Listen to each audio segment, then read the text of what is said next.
Understanding women and increasing your dating success starts with Donovan Sharp's massive collection of award-winning books and courses. Get off to a fast start and jumpstart your masculine renaissance with the 49 Laws of Sharp. The 49 Laws of Sharp is the perfect quick start guide for any man new to this community looking for the answers that keep them up at night after a bad experience with a woman. So many men ask themselves, why did she cheat? How could I not see this coming? Why did I miss the signs? And how can I avoid this in the future? The 49 Laws of Sharp will answer these questions and many more. This will give you a rock-solid foundation upon which to build, develop, and cultivate your newfound identity, and put you miles ahead of your competition. Most men have never had access to this valuable information, let alone understand and apply it. But the 49 Laws of Sharp will give you an unfair advantage over men and women. This treasure trove of valuable knowledge is available in audio, video, ebook, and paperback. Next, supplement your newly acquired foundational knowledge, supercharge your dating life with Donovan's 25-hour course, How to Master the Game. How to Master the Game will teach you the ins and outs of the player life, overcoming approach anxiety, identifying women who you want to approach, text game, first date principles and logistics, avoiding the friend zone, and so much more will be covered extensively. Also included are the bonus podcasts that will cover how to dress, Tinder game, and much more.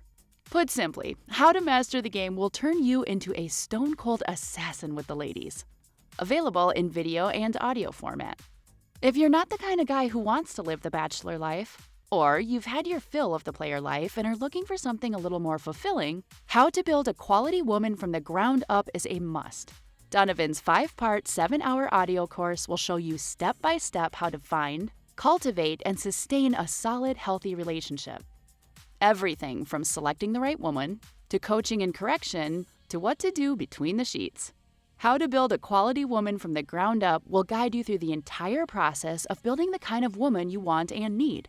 The strategies and techniques in this course are exactly what Donovan does in his own relationship to this day. And he is living proof that women can be beneficial to men provided they have the right instruction. And finally, the ultimate weapon all men are looking for in terms of being able to read and understand women, Donovan Sharp's revolutionary, one-of-a-kind course that has been called the cheat code, Woman-ese. Woman-ese is the first and only course of its kind that gives men the raw and honest truth about what women really mean when they communicate verbally. Woman-ese translates female communication with shocking accuracy and has changed the dating lives and relationships of men the world over. So many men have avoided disaster because of the preciseness and sheer volume of material in this course, which contains over 600 translations. How cool would it be to be able to see through a woman's BS and act accordingly right then and there, rather than getting blindsided when it's too late? What would it be like to have the ability to read a woman like a book based only on what she says? These abilities will be at your disposal with Woman-ese. Women won't be able to lie to you, cheat on you, deceive you, or take advantage of you. The time and money you'll save pays for the course almost immediately. Woman-ese is available in video, audio, ebook, and paperback format, and can be purchased one volume at a time or all at once. Men in his community often state that the best investment a man can make is in himself. Donovan's extensive educational materials will take your life to the next level. And the only place you can get this life-changing knowledge is tsracademy.com. Link in description.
Ignorant.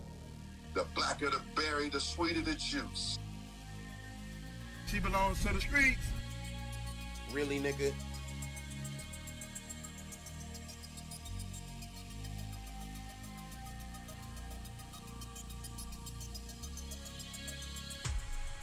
What the French toast? Oh my God.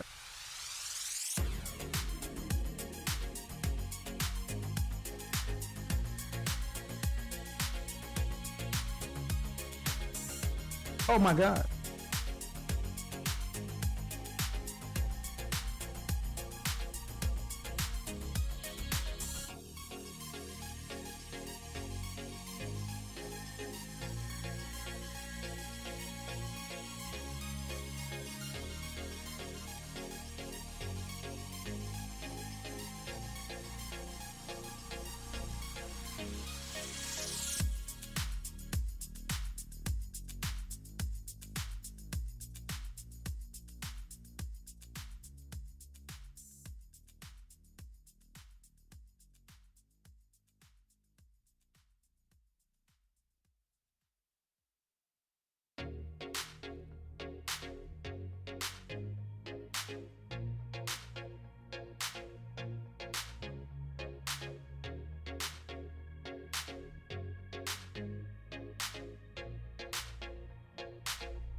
Testing, 1, 2, 3. Testing, 1, 2, 3.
A woman never belongs to you. It's just your turn. You lost your edge, she lost attraction for you. That's how it works. What'd you think she was gonna do? Tell you she cheated? Men cannot afford to get complacent in relationships. Get your fat ass off the couch, start lifting weights, and learn game. You're welcome. And now your man, Donovan Sharp. What's up, guys? It's your man, Donovan Sharp, and welcome to the 909th edition of TSR Live, your daily dose of toxic masculinity, misogyny, and small bleep sausage energy. It is Tuesday, December 27th of 2022. It is good to have you in this afternoon. As always, we are multi-streaming live simultaneously to Facebook, Twitch, YouTube, mgtow.tv, manosphere.tv, DLive, Rumble, and Twitter. We are back on Twitter. Appreciate that, Mr. Musk. And of course, in crystal clear, high-resolution 4K to Sharp Stream, which is absolutely free on the mobile, which is absolutely free on the App Store and the Google Play Store for iOS and Android. So however you're watching, wherever you're watching from, thank you for making the Sharp Reality Live a part of your daily routine. My ear is itching me. I don't know why. Who knows? Fantastic show in store for you guys today. Obviously, I'm going to continue. This is going to be the conclusion of the. This is going to be the second half of the Just Pearly Things Andrew Tate, Brittany Renner sit down. But I want to start the show off. Oh, that's not what I want to do. Actually, let's go. Where's that at? There it is. I want to start the show. I want to start today's show by talking about a comment that I saw on actually one of my videos just now. Let's go ahead and blow this up. You know what I'll do? What I'm gonna do? Let me take a screen grab of this so that you guys can see this here. And this is absolutely hilarious. Actually, you know what? I'll tell you what I'll do here. I'll just blow it up. There we go.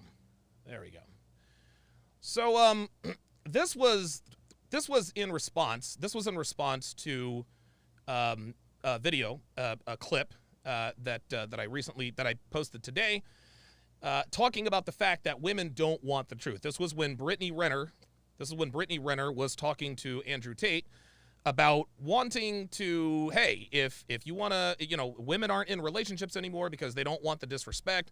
Andrew then explained to her, it's not disrespect if you don't find out about it.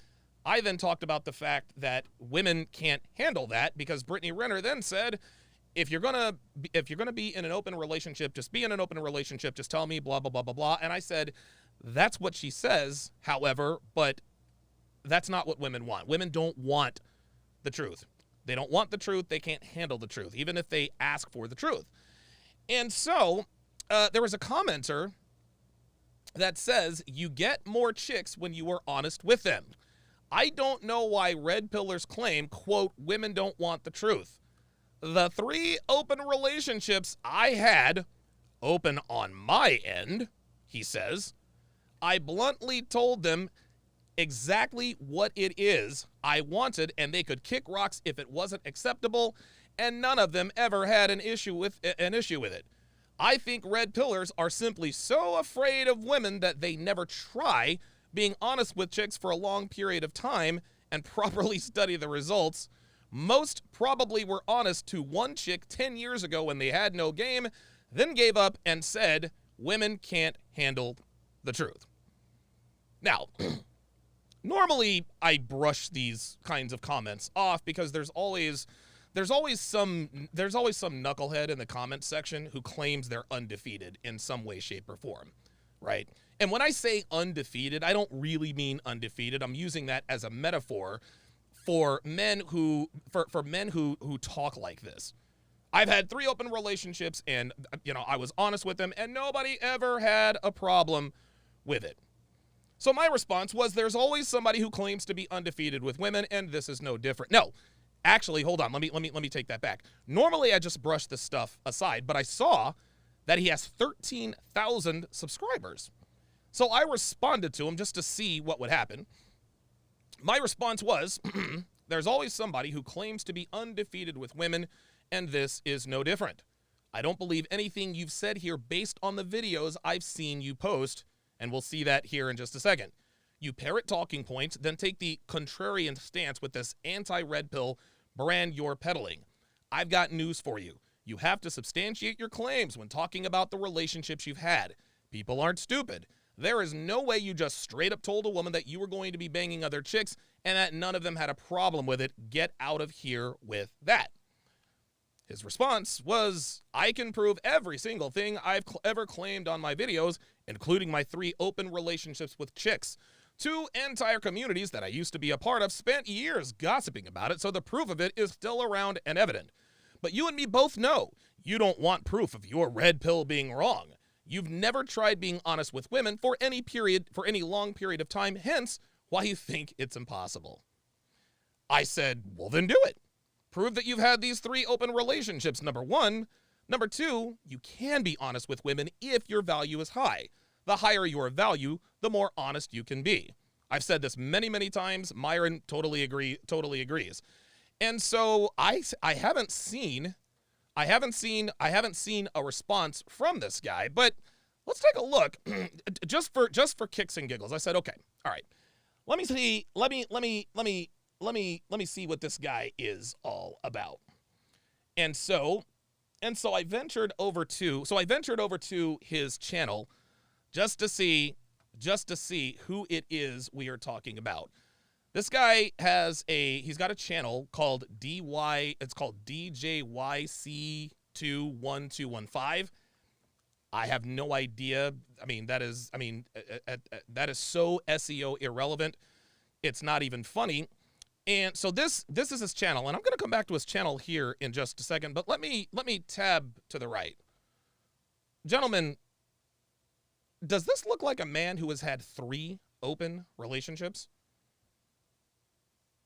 Does this look like a man who has quote-unquote game? Let's just take a look at this video. You must risk it all to gain it all. Oh, how profound of you, D-Y, whatever the hell your name is. So what I'm going to do, I'm not even going to play this video. I'm just going to allow you to watch this dude's mannerisms. Does this look like a dude who has had 3 open relationships? Let's listen in to see what he's talking about. In the car last night, and she's kind of panicking because she doesn't know the area, right? Oh my God, Baltimore, Park Heights, right? And I'm like, don't worry, we're in Jewtown, we're safe, right?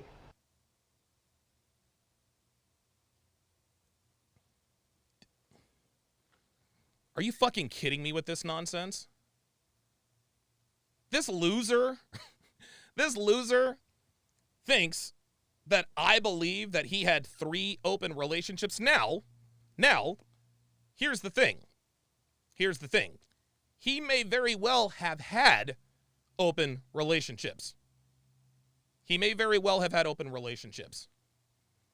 But if he has had these open relationships that he claims that he has, there's either money being exchanging hands, number 1.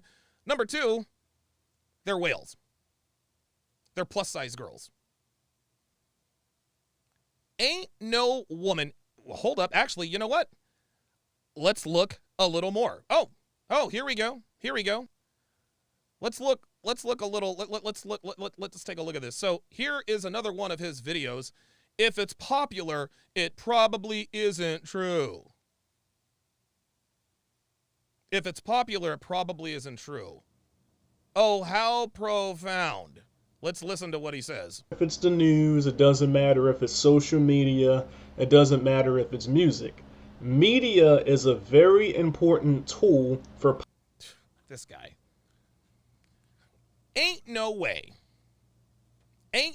a dude who has his walls painted baby blue with these wannabe dreadlocks, these weak-ass mannerisms, looking like a broke-down James Brown who went a little bit too hard on the relaxer, has had an open relationship with a woman that men actually want to bang. This guy is sitting in here, and look, dude, this guy calls himself a content creator. You've got a mess on the bed. This guy's a content creator. He has a mess on the bed. There's no sheet on the bed. There is no sheet on this dude's bed. So you mean to tell me that this guy we're watching right now, with his, he's trying to look like he's wise, right? He's got the pinky ring to show his alphaness. Look, you got to be kidding me with this dude. You have got to be kidding me. And of course, I told him to prove it. I haven't heard anything from him since. Let's listen in to see what he's talking about. What the hell is this rocking back and forth? What is this? It was a situation where I risked it all to gain it all, right? I risked its hire to save $100 for when I got my Tesla. But that was just a funny little story for you guys, because, you know, that's just a little bit of comedy, you feel me? It really I have never met anyone who has a Tesla that doesn't have sheets on their bed.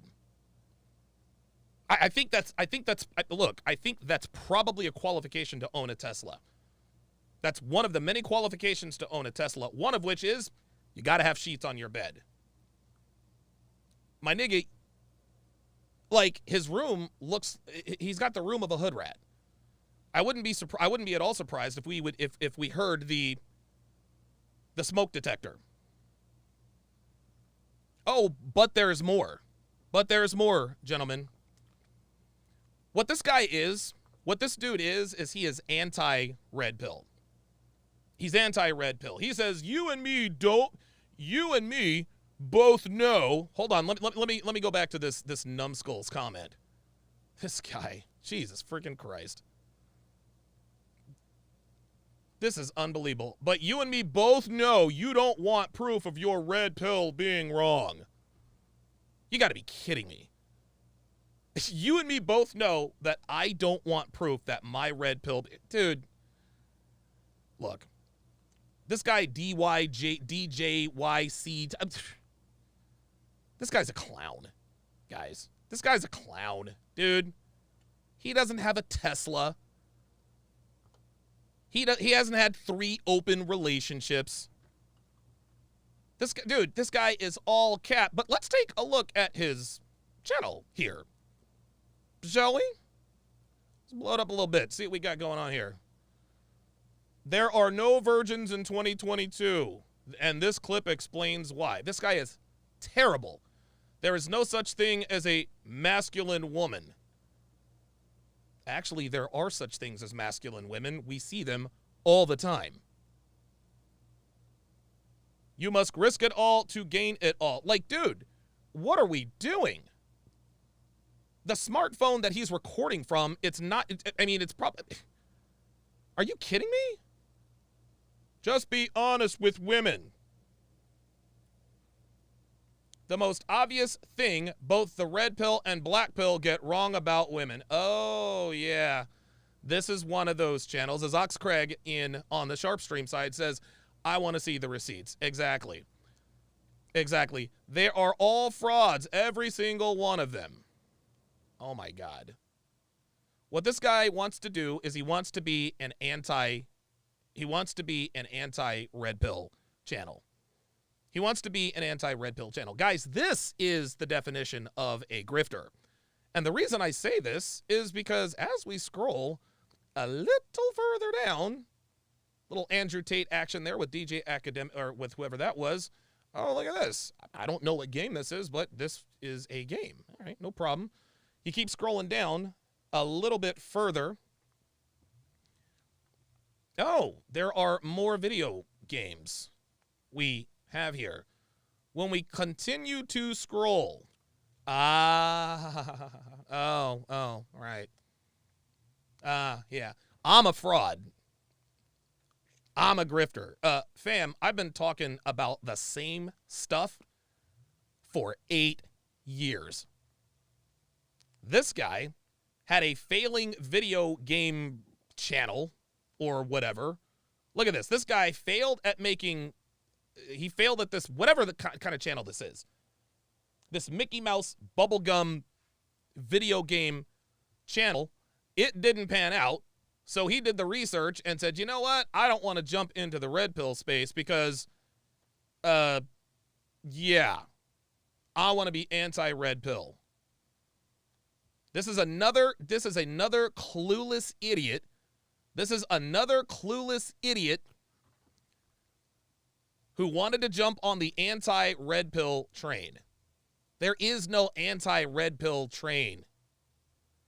You don't believe me? Just ask. Hang on a second. If you don't believe me, just ask Kevin Ray Wilder, who's been stuck at 20,000 subscribers for about a decade. Kevin Ray Wilder, and I don't mind saying his name. Kevin Ray Wilder, all this dude does is talk shit about people. All this dude does is talk shit about dudes who are better than he is. That's all he does. That's all he does. He is an anti-red pill channel, and as you guys can see, it's not going too well for Mr. Wilder. Not going too well for Mr. Wilder. Let's take a look at another one. Yeah, Coach White Pill. Same deal. Same deal. What the fuck is core confidence? Blah, blah, blah, blah, blah. Johnny Depp and Alpha Male, like this whole white pill, too many pills. 1,600 subscribers. 1,600 subscribers. How's that working out for you so far? Yeah, MGTOW Dictionary, who has now rebranded himself as Smash TV. Not even 5,000 subscribers. The point is that this loser is just another internet idiot who's talking shit. This dude on your screen with a bad perm, no sheets on his bed, you got your closet open, your walls are painted baby blue, you're recording from looks like you're recording from an Obama phone. This dude actually thinks we believe that he actually had 3 open relationships and that it was all the rage, and that is the proof. My nigga, Stop the cap. Really, nigga? like this is like it is amazing to me. It is amazing to me, and he's got 13.1K subs.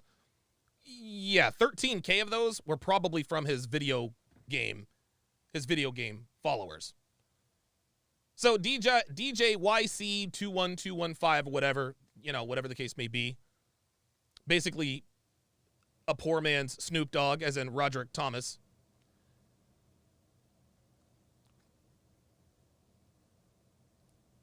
This guy is another loser trying to be anti-red pill. This is another loser who buys into the ridiculous notion of the Sigma male, the introverted alpha. This is another loser who tried his hand at content creation. It didn't work, so now he's going to try to be the contrarian against the red pill. St. Jim with the $2 super chat says, Donovan, don't feed the homeless. This guy is that. Dude, I could have this guy on my channel for the next week, and he would be every bit as bad at content creation as he is now. A lot of people say, don't feed the trolls, don't give him oxygen and this and that and the other. And to a degree, I agree with that. To a degree, I agree with that. Not with idiots like this. I could mention Kevin Ray Wilder every day on my show, but because Kevin Ray Wilder sucks ass at content creation, he's never going to make it in this game. He tried it once. I gave him an opportunity. We actually had a pretty good debate. But then he turned right around and continued talking shit about my friends, but then wanted to challenge me to another debate. Nope, sorry. Not going to give you a platform if you talk shit about my friends, bruh. Not going to happen. The bottom line is this dude is a fucking loser. Like, dude, are you kidding me with this? This dude wants us to think that he has been in 3 open relationships.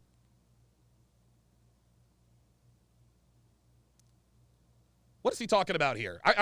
Listen, I'm at this point now, I'm just curious as to what the hell he's running his mouth out about here. Things that these YouTubers complain about. Oh. But when you're a strong man... Oh, hold up. Okay. Tell you they're not interested because they don't want you to get the wrong impression.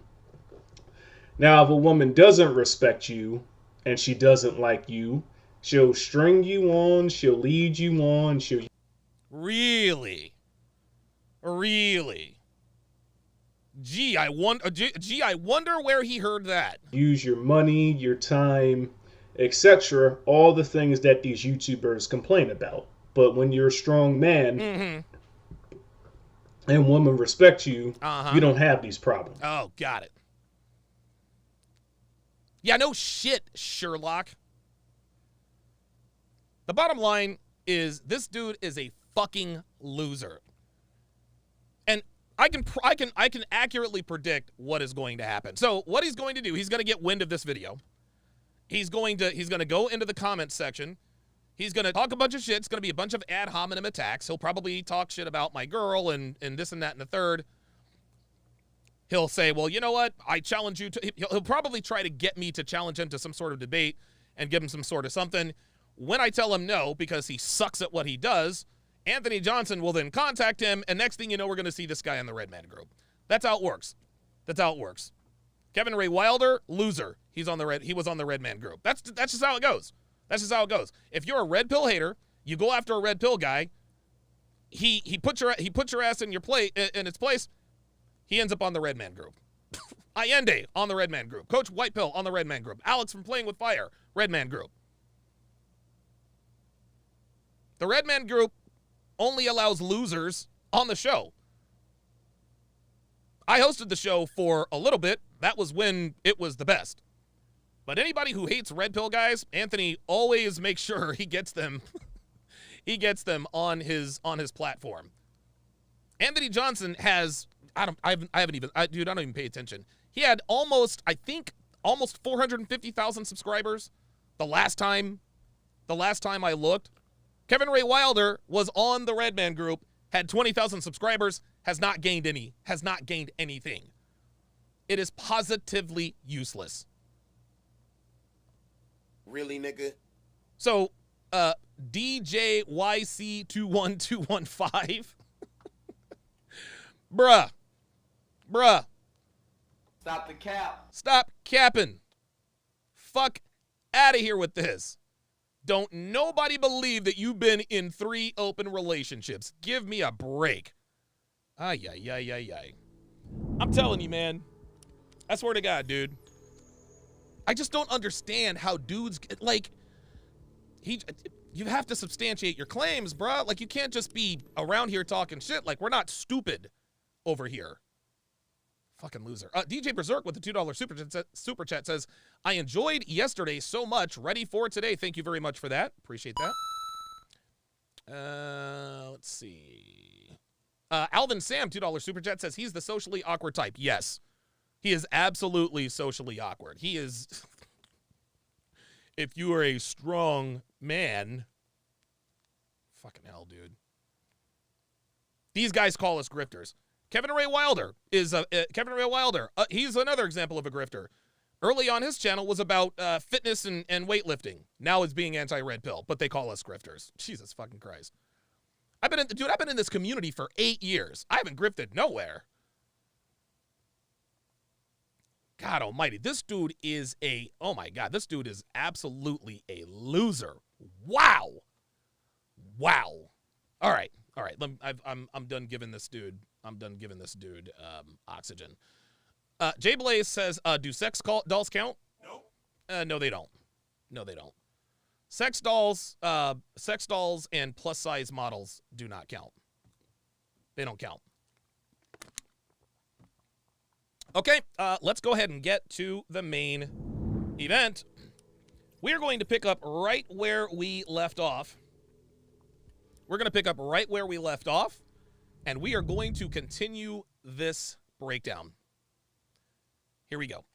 It goes beyond man and woman, and it goes into the larger sphere as a whole, right? Because we talked earlier about war and how a lot of men used to die, and that doesn't happen anymore. So what you used to have in societies, and I'm not saying I have all the answers, I'm just commenting, right? What you used to have in societies is a bunch of men would die at war, because men have more dangerous lives than women. There'd be a bunch more women than men. The top Gs would impregnate a bunch of women, and the top Gs could take care of the women, and that'd be et cetera, et cetera. That's now changed, right? Right. So a lot of the reason that monogamy is pushed is because it's good for society, and it is good for society. It's good for society as a whole to have a man, a woman, a family together. The man provides for the woman, et cetera. Yep. The government doesn't want to pay for all these kids. If you don't have child support, who's paying for these kids? The government does it. It breaks down, right? So that's why child support is enforced in many parts of the world. In certain other parts of the world, child support isn't enforced because they have religious beliefs or genuine family beliefs that keep the families together. But in the Western world, now you need child support because you've broken things down to the point where men don't want to be married to chicks. Chicks don't want to listen to the man. The man can't even be the man in his own household. He can't even feel respected where he goes. His woman gives him no status. And now he doesn't want to fucking deal with her anymore. So how do you get that kid paid for? Well, then tell the man, or you go to jail. And you just come along with the fucking long arm of the law and you fuck him. And so, yeah, it's difficult. It's hard to answer. Yeah, but it's hard to answer. The true answer to all of it is an idealistic answer. I don't like to think idealistically and talk idealistically, but it's the truth. The true answer to it is to instill in the man a sense of duty in which he wants to take care of his woman regardless, because that's his child. But you will do that. I'll tell you how you do that. You do that by inspiring out of the man by being a very good woman. So I'll give you an example. If I had a child with a woman, and she was always a great woman to me. She never cheated on me. She was a good woman to me. And I was running around being whatever. And she's like, look, I just can't put up with you anymore. There you go. You're top G. Yep. You're going to do what you're going to do. Yep. I'm going to look after your kid. You can see him anytime you want. I care about you. Please don't leave me in poverty. Hey, you know what? Then I would not leave her in poverty. Say, cool. 100%. I'm not a fucking dickhead. Can I cool. See, there you go. There you go, guys.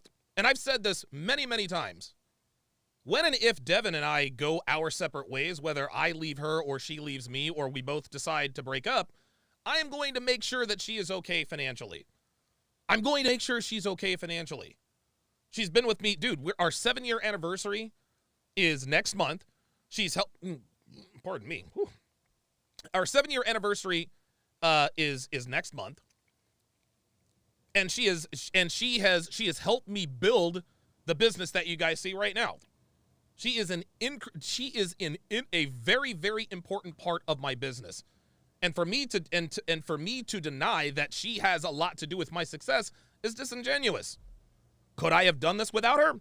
Absolutely. There's no doubt in my mind. I would have gotten to this point with or without Devin. There's no doubt about that. But it would have been a lot more expensive monetarily, and it probably wouldn't have happened as quickly. A lot of guys like to say, well, if you leave her, you shouldn't give her shit. Well, it depends on the kind of woman she is. If she's a good woman to you, then yeah, take care of her, especially if she helps you make money. But if you're dealing with a baby mama who ain't shit, running around having different kids with different people, then yeah, I would definitely have a problem with paying child support. Weaponry Fitness with a $30 super chat says, I can confirm his open relationship, open on her end, closed on his. I would agree. But that's a real man, though, because I was in a situation I was just in a situation. That's a real man, though. let's listen to Brittany's story. Situation like that, to where it's like hearts don't break even, and that's the reality too. It's like if those morals and principles are not instilled in a man, none of that shit matters. So obviously, nah, that's got nothing to do with what. That's got nothing to do with what he said, Brittany. She completely dismissed the part where he said, "If she's a good woman to you and taking care of your children." That's what that is. Brittany, you don't get, like, dude, men don't owe women anything. We don't owe y'all shit. Even if we put babies in you, we don't owe you shit. If you are a good woman, a good, dude, we as men, we are fair and just. We are fair and just. We're fair, we're just, and we're bountiful. If we're with a good woman and we decide to end the relationship, but she's been a good woman to you for years, of course we're going to make sure she's taken care of. Because we are fair and just. But Brittany says, well, that's a real man right there. Slow your roll down there, sweet cheeks. Slow your roll. You forgot about the condition where he said, a good woman. A man should not just break a woman off just because she let him hit it. No, man. Hell no.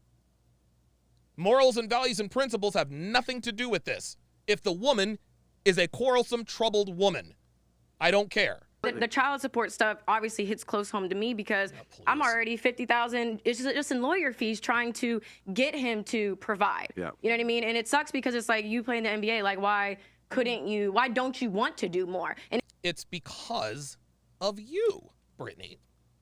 It's because you divorced him 2 weeks after you had the kid, sweetie. That's why he doesn't want to help more. That's why he doesn't want to help you. He doesn't want to help you because you are a slut. He figured he does not want to help you out because you are not a good woman. That's it. That's it. You're not a good woman. You don't deserve to be treated well, Brittany. You don't. You don't. Because if you were a good woman, if you really were a good woman and he left you 2 weeks after the baby was born, well, and you were a good woman to him, at that point, yeah, all right, listen, dude, gotta take care of your kid. Gotta take care of your kid. But Brittany, you're you, sweetie. You're an internet hoe, is what you are. You are a celebrity sex doll. They basically passed you around until you are no longer useful. That's why. You are not entitled to child support just because you have a man's child. I don't care who you are. You gotta be a good mother and a good wife. Otherwise, fuck off. And it's just because, again, of the relationship. It's personal. It's not about our son. Personal. That's right. So it's like, yeah, if you're not. So I just feel like it's like, why do you get money for making a poor choice? Well, it wasn't a poor choice. Oh my God. Oh my God. Oh my God. Woo! Wow. Whoa. Whoa. Pearl with the haymaker. Why do you get paid for making a poor choice? And let's not forget, I'll say this for the third time, she divorced him. She divorced him. Ease Chill member for 13 months. Appreciate that. Says, saw part 1 this morning. You're killing it. I appreciate that very much. Dr. B84 with the $10 super chat. Says she thinks she has to be treated at a certain level because she's been with high-value men for so long and got alpha widowed. Her threshold bar for men is really high, and she'll never look at average men. Yeah, that's facts. That is absolute facts. But Pearl just hit her with the haymaker.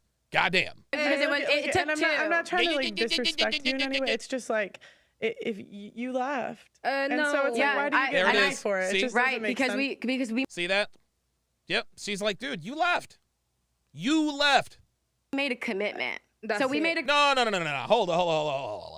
Wait. At the end, yeah. Like, why do you get money for making a poor choice? Yeah, right. Well, it wasn't a poor choice because it took two. I'm not trying to disrespect you in any way. It's just like, if you left. And no. so it's like, why do you get money for it? It just doesn't make sense. Because we made a commitment.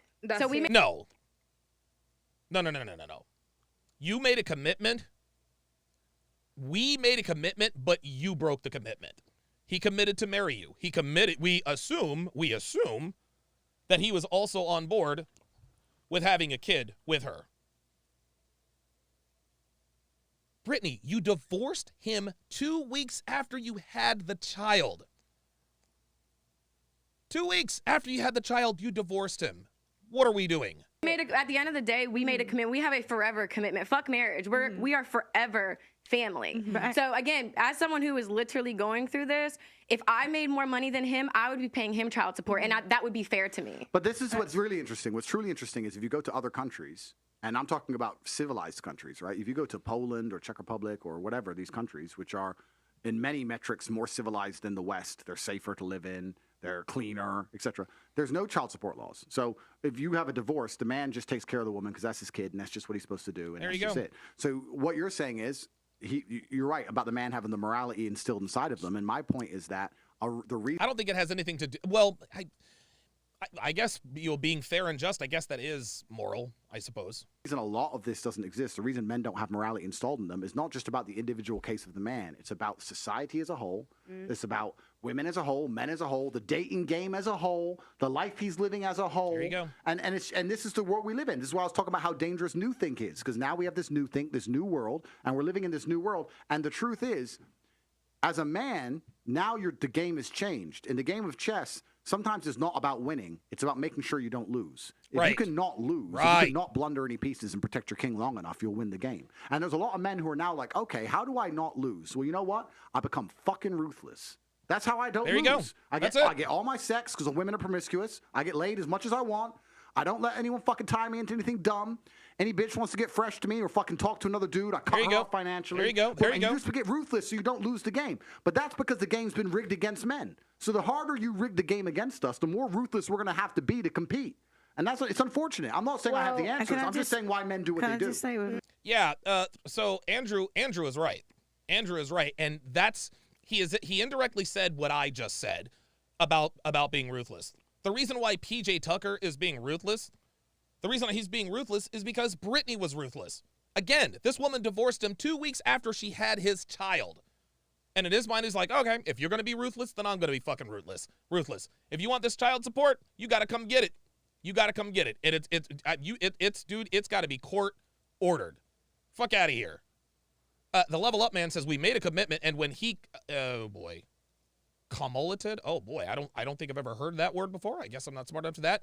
His end of the bargain, you wiggled your way out of you wiggled out of your end and finessed him. Miss me with that nonsense. Yeah, let's not forget that Brittany absolutely finessed PJ Washington. Brittany Renner never intended on ever staying married to PJ. She had, yes, Vaughn, you took the words right out of my mouth. She had bad intentions from the start. Gentlemen, make no mistake. Make no mistake. This was Brittany's plan to the letter. To the letter. The reason why she married PJ Tucker was so that she could say, I wasn't trying to finesse him. I married him because I loved him and he saw me for who I was. No. She targeted PJ Tucker, geez. She targeted PJ Washington because she knew that he was young and gullible. She knew that she could get her claws. She tried it with Jamal Murray. It didn't work with him. So she goes after a kid in college who she knows is going to be a first round pick, PJ Washington. He takes the bait hook, line, and sinker. He probably thinks he's in love. She says, hey, baby. She says, hey, sweetheart, let's have a baby and get married. So she can then say, the only reason why she did that is so that she could say, I thought I did everything right, which is exactly what she said. She said, I thought I did everything right. No, sweetheart. Your intentions were nefarious from the start. This was your plan. Find a college kid who doesn't know any better, who I know is gonna be in the NBA, have a kid with him, get married, so that it looks like I'm trying to be a family, divorce him 2 weeks after I have the kid, then I get child support. So again, Brittany can, honestly, she can miss me with this nonsense. Brittany Renner had absolutely zero intention of ever staying with PJ Washington long term. Soon as she popped out that kid, she divorced him. That's the smoking gun. If that doesn't tell you that this was the plan from the start, I don't know what does. With regards to Brittany, I just think that with regards to child support, you got a kid, you look after it. Hey, and I do. Not you, the men. Oh, I was like, I do look after my son. No, not you. Okay, I was like, no, that's why I said, no, that's what I said with regards to the child support. That's what I first said. I think that you have a kid that you should look after it. I don't agree with. I agree too. I think if listen, man, if you lie down and make people, you got to take care of them. There is no doubt. There's no doubt about it. But I understand why PJ Washington is a little slow with the money. PJ Washington realizes, you know what? This bitch finessed me. She fucking finessed me. She made me think she wanted to be a family. And PJ's probably thinking back to every interaction with her. He's probably thinking, yeah, that's why she pressured me to have a kid. Yeah, that's why she wanted me. That's why she wanted to get married. Brittany never, ever, ever loved PJ. I don't give a shit what she says. Men giving the women money, but I think it's disgusting that a man can have a child and not support it. So do I. But this is another thing. So this is the comments we have to make, right? Because we don't have all the answers. We have to make the comments on it. This goes into the deeper point.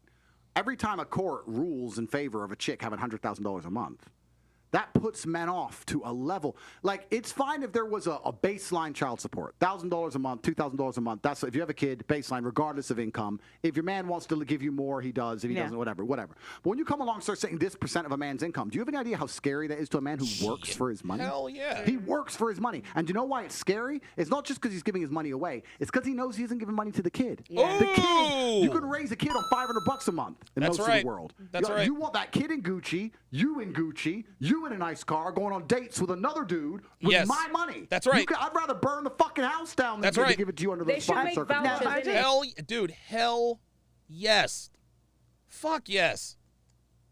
Dude, these women aren't using their child support money to raise their kids. They use it to fund their extravagant lifestyle.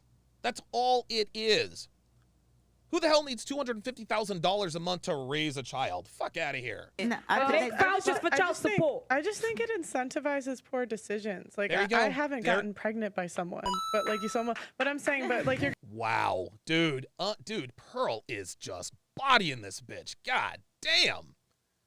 You're gonna pay someone who's done that. Like, why do they get? Okay. No, but I'm literally telling you that if I made more money than him, I would have no problem paying for my child. And no, dude, no, I don't buy that.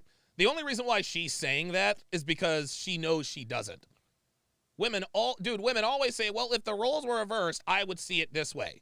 Brittany still thinks, Brittany is so stupid. She's so dumb. She still thinks that she wins the argument by saying, well, if I were in that situation, I would do it, so he should feel the same way. Brittany, nobody believes that you would ever say that. Like, get out of here with that. I would pay him and I wouldn't have a problem with it. No, you would have a fucking problem with it. Child support laws vary in different states. So in North Carolina, for instance, if you make over combined of $300,000 a year, then you are considered off the grid. So then you have to prove this is how much your rent is. Any bill that my son occupies, I get a percentage of. So on the low end, it would be 50%. If there's a big enough salary gap, it could be up to 97%. In the court, the judge gets to decide what makes the most sense. So if my child's father makes $20 million a year from basketball, he gets to decide if $6,000 is a lot. If 8,000 or 10,000, whatever. Let's keep it real, Brittany. Let's keep it real. If PJ Washington, if he was ordered to pay you $10,000 a month for child support, which by the way is more than enough to raise a child on, she will go absolutely mental. Stop it. Brittany is looking for she is looking for a monthly 6-figure child support judgment. That's what she's looking for. Make no mistake about it. But you have to prove that. So it's not like you just, it's enough money for a Chanel bag. Like my son watches Peppa Pig, that's a cable bill. You know what I mean? So it's a percentage of everything. So you're not like just living it up. You're just living. So you're able to. Brittany, are you kidding me? So if she were to get a 6-figure child support judgment, you mean to tell me that you wouldn't buy a Chanel bag? You wouldn't be living it up? You wouldn't be traveling? Fuck out of here, man. There's a roof over your son's head. My whole point is that it's all down to choices. And the man made a choice too, because I can't get pregnant unless he nuts in me. I understand that, but I'm... Yeah, but guess what? You allowed him to nut in you. See, and Pearl keeps going back to choices. Brittany Renner made the decision to have a baby with PJ Washington. She then made the decision to divorce PJ Washington. What is she complaining about? She wanted the divorce. Then there's nothing to argue. You understand that. You're the one No, Brittany, baby. There is plenty to argue. In control of who gets born. Abortion's legal. Okay, as soon as he nuts, it's completely out of his control. She's right. Can I just say something though? Wait, just Auntie, playing devil's advocate that I had my child and me and the dad went together, and I didn't take a penny from him, and the government wanted me to, but I decided that no, that he was better off that my child, I look after him myself. Anything he wants to give his son if he wanted to was extra, but I worked hard and I done it all on my own because it was just less. Because it's less headache. It's less headache. And I know a lot of women that went that route. My child. Yeah, I'm sure you do, Brittany. I'm sure you do. You have to think that he's not going to be a man and take care of his child. Don't you think that's unfair on you? No, because he's my child and he's happy. And I'll give him what he wants. Child as well. He made that child. That's why I don't need a man at the choose, you know. You choose who you sleep with. Listen, right, as far as he chooses as well. That's the thing. Yeah, yes, but Brittany chose to leave. She chose to leave. This is what, listen, what these women are not understanding, at least what they're pretending to not understand, the reason why PJ Tucker is not willingly paying Brittany child support is because he now understands he got finessed. He understands he got scammed. That's why he is slow on the child support. He now understands that Brittany had no intention of staying with him as his wife. He now understands that Brittany played the long game with him, and now she's looking for that payday. This is two to tango. What are we talking about? I'm saying right now it's not fair because women have abortion. That's legal. It's not legal for them. They get no say. They get no say, and the same thing with birth control. I could have done, but it wasn't worth my time. Why am I going to go and fight a man? IUD. It's like 99.9%. But what if the man wanted the child though? That's exactly my point. So I was on birth. Let's just use me as an example. My point. I think he should. I think he should take care of it. I just don't. Of course, but. It does not need to be a six-figure. Listen, let's get one thing. Let's get one thing straight. Let's get one thing straight. PJ Washington should absolutely be paying child support. If you make a person with another person, you have to be financially responsible. Let's get that right. But let's also understand that Brittany Renner does not deserve a monthly six-figure child support judgment. Hell no. Hell no. She filed for divorce, not him. Agree with having legal incentives for women to leave. That's my point. There you go. He should give you money for the kid. If you have a kid, you should, but I just don't agree with See, but the thing is, if men stood up and became fathers to their children, women wouldn't have But if women we're in control of who we sleep with. There you go. But that's not the point, because no, that is the point. Queen bitch. You pick who you sleep with. Okay. So if you pick a guy that's getting girls pregnant left and right. But she doesn't know that he's not going to be there. She doesn't know that. If she married him, she'd be all right. She trusted this man to be a father to a child. Yes, but what? And I hope Pearl points out the fact. I hope Pearl points out the fact that Brittany chose to leave PJ. Hopefully she does, because that dude. And now she's left with a child and no one's going to support her. Marry him. Don't you think that's unfair? Should have married him first. I mean, you can get married. Of course. You get married then. That's what I'm saying. It's You just think like marriage is what solves problems? Are you guys actually sitting what I'm here? trying to say, marriage is... Are you kidding me? So first she's niggas. So first, you know, this woman in the middle, niggas ain't shit. That's why I don't need a man. But now, all of a sudden, now it's wrong to marry somebody? Financial problem. You've already spoken, Auntie. Please don't cut me off. This is the problem, yeah? Stop acting like every woman that leaves a marriage and gets divorced is because she's this and she's that. There's a lot of women that suffer and they actually need the support and the legal incentive so that they know when they leave, somebody can back them up because they'll be on their own. Stop. She's right. There are cases like that. But those cases are few and far between. More specifically, this does not apply to Brittany Renner. Brittany Renner was not in an abusive relationship with PJ Tucker. PJ Washington. She wasn't. She chose to leave. She chose to leave. Nobody's pointing this out. Stop acting like men are angels, because there's a lot of men that are dealing with a lot of the traumas that they have from a man's world being difficult. The same way that Andrew Tate explained, a man's world is highly competitive. Men are out there suffering. It is hard to be a man, and a lot of the time, now we're the person going takes back. the brunt of it is the woman. So yes, she's well within her right to leave, take her child, and be in a better place. And the government should step in to make sure that that man that made her make that decision steps in for their kid. The man that made her make that decision. You see this? The man that made her make that decision. You notice Brittany is, again, uncharacteristically quiet because no one yet has pointed out that she made the decision to leave. Can I say something? The time that she takes to take care of the child is the time that she doesn't have to go to work. So she's already down on income and she's having to be taking care of the child on her own. That don't cry me a fucking river. Make sense. Not every man is a bloody angel and not every woman is a devil. Hang on. Pick men. Wait, hang on a minute. I'm gonna leave. Go ahead. Hang on a minute. There it is. Pearl just said it again. Don't pick men who are going to leave. And now Brittany's feeling some type of way. How do you do that, When did I say a man was an angel? How do you do that? How do you do that? How do you do that? How do you do that? I'm talking. No, I waited. Yes, you did. I waited. Right? So now it's my time to talk. Talk to me. What I was saying to her is that if she had got married first, then she would have been all right. She would have to be fighting for the court. So the same law that you're saying would have supported her and her child. And that is the difference between getting married first. There it is. No, the and that's only what I'm saying. And that's why Brittany married. That is why Brittany, pardon me, this is why Brittany married PJ. She married PJ for two reasons. Number one, to make this scam look legitimate. And number two, to make a better case for more child support at the court. Baby mamas get child support all the time. Like we know, we understand that. We hear about strippers who get knocked up by, NBA players and NFL guys. They're not married, they still get the child support. But Brittany decided, you know what? I'm going to use my moral compass.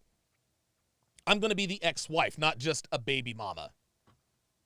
That's what when Pearl was saying about. Just gives you more money. Hang on a minute.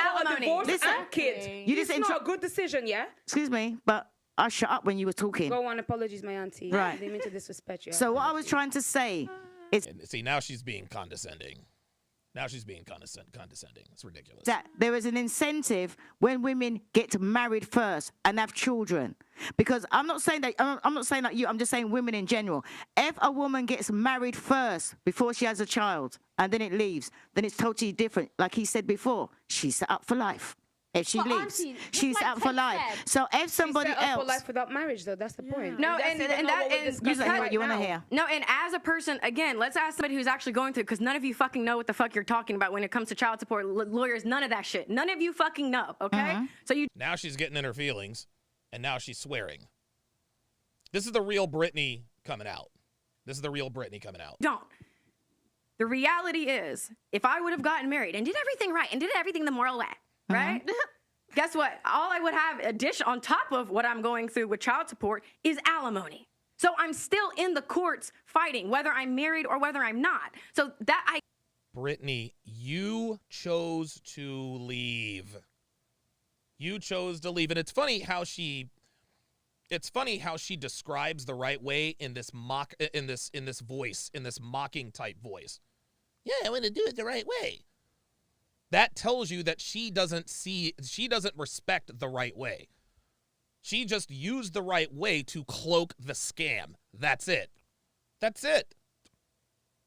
And I don't know why was Brittany Renner actually married to PJ Washington? Because it just sounds like she's implying that they were not married. Sounds like they weren't married. Okay, there you go. So, yes, right. She was not married long enough to get alimony. I think you need to be married for 10 years to get alimony. That's what that is. I get what you're saying, because, hey, you at least get the commitment to, maybe back up that he's going to be there, but it doesn't ensure anything. Everybody wants a fucking guaranteed thing. There's no guaranteed in life. We're talking different places. Okay, there are no guarantees in life, Ms. Renner. Nobody has a crystal ball. Devin says in the chat, girls want a crystal ball to tell them that no matter how they behave in a relationship, the guy will never leave and never do anything wrong. You know what? You don't have a crystal ball, but you do have eyes. Okay? If you, Brittany, as much experience as she has with professional athletes, you don't even have to have experience with professional athletes. Take Pearl, for example.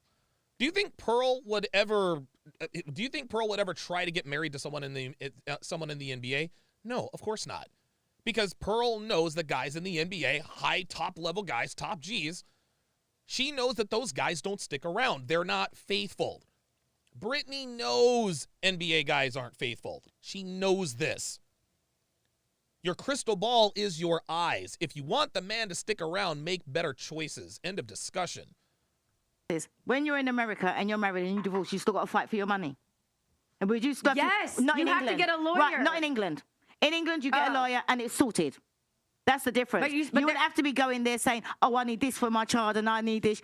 Once you get divorced and you go to court, it's that much. Alimony and child support are different. I'm saying she just spent £50,000. She's still fighting. You would have to pay that here. You would not have to pay that here. You would not have to pay that here. You would not have to pay that here. Do your research. You would not have to pay that here. When you get divorced, she wouldn't be going for all the battle that she's going. It'd be simpler in England to get divorced than in America. She will still That's take what your I'm money, saying. boys. In England, they'll take your money. Don't get married. Have a parental partnership. Love your woman. Pay whatever you need to pay for your kid. Dude, the woman in the middle is a dumbass. She's she has not added anything to the conversation. She's not smart. She's not entertaining. Like, she's a dumbass. All this woman does is sit here and run off at the mouth. That's all she's doing. She's not even coherent. Point. You know what you were saying? Get married. Even Tate said it himself. Men don't want to get married anymore. And why is that? Why are you not turning what he's saying? Why are you not twisting what he's saying? You're not even listening to what he's saying. It's not attractive anymore. It's more at loss for a man to get married. You're taking what he's saying and you're twisting it to suit yourself. What did you say? I'm not. He literally said, Tate, didn't you say that men are scared of getting married now? What? Yeah, okay, but why? There you go. Because, like Bingo. you said, with child support. Bingo. And there you go. That's it. That's the point. They feel like there's no advantage. And so alimony, you say just alimony. get married. It's not that simple because men don't want to marry you. Okay, so let's analyze that point. And first thing, back to the child support thing. What's actually interesting to talk about is there's a lot of countries in the world where there is no child support system. That's and right. It functions, right? So you have to, if you want to pay attention to actually, learn about society as a whole, it's very interesting to study all the different societies and economies in which there is no child support and children don't die. I mean, people get divorced and they still find a way to function. And it's interesting, and it's a very long conversation because it extrapolates about how the whole society works as a whole. That's the first point. Second thing, I'll actually sit here and argue the point that I don't think any man really ever wants to get married. Nope. I think that women convince them to get married. Yep. And I think that any woman who is genuinely serious about convincing her man to get married could do it. I don't think, in the modern world at least, men wake up and go, can't wait to get married. But what they do is they get a chick who's so good and ticks so many boxes and makes them so happy, and she'll sit there and say, you know what? It would mean the world to me. There you Please. go. There you go. And he'll go, oh, for fuck's sake. All right, then. That is a very good point. That is a very good point, guys. This is the difference between a good woman and a manipulative one. A good woman will just ask you for what she wants. She'll just ask you for what she wants. A manipulative woman will ask you for what she wants only after she has tried to manipulate you. The reason why you should never have to convince a man or talk a man into marrying you. It should be one of my sales trainers, Joe Trainham, best sales trainer ever, said the close is an obvious conclusion to a masterful presentation. In other words, you've done such a great job talking about the features and benefits of the mattress that when you say, all right, so do you want same day or next day delivery, it just flows right on there because you've done everything correctly. It's the same thing with relationships. If you are a woman and you have to drag your man down the aisle, this means that you haven't done enough to deserve to be his wife or his woman. Brittany dragged PJ down the aisle. The reason she had to drag him down the aisle is because she did not deserve to be married to him. PJ was young and dumb, and he took the bait. If a woman knows she is a good woman, she won't try to manipulate, she won't try to spin some story, she will simply ask you for what she wants. Period. That's it. That's it. Devin, this morning, she says, hey, Donovan, my account's getting a little bit low. Can I have some money? She just asked me straight up, can I have some money? I said, coming right up. Absolutely. That's how that works. She didn't have to, dude, she didn't have to promise me sex. Hey, I'm going to wear the red one with the snaps tonight. Or, hey, I'm going to cook your favorite meal wearing nothing but high heels and a smile. Nope. She already does that anyway. And because she does it on a regular and consistent basis, she doesn't feel the need to manipulate me or try to spin some story to legitimize whatever it is she wants. If Devin wants something, all she has to do is ask me for it. Straight up. And that's what happens. So I still think you can convince 99.9% of men to marry you. Mm-hmm. The point I was making is the society isn't convincing the man to marry you. It's not like it used to be where the man believed he had to be married. Society's done the opposite. So it's your job as a woman to make it clear to him that it is worthwhile. Once again, how would you convince a man it's worthwhile for him to say, that's my wife? There we go. There Status. you go. There you That's go. how you do it. That's it. This is a misunderstood hack to men as a whole, is status. That's it. If you can convince that man, but by marrying you, his status will increase amongst his peers, he's going to do it. Why do you think, gentlemen, why do you think I showed Devin off so much? Why do you think I do? Status, gentlemen. Status. That's one reason. The other reason is so that you guys can take what I say seriously. Dude, I've told you guys for years, my girl does X, Y, and Z. She looks like this, she does that, blah, blah, blah, blah, blah. I show her off all the time. Dude, there's always pictures of her doing this and that and a third. And that increases my status. I have a woman who is fit, feminine, and friendly who is happy to assist me in my endeavors. This is why I claim her as my woman in public. That's why. And for anyone out here who disagrees with me, the things men do for status, let's actually analyze how baseline men are. What is status? Status is respect, right? Yep. Men kill over respect. That's right. Gangs kill each other over respect. That's right. A man will smash another man's face in for insulting him. We That's will right. die for respect and That's right. status. You tell me we won't get married? We'll die for We'll go to the front line of a war, and the only reason we don't walk away and abandon our post as artillery shells rain is because we're afraid of being mocked for being a coward. We'll die for status. So status is what it's all about. It's what it's always been about. If you want a man to marry you, status. And it's the same thing with nearly anything you want to do with a man. I don't know anything about your personal life. I'll be honest. I don't know, right? But I'll tell you this now. If this dude, this NBA player, believed that he would be higher respected amongst his peers and amongst society for taking care of you properly, that's what he'd fucking do. Woo! Oh! Wow! Holy moly. Andrew Tate just absolutely filleted Brittany. What he just said to Brittany is 671% true, and she knows it. He doesn't feel that because either he's rolling with the wrong people, or you've pissed him off in a way, or something public's happened. I don't have a clue, but something's happened where he feels like if I take care of her, I'll look like a bitch. That's it. That's what he's scared of. If it was in spoiler alert, Andrew, and maybe Andrew doesn't know about this. Spoiler alert, that's the reason. That's the reason. That's why PJ Tucker does not want to pay child support. Because he knows he got finessed by Brittany. And if you as a man allow a woman to finesse you, that decreases your status, subsequently your respect. This is guys, this is exactly why PJ is slow at the child support. Is because it will make him look like a bitch. That's the answer. First, he had no problem giving you money.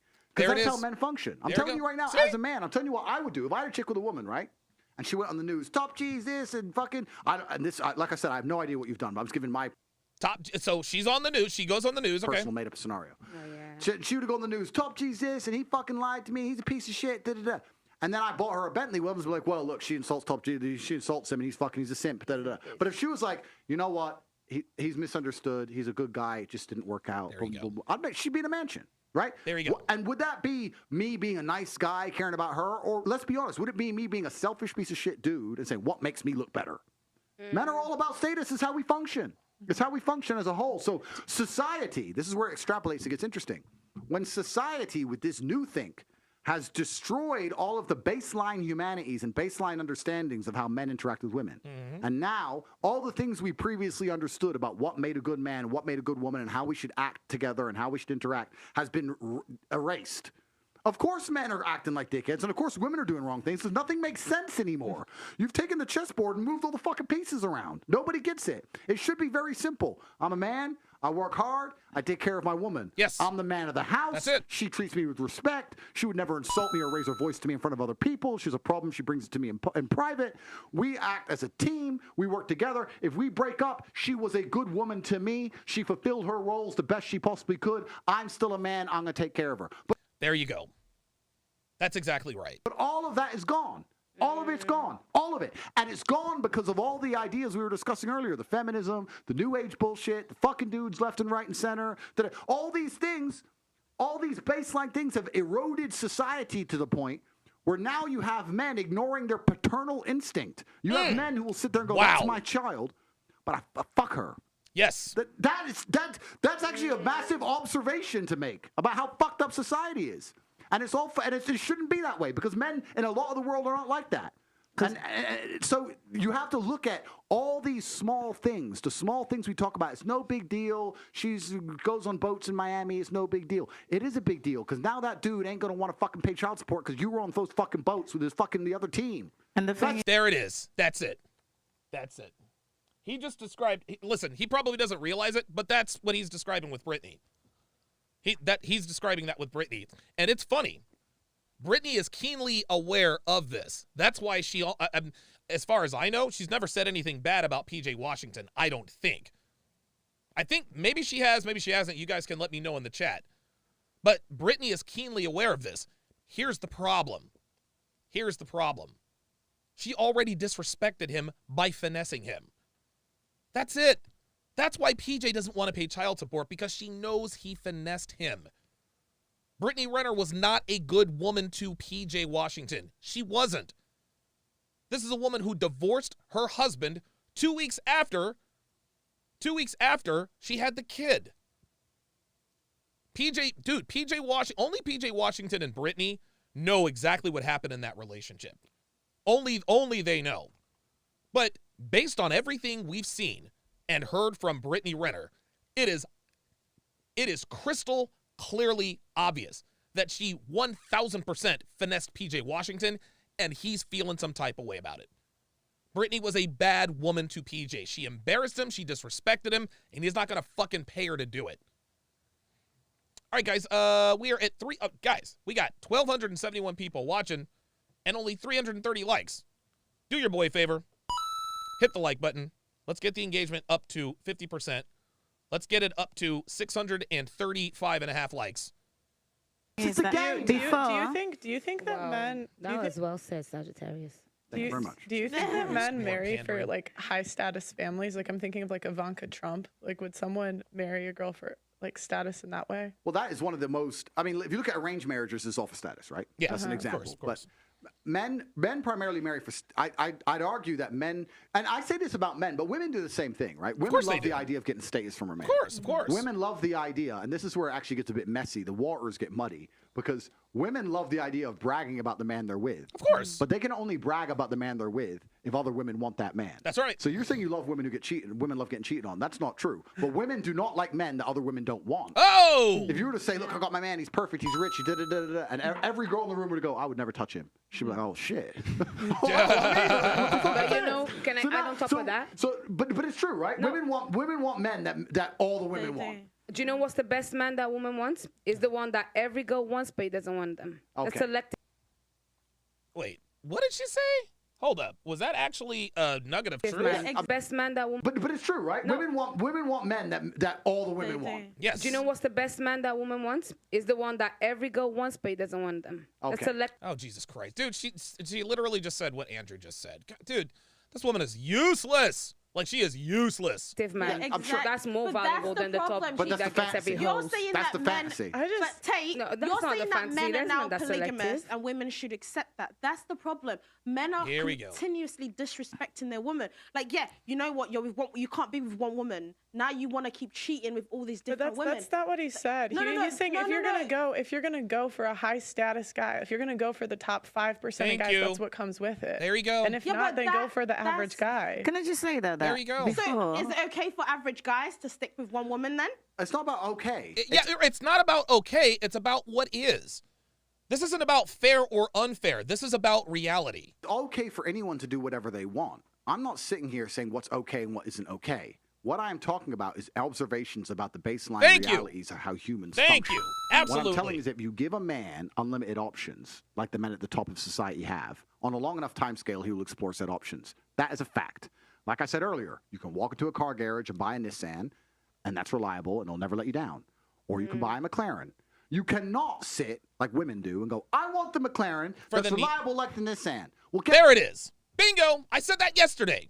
Women want the Lamborghini for the Toyota price. That ain't happening, y'all. That ain't happening. That's fucking what? That's not real. No. So you have to choose. Thank you. Can I ask you something, Mr. Tate? Can I ask you something? Years ago, right, do you think it makes a difference? Because years ago, if you want to meet a man, you go out there and you actually talk. But now you meet a guy, he can go and check out your IG and see what you're all about. Don't you think that by them being able to look and see what you're all about, that makes a difference to how they perceive you? 100%. Yes. I think society is fundamentally and utterly broken. Yeah, your Instagram is your resume, essentially, on the dating market. I think the way that men and women interact is broken. I think that men are broken. I think that women are broken. I think everything is completely fucked. I agree. Genuinely. I agree, man. And this is where we go into the small things. We're talking about status. You're right about IG. If I go on a date with a girl and I look at her Instagram page, I'm sitting there thinking, does this make me look good or bad? Yes, I want her to be hot. Yes, I want her to have followers. Yes, I want everyone chasing her. There you go. What's that caption about fucking city life? What's this about? What's that? That's not, nah, that puts me off, right? So there you go. It's interesting. What's also interesting is the majority of women don't have a clue in the modern world what men find attractive. So we say, that's the realest shit he has said all day. Modern women have no idea what today's men want. I said earlier in the very beginning of this podcast about men who want their dick sucked and all this bullshit. Men don't, that's not attractive to men. We don't want any of that. No. Most women, if you were to say, how do you attract a man? They wouldn't have a Scooby-Doo. They wouldn't have an idea. I know. They want a submissive woman. Hello, my She cooks for him. Give him some massage. Feed him great. It's not just, it's not even pat his head. It's not just, it's not. Now see, there's the condescension. Be submissive, yes. Cook his food, yes. Give him a massage, yes. Pat his head. Nope. Do you see how she tried? Do you see? This is why this ratchet is this is why she's gonna die single. That's why she's gonna die single. She's making fun or trying to make light, trying to insult male preferences. They try to insult male preferences. Women know exactly what men want. They just don't take it seriously.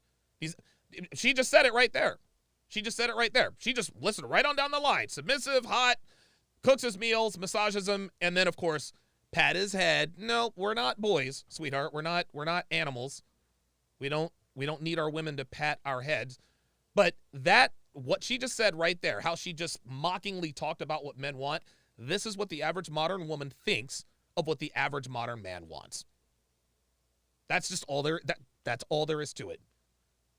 Not just about that. The one of the important things for being a man, especially in a relationship, is we want to be our woman. If I have a woman and I love her, I want to be her portal to the world. Yes. I want her to experience things through me and see things through me. So for that, I need a degree of innocence and purity for her. There you go. I want to be the first person to put her on a private jet. I want her to Thank get on the jet and go, wow. I did it. Oh, you took me. It's like you wouldn't want to give someone a Christmas present if they'd had 10 presents better than you before. Wow, he's spitting facts here. It's like, well, duh. So as a man, as a woman, what makes you attractive to a man, to a degree, is your innocence and your purity. This is very important. And it can go down to very basic, simple things. I'll tell you, if I walk in a club, do you know who the hottest girl in the club? It's the girl who isn't dancing, isn't twerking on a fucking stage, not surrounded by dudes. When girls want male attention in a club, they start drinking, twerking. That is the most revolting, haram bullshit. I may want to fuck you, but I don't want to be with you. If you show me a girl sitting in the corner, shy, I'm like, good. She hasn't experienced too much life. I can show her things. Thank you. And also, not just show her things. This is a very important point that I get attacked by the Matrix for because they completely misunderstand me on purpose. As a man, if I'm out here struggling and leading and trying to lead my household, I also want a woman who shares my values. I want to a degree to educate my woman and show her things and for her to agree with me. Like you said earlier, looking for a male role model. You want to be a role model to your woman. If she's Let me stop this right there and go back to what Andrew was talking about. In terms of a girl who doesn't have all of these experiences. That is 100% spot on. I actually talked about this. I talked about this on Relationship Foundation Fundamentals and in my latest ebook and in my one of my previous ebooks, How to Properly Vet Women. And one of the qualifications on vetting women is she appreciates the little things. She appreciates the little things. A woman who appreciates the little things is a woman who's also going to appreciate the big things. When I was my high school sweetheart, her name was Jill. Beautiful blonde girl, green eyes. She was gorgeous. She was beautiful. The first time I ever gave her flowers, she was over the moon about it. She was over the moon about it. Why? Because she had never been given flowers before. Valentine's Day, I got her a dozen roses and a balloon and chocolates and all that. She cried because she had never experienced that before. This is why we tell guys don't give women flowers. It's not because it's simpish. Well, it is because it's simpish, but it's also because everybody gives her flowers. Everybody's given her flowers. Modern women have this been there, done that mentality all the time. And this is one of the cool things. This is one of the cool things about me and Devin's relationship. Devin, before she met me, she never flew first class. Ever. Never flew first class. Devin she'd never flown first class until she met me. Devin has never, here's another thing Devin's never been able to do. She until she was with me, she had never been able to want to buy something and not have to check her bank account. She's never experienced that before. Never experienced that before. We're at the CME walking through the Venetian. We go into the Coach store. I say, pick a bag. Pick 2 bags. We're down in Atlantic City. We go to the, I think it's another Coach outlet. Same deal. She's never experienced that before. That's attractive to me. Something else that Devin has never done is stay in a two-bedroom, ultra luxury Vegas penthouse. Beautiful, dude. Devin and I, we have stayed at some exquisite hotels. She's never experienced having a hot tub in every bathroom of her hotel room. She's never experienced clicking the remote control and the blinds going up. She's never, ever experienced that. That's what Andrew's talking about. If you have a woman that's experienced everything, posing next to Lambos and private jets and this and that and the third, guys are like, well, hell, what the hell can I offer her? What else can I offer her? How else can I impress this woman? Too experienced with life. It's difficult to be a role model. If she's sitting there shy and quiet, you can come along and say, no, you know what? Don't do Jethro Rafro. Welcome to Chat Privileges. At Jethro Rafo to welcome him to the TSR family. Jethro, if you would, put your age and location in the chat. Thank you. The fucking vaccine. Listen to me. And you can be a role model for her. You can't do that for a woman who knows too fucking much, knows too many dudes, been too many places. There you go. There's a degree of purity that we're looking for that's super important. I'm curious if you said if she's like done too many things, that's like bad. Right? Yes, correct. So I'm not even talking sexually, like been on a private jet. Yeah. I'm curious because I lived. But how do you get on a private jet without sucking dick? There you go. Thank you. Because my dad's part of he's top 1% in terms of income, and I was just curious, is it different if you did stuff with your dad? Yes. Well, no, that's fine. It is different. Yes, it is absolutely different if you did stuff with your dad. Absolutely. Absolutely. No, not like that. No, it is different. It is different because that's your dad. That's what he's supposed to do. Sexual. No, I meant she said private jet. Yeah, private. I know what you're saying. Well, I know exactly what you're saying. Yeah. But my point is that we're looking for a true degree of innocence inside of females, and it's that innocence is going to make us feel protective over them, and that the protectiveness is going to make us be good men. Mm-hmm. There you go, man. So when we're looking at society as a whole and how broken it is, I understand that men have a massive role to play, women have a massive role to play, but a lot of the paternal instincts and instinctual behaviors of men, because the instinctual behavior of man is to die for his woman. Like someone comes to try and take her, pull a sword, die to defend her. That's right. If you're going through life and you find that men don't really feel about you that way, that's because a lot of their instinct is being eroded by the fact that you, like you said, they look through your IG or they look through your life and you've lived so much life and they just feel like there's nothing new I can bring to this girl's reality. Bingo! That is 100% correct. There you go. Lorenzo Rock says that's why men want to be with younger women, because they haven't experienced a lot of things yet. There you go. There you go, man. But I don't feel like that's true, though, because, like, I think it's like, I get what you're saying to a degree, right? But it's like, you could be on a private jet 10 times, but it's going to be special because it's with you. Oh, for him it isn't. Oh, give me a... Thank you. It's going to be special because it's with you? Brittany, dude, really? Really? You could be on 10 private jets, but it'll be... No. No. The first time a girl experiences something is the best experience. Just like I said, a girl gets a rose from her first boyfriend, she's over the moon. Second boyfriend gives her a rose, she's excited. Third guy, she's excited, but it's kind of, by the fourth time she gets a rose, the novelty's worn off. Been there, done that. This bitch just sat here and said that you can go on 10 private jets, it's going to be special because it's with you. No, it's not. No, it's not. If you've been on 10 private jets with 10 different dudes, at some point, the novelty is going to wear off. This is what Andrew is talking about. Not for him. For him, it's special because it's your first time. Because men, maybe it's a biological predisposition. Maybe it's just the way we're designed. But let's tie it back to sex. Virginity first. Oh, my God. Andrew, oh, my God. This is exactly it. This is exactly it. And I've talked about this before. The reason why men want women who are virgins or virgin-like is because they want to be the first. Just because, and I've said this before, and I forgot what article or podcast I said. I said you can have a virginal woman, quote unquote, that's non-sexual. If you can be the first man to allow your woman to experience X, Y, and Z, it means the world to her. Devin's never traveled out of the country. We're going to do that next year. That is going to be a great experience. First time. It's not that you've done it. It's that you've done it with the first time with me. That's what is important. It is. Thank you. It's experience as a whole that men find. It's just the truth. Call me misogynistic, cancel me, whatever. I'm telling the truth. I always have done. That's it's right. Experience of life as a whole that men, to a degree, find off-putting.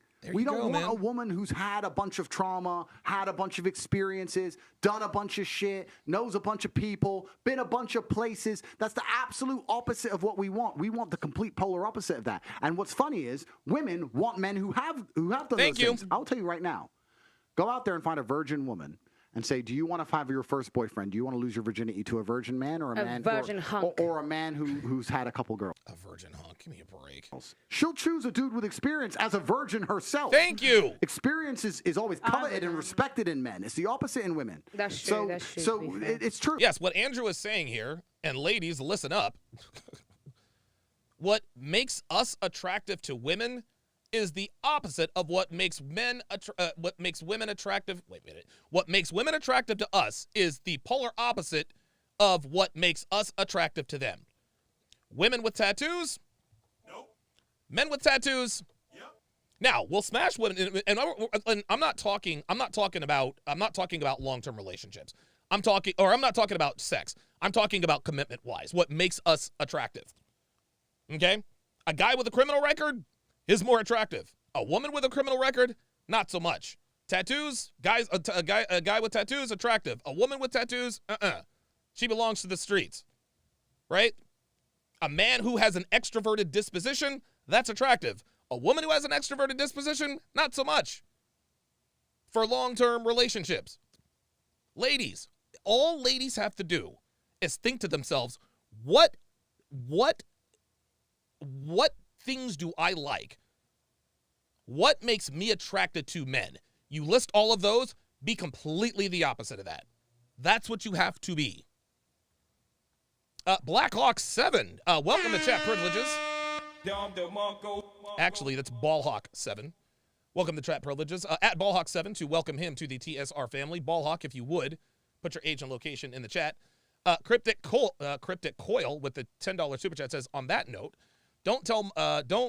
didn't Myron tell Brittany that she can't be with an average guy, and she got quiet, thought about it for a second, and ended up agreeing with him? So what Tate is talking about applies to her. That's exactly right. And I do remember that conversation. That was the DJ Academics. True. So we have to look at how fucked up the world is. Women, especially between their 18 and 28, or 18 and 25, let's say, are living these crazy lifestyles, these crazy lives with the most important people, richest people on the planet, doing everything that can be experienced under the sun. And then at 29, 30, some dude's expected to come along, know he's second place to X, Y, Z, and be happy with that. And not allow it to hurt his ego. There you go. And sit there and pick it up and put a fucking brave face on. It kills him every day inside. That's right. That's the reality. He's in love with you, and you've been. The same goes with sex. The same goes with sex. What he is talking about applies directly to sex and every other thing. If you're and again, it's not just the experience part. It's the fact that she experienced for the first time with someone other than you. That is the point. That is with sex, that's with experiences, that's with everything. And fucking where with fucking who? I can't afford a jet. I'm Joe Schmo. Okay. That fucking breaks their hearts. Do you think that hoes can ever be turned into housewives? Okay, I'll answer that question. And the answer is actually, truthfully, yes. Which I know a lot of people are confused by. They can. If you're a good enough, high enough level man, you absolutely can turn a hoe into a housewife. Bingo. But why the fuck would you? Because you don't have to. A man like me, I could, but I'm not low on options, so I would never decide to do that. There you go. If you're a billionaire, could you you can find an old rusty car and rebuild it, or you can just buy a new one, right? So it's not about what could be done. It's about what will be done. There you go. So what could be done, what will be done. A lot of women say, you just can't handle a strong woman. Of course I can. Of course I can handle a strong woman. I can handle a bratty kid, too. That doesn't mean I want to. Women in a certain status of man, I don't think women are stupid. I actually argue the fact that women have a beautiful intuition. I think that women, to a degree, their intuition is truly almost psychic. Yes. Number of times I've come home and she's like, you were cheating. And I was like, how the fuck does she know I'm fucking cheating? Like, you have intuition and it's real. You guys are smart, right? And if they get to a certain... And women have to be like this as a matter of survival. That's why they were blessed and gifted with these kind of perceptive skills. I've always said that women make far better detectives than men because they just notice more than we do. Echelon of man, they're not going to go anywhere because there's nowhere else to go. They're going to get to a guy eventually. They're going to stop at the buck and go, you know what? Where am I going to surpass this specimen? So I'm just going to behave for him. So you could turn a hoe into a housewife that way. But why would a man at that level want to do that? Why do some guys at certain, and this is obviously a celebrity example, but I'm sure we can all think of examples in like day-to-day life where a guy with a lot of options does pick a hoe and like wife her, like for example, Kim and Kanye. Because Kanye clearly has options. She did not want to be a housewife. No, she was a project. Okay, I understand. I'm just asking. You know what? That's actually a very good question. That's a very good question. To me, that's the exception to the rule.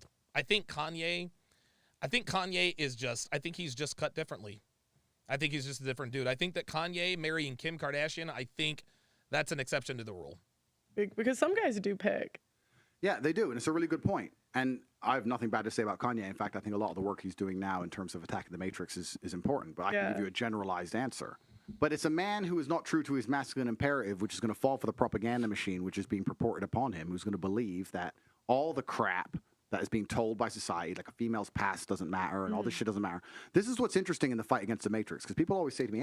Jethro says, us men notice and have the same intuition, just comes to us later on in life. Wow.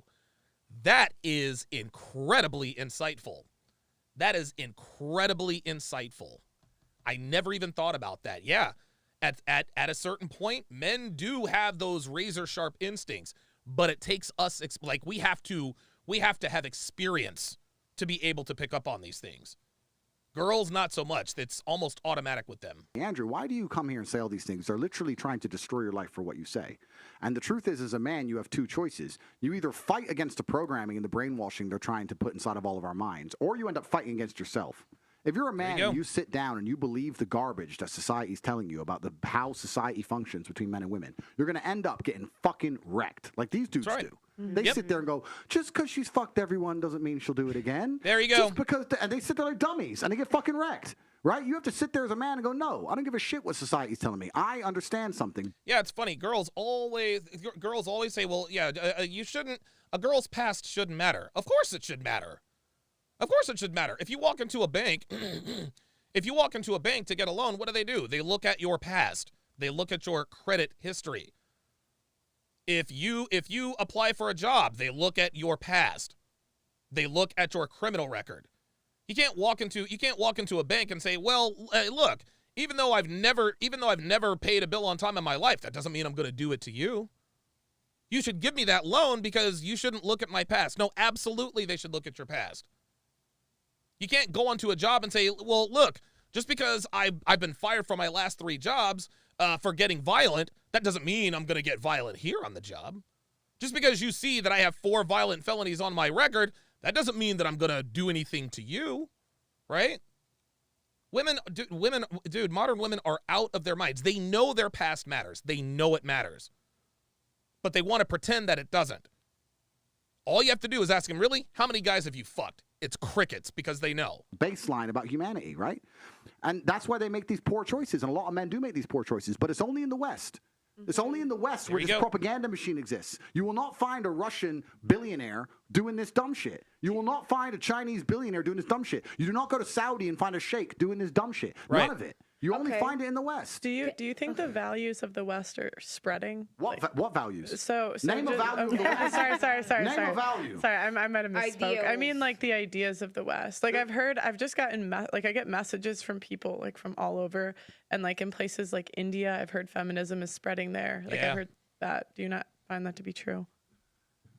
So firstly, the West has no value. The only thing the West seems to defend fervently is LGBT. I'm not saying anything about it. I'm not. I'm just saying it's the only thing that they'll stand up and fight for. I don't know why. It's weird. Like this, they don't care about anything else. They don't care about children going without child support. They don't care about people dying in wars. They don't care about our parents being in parenting homes. They don't care about crime. They don't care about no one being able to pay their energy bills. They don't care about nothing. But they give a shit for some reason about this one thing, and they'll fucking throw the flag all around the world. Surrounded around sex. That's all they care about. It's fucking strange. So that's the first thing about the values of the West. Second thing, the harder society and the harder the life is as a whole, the longer it's going to take for feminism to spread. Feminism only exists in a vacuum of an easy life. Thank you. If you're living in a society like India where life is hard, feminism disappears because the harder life is, the closer people naturally revert to their gender roles. Boom! If you got a bunch of 10 men, 10 women, stranded them on a desert island, and they had to survive, very quickly the men would do men shit and the women would do women shit. Kevin used to talk about this all the time. Season 2, I think of Bear Grylls. I forgot what the name of the show was. But season 2, they separated the men and the women.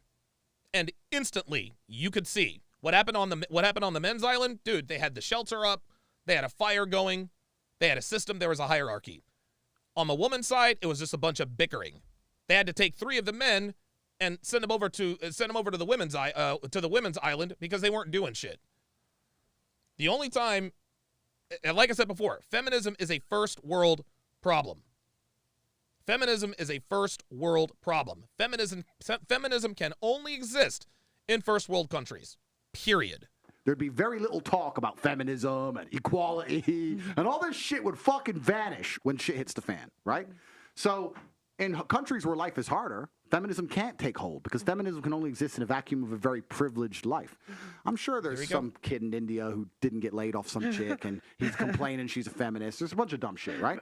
But I think the world is going to get a lot harder. I think the world is cyclical. I think it's been easy for a while. I think hard times are coming. And the reason why hard times are coming is because of ideologies like feminism.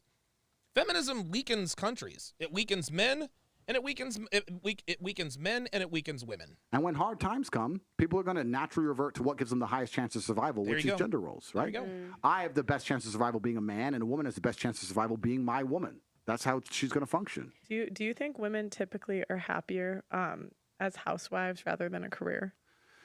Well, depends on the career. No, Depends on the man. The answer is absolutely and utterly yes, because giving life is the most beautiful thing a female can do. There you go. That's Thank what you. you've Thank evolved you. to do. That's the thing that men can. Look, dude, this is 100% correct. It is amazing to me that women put off giving life, being a housewife, being a stay-at-home mom. That is the greatest gift a woman can give anybody. It's the greatest gift she can give her kids and her husband. That is the greatest gift a woman can ever give, is to be a stay-at-home mom. Not do. I think that women who focus on having children and do their best to be good mothers in the end are the happiest females on the planet. Being a mother and being a housewife is kind of different, though. Okay, no, but it's essentially the same thing. If you're a housewife long enough, I'm going to assume you're going to end up having children. And I think that the sooner a woman has children, the better. There you go. If she can find a good man and have a child, that's a fantastic thing. I think it's a beautiful thing. And I don't see the point in a woman slaving away for a corporation that doesn't care about her as opposed to slaving away for her own flesh and blood. Woo! I think that's a complete waste of a life. Wow! Think if men are already doing that, why would you want to go along and do that Because as well? a career is not just slaving away for a corporation. A career can involve a million different things. Well, that's exactly what a career is. It's slaving away for a corporation that doesn't care about you. And There you I go. understand you have to pay the bills, and I understand you don't want to be completely sufficient. You want to be self-sufficient. You don't want to be dependent on a man. I understand all that. But in an idealistic scenario, in the vacuum of ideology, if you could sit and be a woman and focus on having children or focus on doing a job, I think on a long enough time scale, you're going to be much happier with your progeny as opposed to working a job. Can I ask you a question? Because I feel like we talk a lot about hoes. We talk about a lot of the extreme. There's a lot of gray matter in the middle. Sure. Where a lot of women kind of get lost. Yep. For example. Sweetheart, most women in the West are hoes.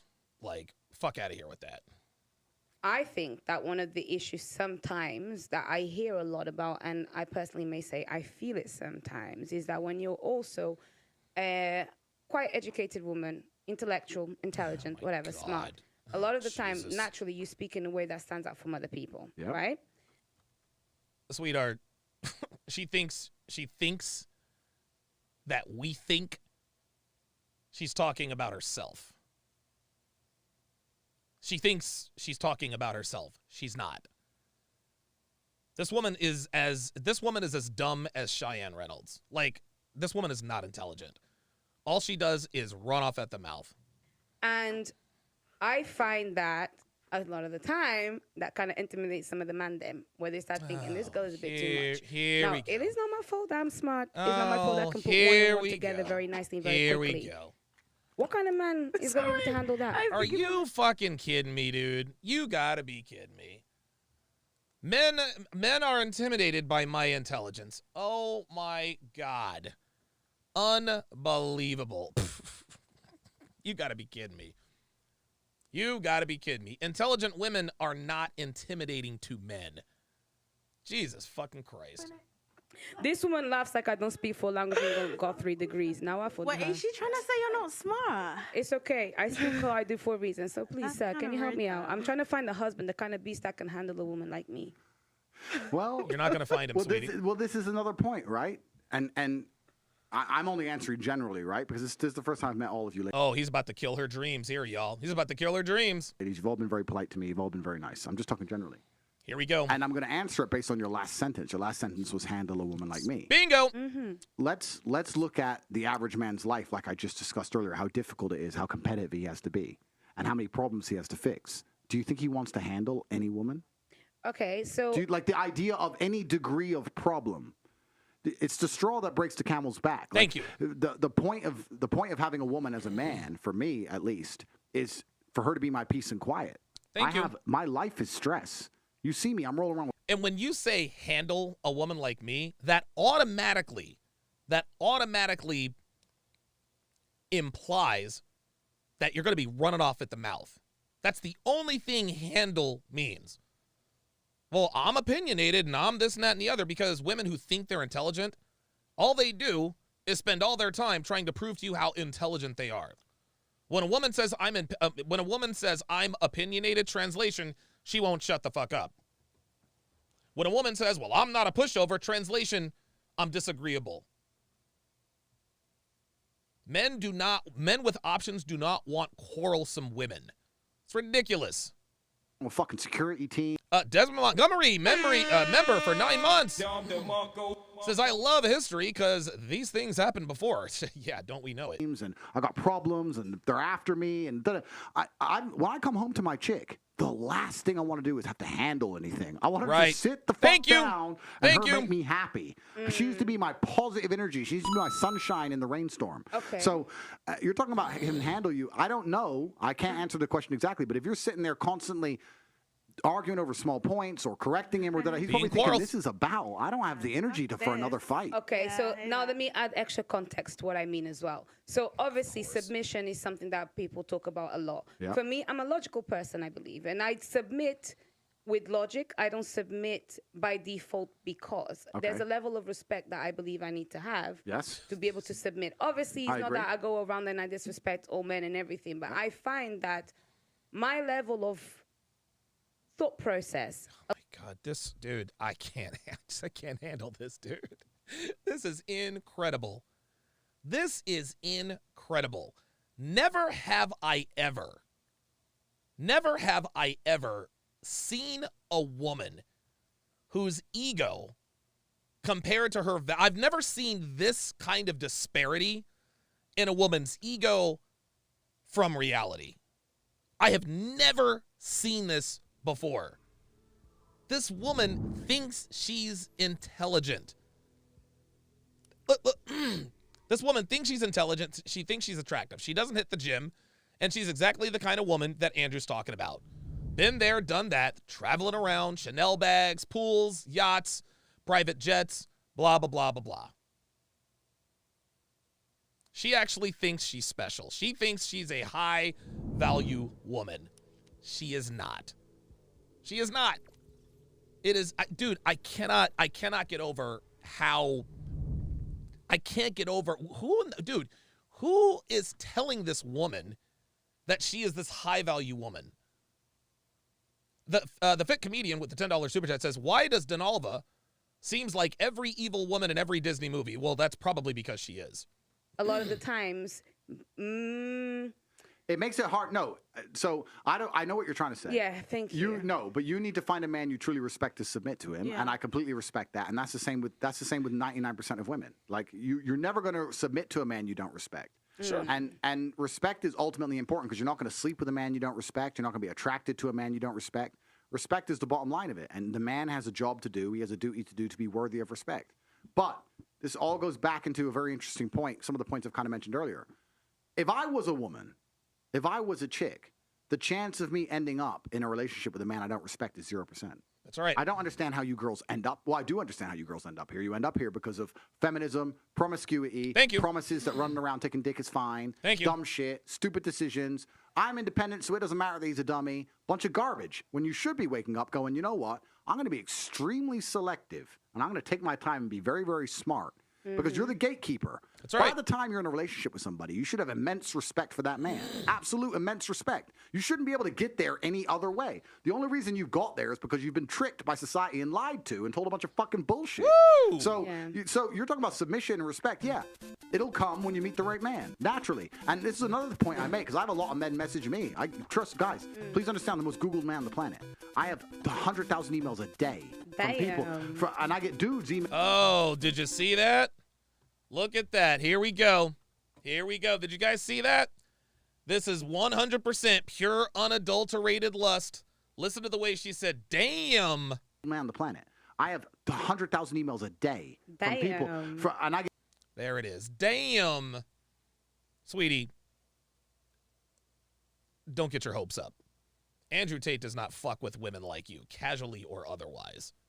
Dudes email me, how do I get my woman to submit? And I can't reply to all the emails, but if I ever read them, I'm like, bro, you're a fucking dork.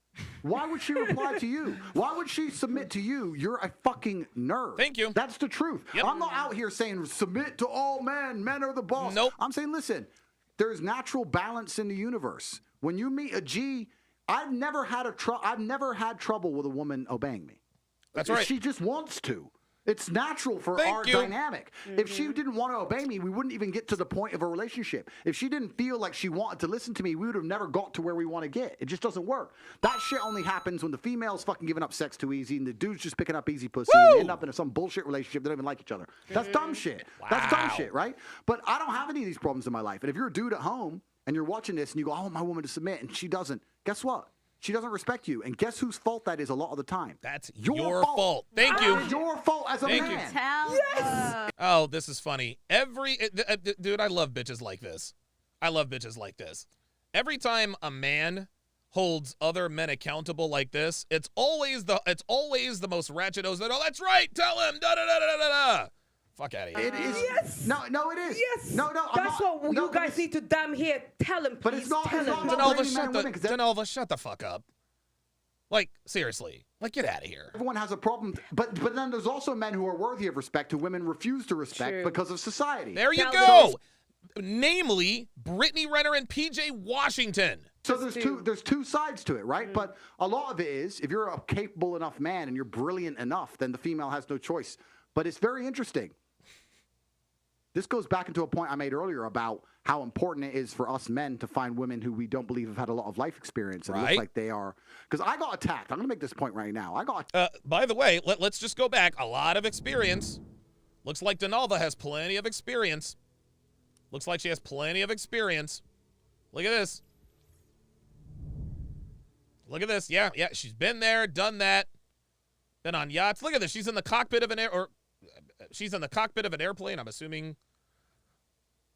Chanel, pool, da-da-da-da-da. Girl, it's so funny. Girls flexing for clout and status on Instagram have no idea that they're ruining their chances for men with men like Andrew.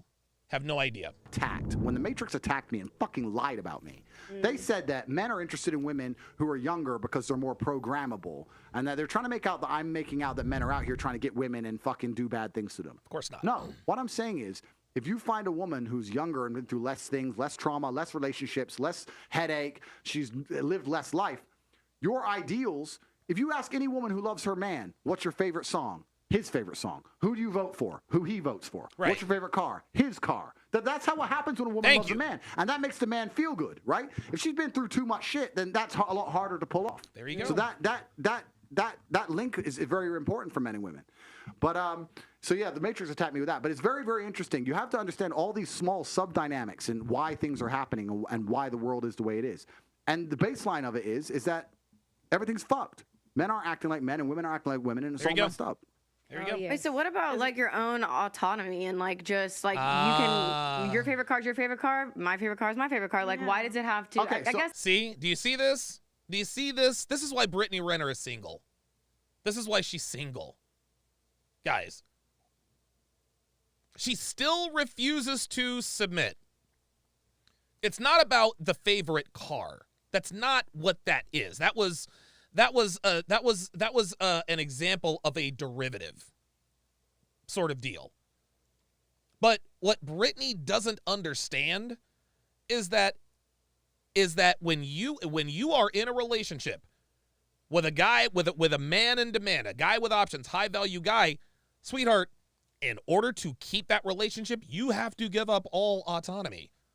That doesn't mean you have to change your preferences. That's not what that means at all.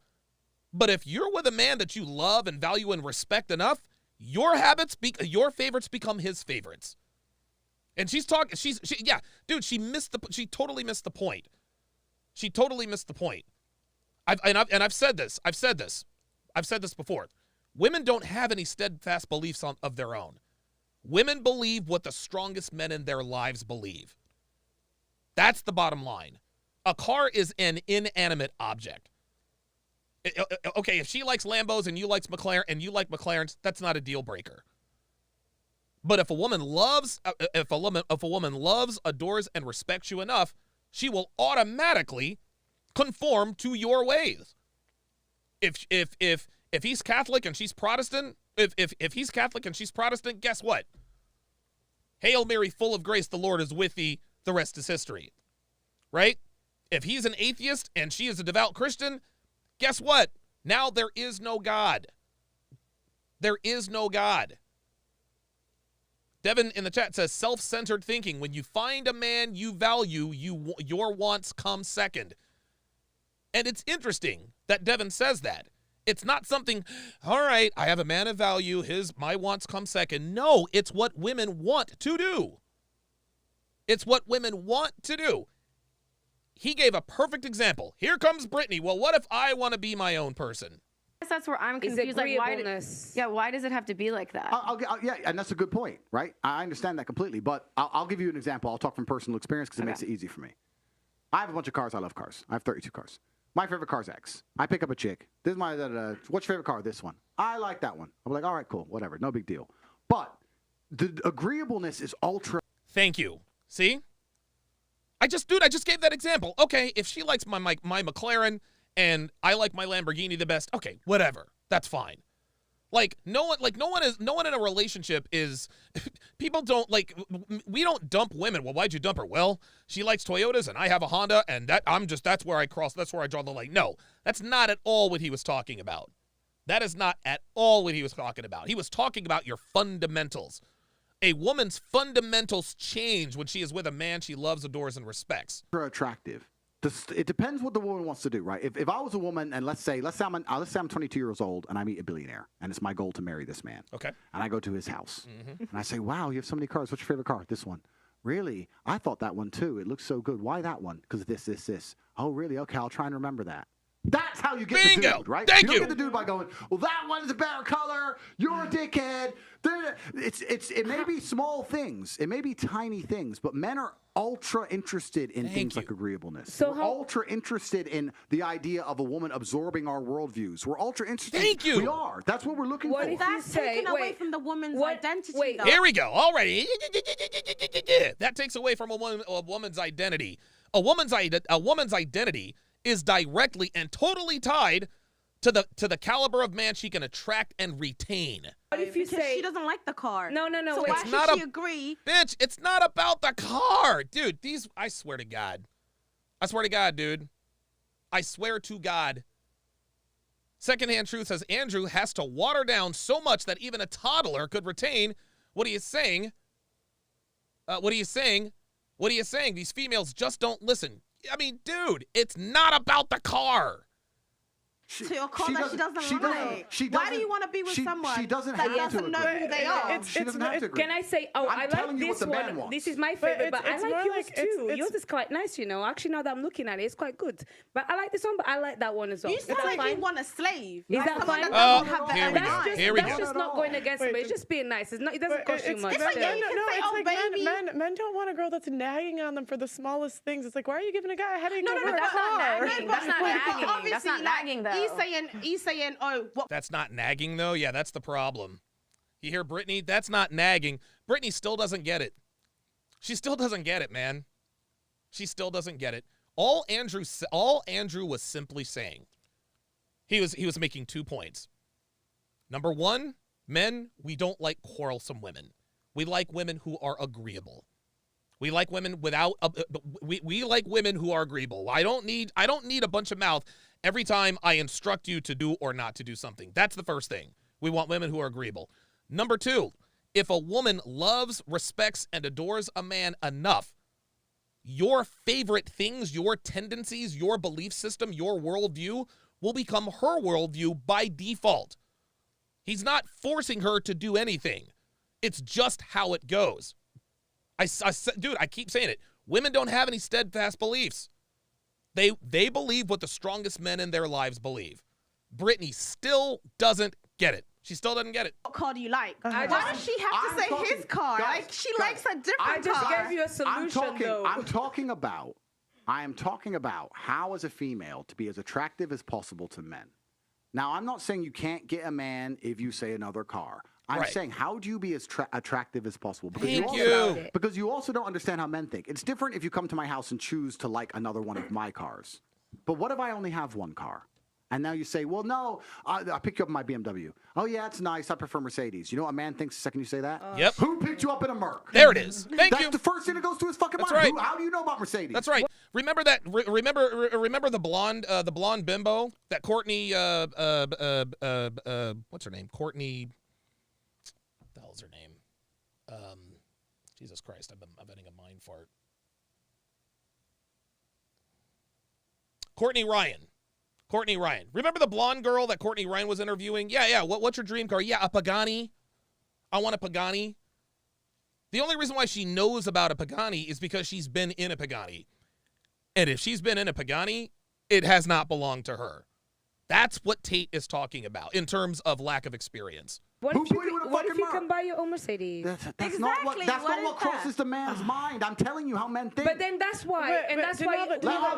Denelva, yes. Do you hear these women arguing? Listen, Andrew Tate is the kind of man every woman wants, and they're still fighting with him. Andrew's telling you, ladies, this is how men think. This is how top G's think, and they're still arguing with him. What percent of women can really afford their own Mercedes? Especially when you go clubbing. No, guys. I said a Mercedes. Oh my God, Esther, shut the fuck up. Esther, shut the fuck up. I'm really happy for you. I said the average woman makes $35,000 a year. Thank you. It's not that hard in this UK. That's okay. I said That's still venturing from the point. I'm really happy for you. I'm really happy for your car. But the average woman, I'm saying but the whole point is that what percent of women even earn that much? It's not a high percentage. No, it's not. So when a guy hears that wait. When a guy hears that you've been in this car and that car and that car, his automatic assumption is that you're an average girl. And that foolishness. And that you've been with a bunch of guys to get to that point. I've had a lot of experiences because of my dad, because my dad's very successful. But I've been in situations where I've said, like, oh, I did this, and they think it's with a guy, but it's with my dad. And remember, she said she went to Dubai. Remember that? But she's like, no, I went to Dubai with my family. Right? That's why Pearl has to clarify, because she is acutely aware that men don't like women with all that experience. We just don't. Because most guys assume that you were an average person. There you go. And that's the problem. You don't think that's demeaning a woman to say that she can't afford a lifestyle for herself? It's not demeaning a woman. It's looking at a balance of probabilities. Thank you. If I meet an average guy, I assume he makes average money. Sounds like a traumatized I think it's just it's based on wait. It's based on a balance of probabilities. Thank you. It's based on a balance of probabilities. Most women can't afford to buy their own BMWs. That's facts. If you see a woman in a hypercar, she didn't pay for that. She didn't buy that. That belongs to her man or her sugar daddy. Jay Blaze with a $2 super chat says Brittany Renner is Zach Wilson. 0 intangibles. Yeah, right. That's a very good comparison.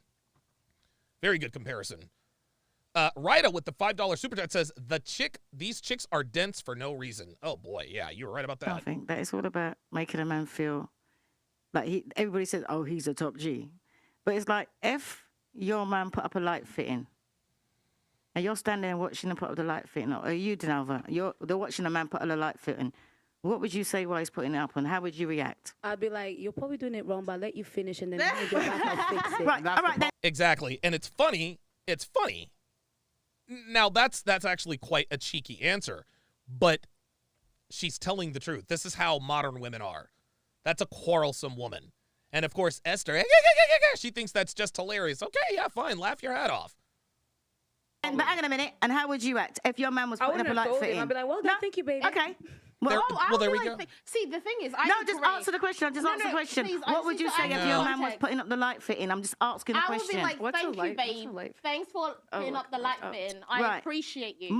There you go. And that's what Andrew's talking about. How to be the most feminine. Men, we like to be appreciated for the things we do. We do. Dude, Devin thanks me every time I take out the trash. And sometimes I'm like, Devin, look, this is my job, right?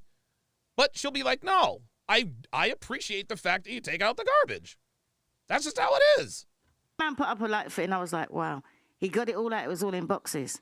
He got his toolbox. He was up there on the ladder. Whatever you want me to hand you. I was like, oh, my God, you're stripping wires. Oh, my God.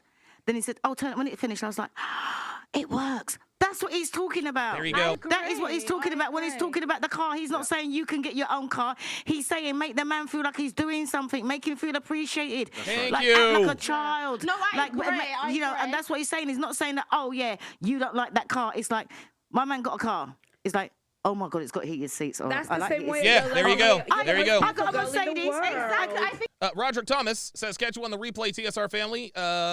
Gems here. Appreciate that, Roderick. We will see you in the future, my friend. Thank you for your support. I think it's got to be a balance, though. Like, yeah, I agree. I like to make my man feel good. Here we go, balance. Here we go, balance, right? Balance is code for quarrelsome. Man dresses up, I'm like, girl, you look so fine. Like, I like to make my man feel good, but he has to do that to me as well. Listen, right? He has to offer me that I sexual listened to Mr. Tate, right? Dude, say, sweetie, if you're fucking with him, he already has everything you want. It's funny when women talk about, well, if I'm going to do this for a man, he has to do that for me. Sweetheart, if you're with a man, he already checks off all the boxes. This is why women like her end up single. They meet a guy who checks off all the boxes, but you still want more. let me put, for instance, there's an artist that I like. My man likes it too. COVID had just sort of like finished. I got 2 free tickets to go. My man said to me, "You're not going." What would you do? Ooh. What would you do? Why am I not going? It doesn't matter. He said to you, "You're not going." Here we go. This is it. This is the Auntie Jenny test. Because that's just illogical submission. Illogical submission. Here we go. Tell me why I can't go. Okay, no, but the whole point is you pick someone that you respect enough to trust his judgment, even when you disagree. Woo! Wow! Wow! Wow! Dude, this is solid fucking gold by Pearl. Listen to this one more time. This was gold. Listen again. That's just illogical submission. Why tell me why I can't go? Okay, no, but the whole point is you pick someone that you respect enough to trust his judgment, even when you disagree. Bingo! That's it. That's it. This is what I mean, and this is in Relationship Foundation Fundamentals, howtorelationship.net, to get your hands on that course. This is what I mean when I say your woman has to trust you. Not sexually, but she has to trust you from a decision-making standpoint. The reason why Devin trusts me and my leadership is because I have a proven track record of success. Before I met her, I had owned 2 businesses. I have made money. I've made money. I've owned businesses. I've run businesses. I have a proven track record of success. She knows what my standards are. She knows what... Devin trusts me not to put her in danger. She trusts me not to put her or our relationship at risk. So when I instruct her to do or say X, Y, or Z, whether she agrees with me or not, she says, okay, I disagree with this, but his track record, and now my track record with Devin, okay, you know what? I'm going to go along with it. Devin will tell you herself, her life is 10 times better than it ever was before than before she met me. This is why she does what I ask her to do without hesitation. Without hesitation. And guys, I'm not sadistic. I don't instruct her to do or not do things just to flex or just to show you that I've got the power. No. It's because there is a reason for there's a reason for the way I do it. These women, well, that's just illogical submission. No, if you respect and love your man enough, you will trust that what he is telling you is going to protect you and your relationship.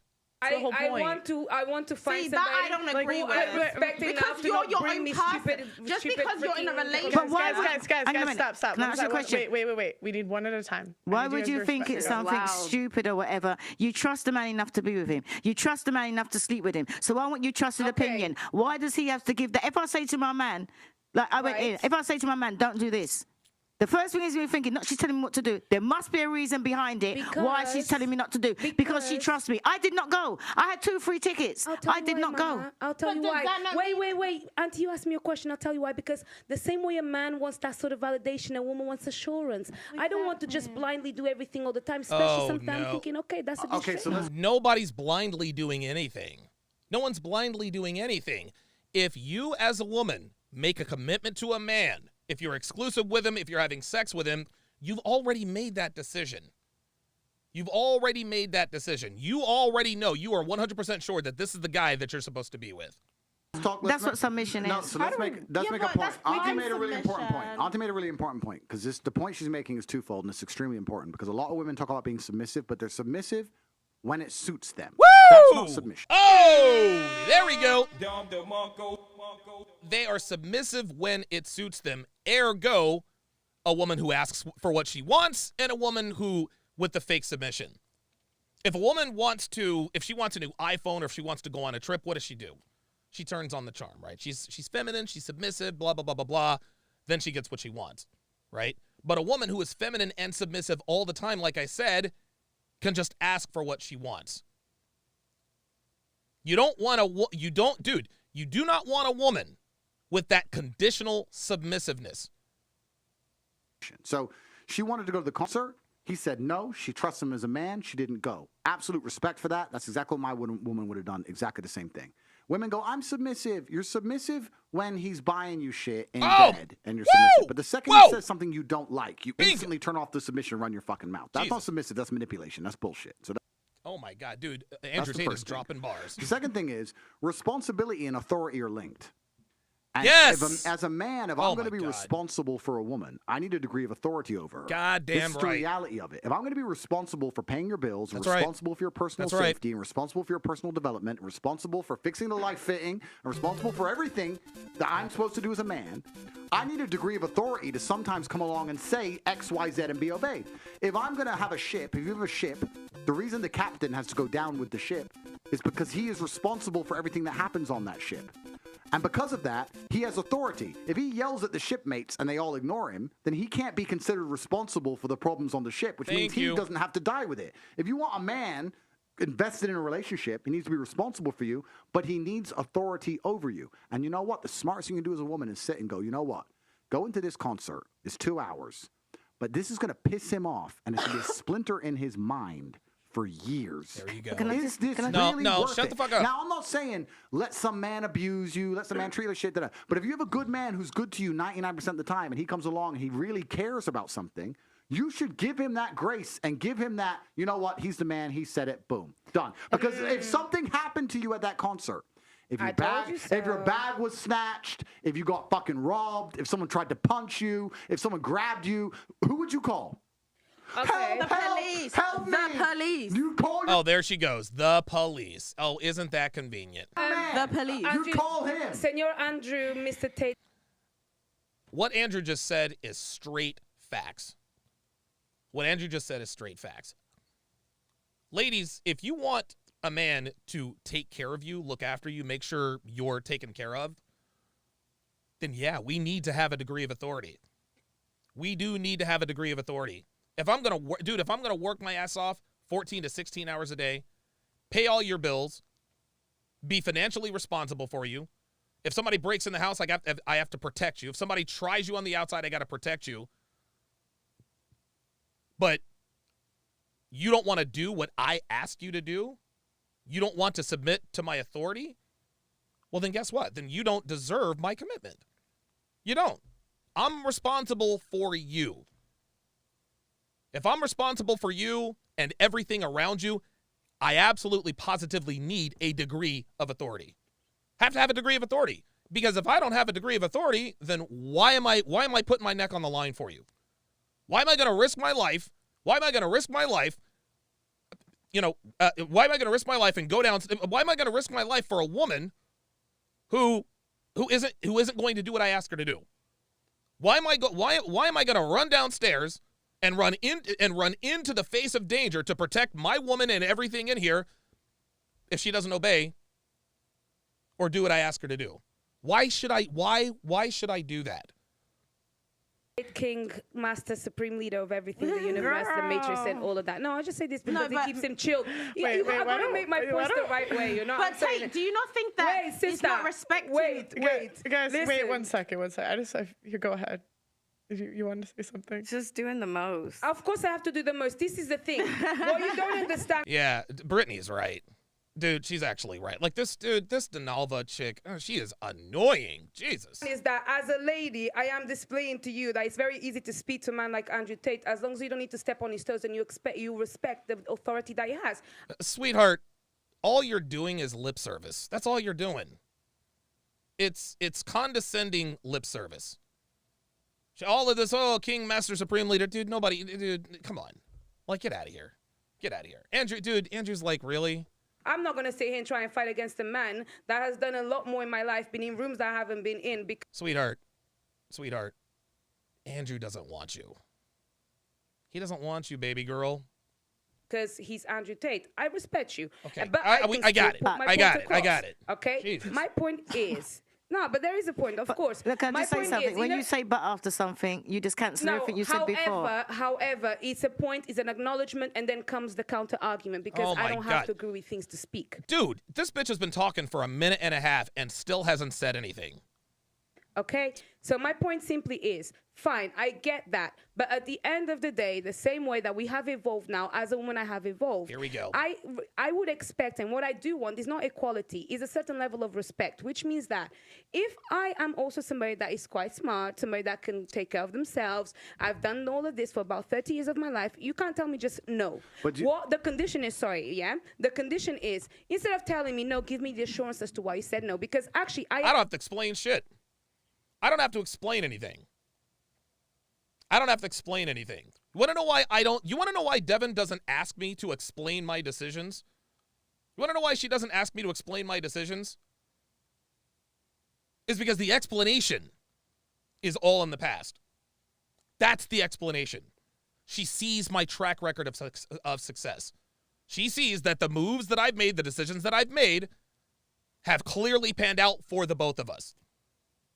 Devin doesn't ask for an explanation because she gets all the explanation she needs by being with me on a daily basis. That's the explanation. I'm agreeable when you make me feel assured that what you're doing makes me feel safe. Right, and that's the track record. That's the track record. If you're with me, if you are with me, you feel safe. So you can safely assume that when I make a decision to tell you to do or not to do something, it's going to keep you safe. Actually, because what women are looking a lot for is stability, and stability comes from knowing that you can trust a man. I don't trust blindly. It doesn't count if you're only agreeable when you feel like being agreeable. Can I just say something, Denova? Can I just say something? I'm submissive. You're only submissive when you feel like being when you feel like it's when you want something. Denalva's only submissive when she wants something. She's only submissive when she wants something. There you go. You can't, she's only agreeable when it suits her. It's just what Andrew said. Can I just say something, Denova? Out of respect. We live in different houses. Of course. If I went, he'd never know. Me and my man, because I'm a caregiver. If I went, he would have never known. Right. So I still didn't go. Okay. And? So what you were saying? So I'll say to you, okay, baby, you don't want me to go. Why don't you want me to go? What's worrying you? What's the matter? Why would you not want me to go? But why would I want to question him when he's always got my best interests at heart? Well, there you go. I want to know. I don't know why, because my best... No. See, here we go. The reason she wants to know is so that she can argue. She doesn't really want to know why he doesn't want her to go. She just wants to argue and try to browbeat him into changing his mind. That's it. Women never, dude, when a woman says she needs an explanation, all she wants is a reason to argue your point. I just want to know why I can't go. If he says, well, because I don't want it, well, because it's going to be dangerous there. What is she going to say? Well, I can take care of myself. Oh, okay. Well, then I guess you can go. That's the only reason why she pretends to want to know the reason. She only wants an explanation because she's already made up in her mind that she is going to go. That's interesting. Why should he have to explain everything? Wait, because you're not a child. You are also an adult. No, and it's not honest. Treating a woman like she doesn't have her own mind is very disrespectful. It is an acknowledgement. I'm sorry. Think about it, right? I'm 26, right? Yeah. I've lived my life all by myself. And then I'm in a relationship, and this man is telling me I can't go out. With no reason. Girls, let me give you an Does that make sense? Can I do that to a man and just say, I don't want you to go out? I told him. Of course not, because I'm a man and you're a woman. Big difference. if I told my man, listen, right, you know, you said you're going such and such. Well, you know what? I don't really think you should go. He'll think about it and he'll say, you really don't want me to go? And I'll say, no, he won't go. That's a lie. That's not a lie. There's no man that's just nice. gonna If we can do vetoes like that, let me give you. Baby, I can veto. You can veto. Let me ask you girls. anytime. Let me ask you girls a question. The reason Denalva thinks she's so smart and so attractive. This bitch is so dumb. And I swear to God, dude, if I see her, dude, I will cook this bitch. Real talk. If I see her in the UK, if I'm on this podcast, I'm not pulling. Like Andrew is not. He's very good, and he's very good at this. He makes general statements without attacking people like directly. I'm not Andrew Tate. Oh no. Oh no. I will absolutely go in on this woman. I will absolutely go in on this woman. You better fucking believe it. she decided not to go is because this is obviously not a regular occurrence, right? So he had a reason, and she trusts his judgment. Let me give you girls a scenario. Let's imagine I'm with a chick, whatever. She has a concert. I say I don't want you to go, and she. Okay, so what's about to happen? I assume is he's going to give them an example that it makes perfect sense, and they're still going to find a reason. They're still going to find a reason to disagree. He replies like you. Why can't I go? And I say, got a bad feeling. Don't go. Now what? Now I'll be like, so would you think the woman should just? Oops. Come on. Stop the cap. Jesus, my soundboard is behind today. Now Denalva's like, oh well, yes. Now that you say it, something very important just happened here. I'm gonna rewind this, and I want you to watch. And she replies like you. Why can't I go? And I say, got a bad feeling. Don't go. Did you see that? I got a bad feeling. I don't want you to go.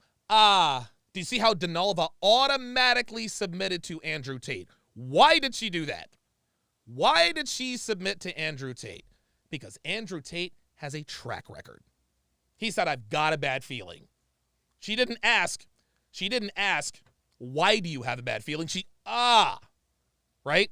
Which goes to show if a woman truly trusts you, she's not going to question your judgment. Denalva just sat here and ran off at the mouth for 5 or 10 minutes about why she would go to the concert anyway and this and that and the other. But as soon as Andrew said, because I have a bad feeling, yes, yeah, I get it. Now, the other reason is she's secretly trying to shoot her shot. And it's just not going to happen. Denalva's just not attractive. She's just not attractive enough. But you guys see what just happened there.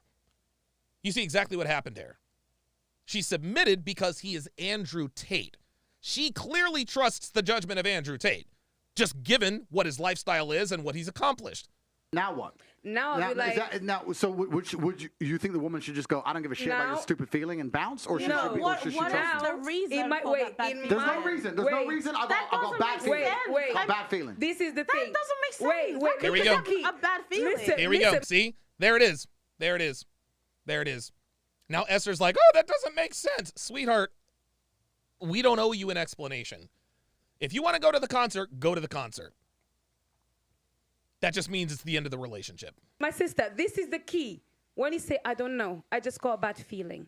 Let me tell you how that is get translated into my head. Here we go. He cares about me, and he's actually thinking about something that potentially could... Listen to this bitch. This bitch is capping her ass off. All she's doing is regurgitating what Andrew said. Will be happening that I'm not aware of. I love him for thinking outside the this box. bitch. But you've reassured me. You've shown me respect for being able to make my own decision. Yeah, and that's all it takes. That's all a girl wants to hear. This bitch. The fit comedian with the $10 super chat says, Denalva is as sharp as a bowling ball. Look at Brittany. Brittany does not like Denalva. She does not like Denalva, dude. and I don't blame her. Denalva, she can see Denalva is always... all she's doing is pandering to Tate. That's all she's doing. And Brittany's like, really, nigga?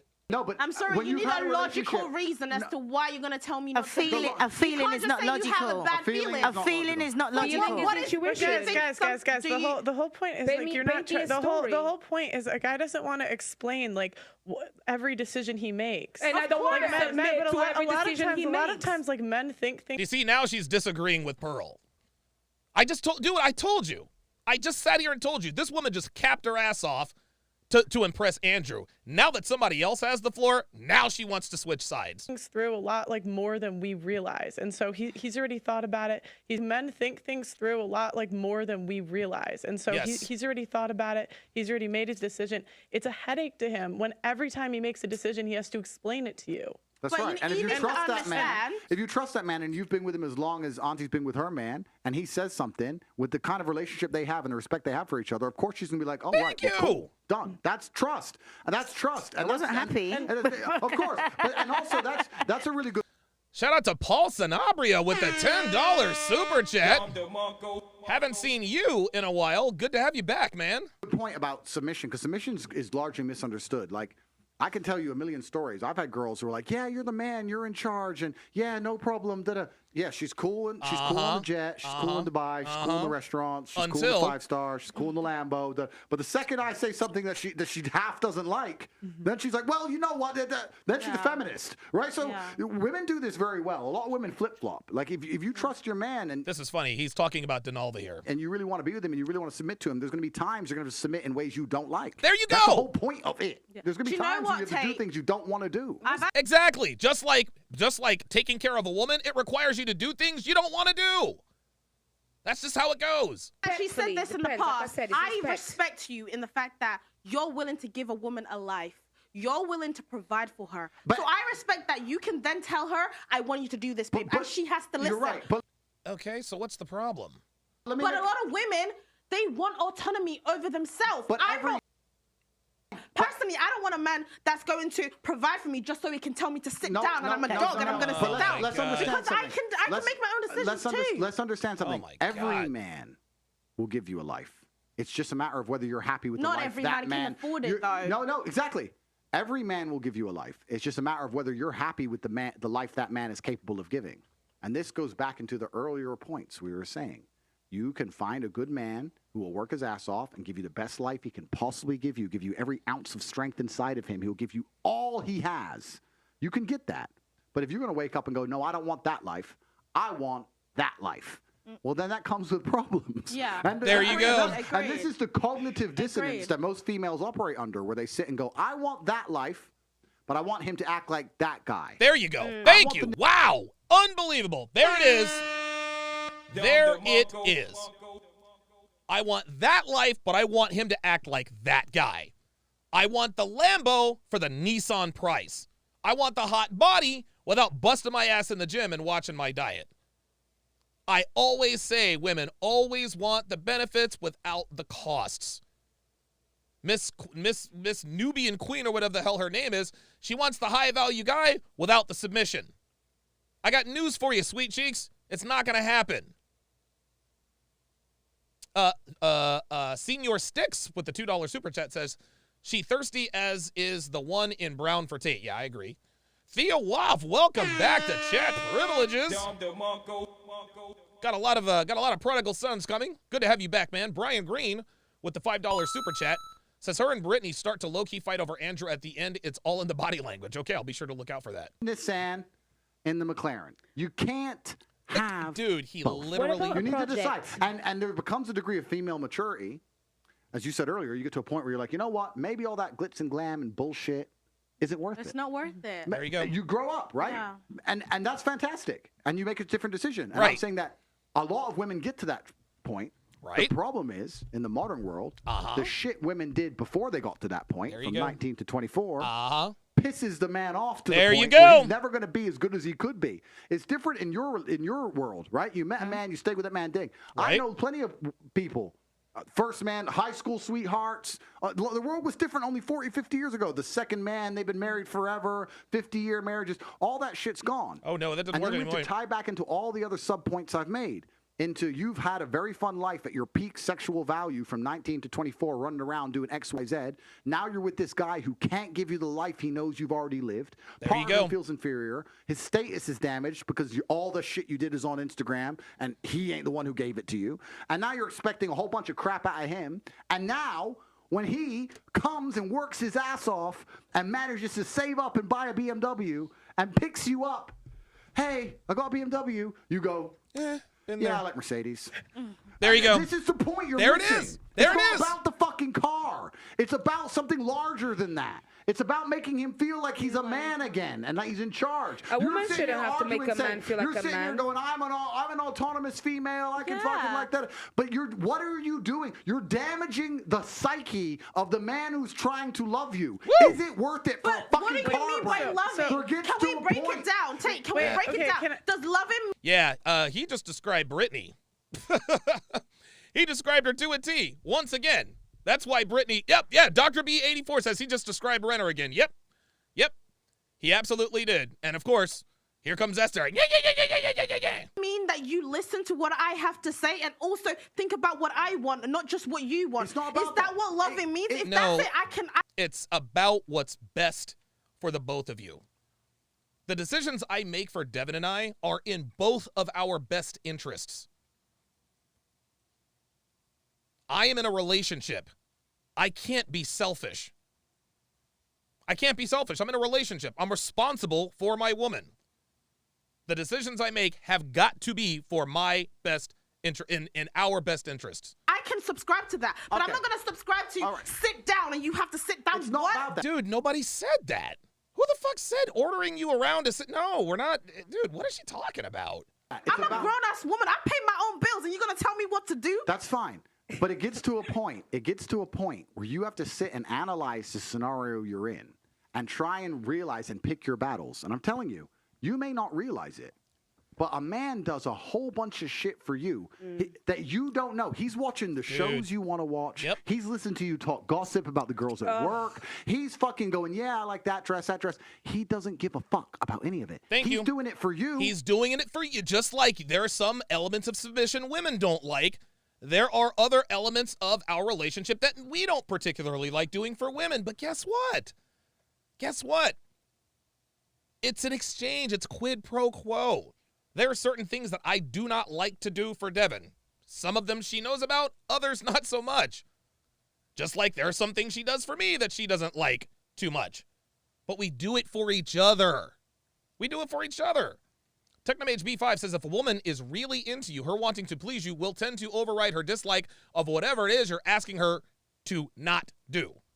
That's a very good point.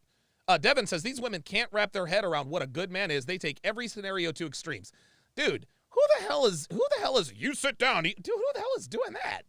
Fuck out of here. See, that's But the second it's back the other way, you have some fucking issue with autonomy. Right. It's He's bullshit. right. Listen, he's right because women. Oh my God, dude, Denalva's so fucking annoying. Women talk nonsense for a long time. And they say like, yeah, babe, you're right. Yeah, babe, can't believe she did that. It's true, babe. Oh yeah, that show is good. Yeah, babe. Yeah, it's true. You become a I agree. Men do a lot, but women do a lot too. As much as if my man caters to me, I will do anything to make him happy. If he's Stop the cap. No, you won't. You won't respect him. Omega Kong with the $10 super chat says these women, especially the British lady, are showing they are in a mental crisis. Super trust issues. If you can't trust the person that's bettering your life, you need therapy. Wow, that is incredibly profound. If you can't trust the person that is bettering your life, you need therapy. Wow. Woo! Wow. This is why Devin trusts me. This is why she trusts me. Because she lives a better life. says, "Oh, babe, I like this meal," I will make sure I can cook it for him, because guess what? He actually cares about what I want as well. You can't just have a one-way relationship. It's not one way. I'm just saying. Dude, what is she talking about? Different ways. I'm just saying, if I was a woman and I had to make a man as attracted to me as possible, my goal would be to give that man status and make him feel good about himself. There you go. And I would be very, very careful talking too much about life experiences or opposing views, not because he's... Woo! Oh, yes. This is why I tell women, do not talk about your sexual past. Don't talk about your sexual past, man. Talking about your sexual past is the same thing as him scrolling through your Instagram and seeing you on yachts and, posing with Lamborghinis on private jets. It's the same thing. He's out to oppress me, not because he's an evil, horrible person, but because he's trying to find somebody with a similar life view. He's trying to find somebody he can show the world to, trying to find somebody he can feel like he can teach things to. Mm-hmm. That's how you get the best out of a man. I'll tell you now how you get the best out of a man. That's why I got Clementine. No, but if you go into a man's room when he's playing video games. Paul Sanabria says the lady on the far right is crumbling on the inside. She realizes her mistakes. Yeah, that would be Brittany Renner. And he's playing video games, and you say, all you do is play video games, and you nag him, he'll play video games. If you walk in there and go, you know what, you're so smart. I've seen you do so many amazing things, and you said so many amazing things. Why do you waste your time playing video games? You could show me so much. Now you're going to get him off the fucking console. Yeah. Wow, that was profound. That was also profound. Wow. I know it's an ego play. I know your girls are like, why should I have to do that? There's a lot of things Because it tells you look pretty in the morning. It's because you win. It's because in the end you win. That's right. You talk about why should I have to do that? Well, why should you have to work hard in the gym to get six-pack? Because you win. Boom! That's the game.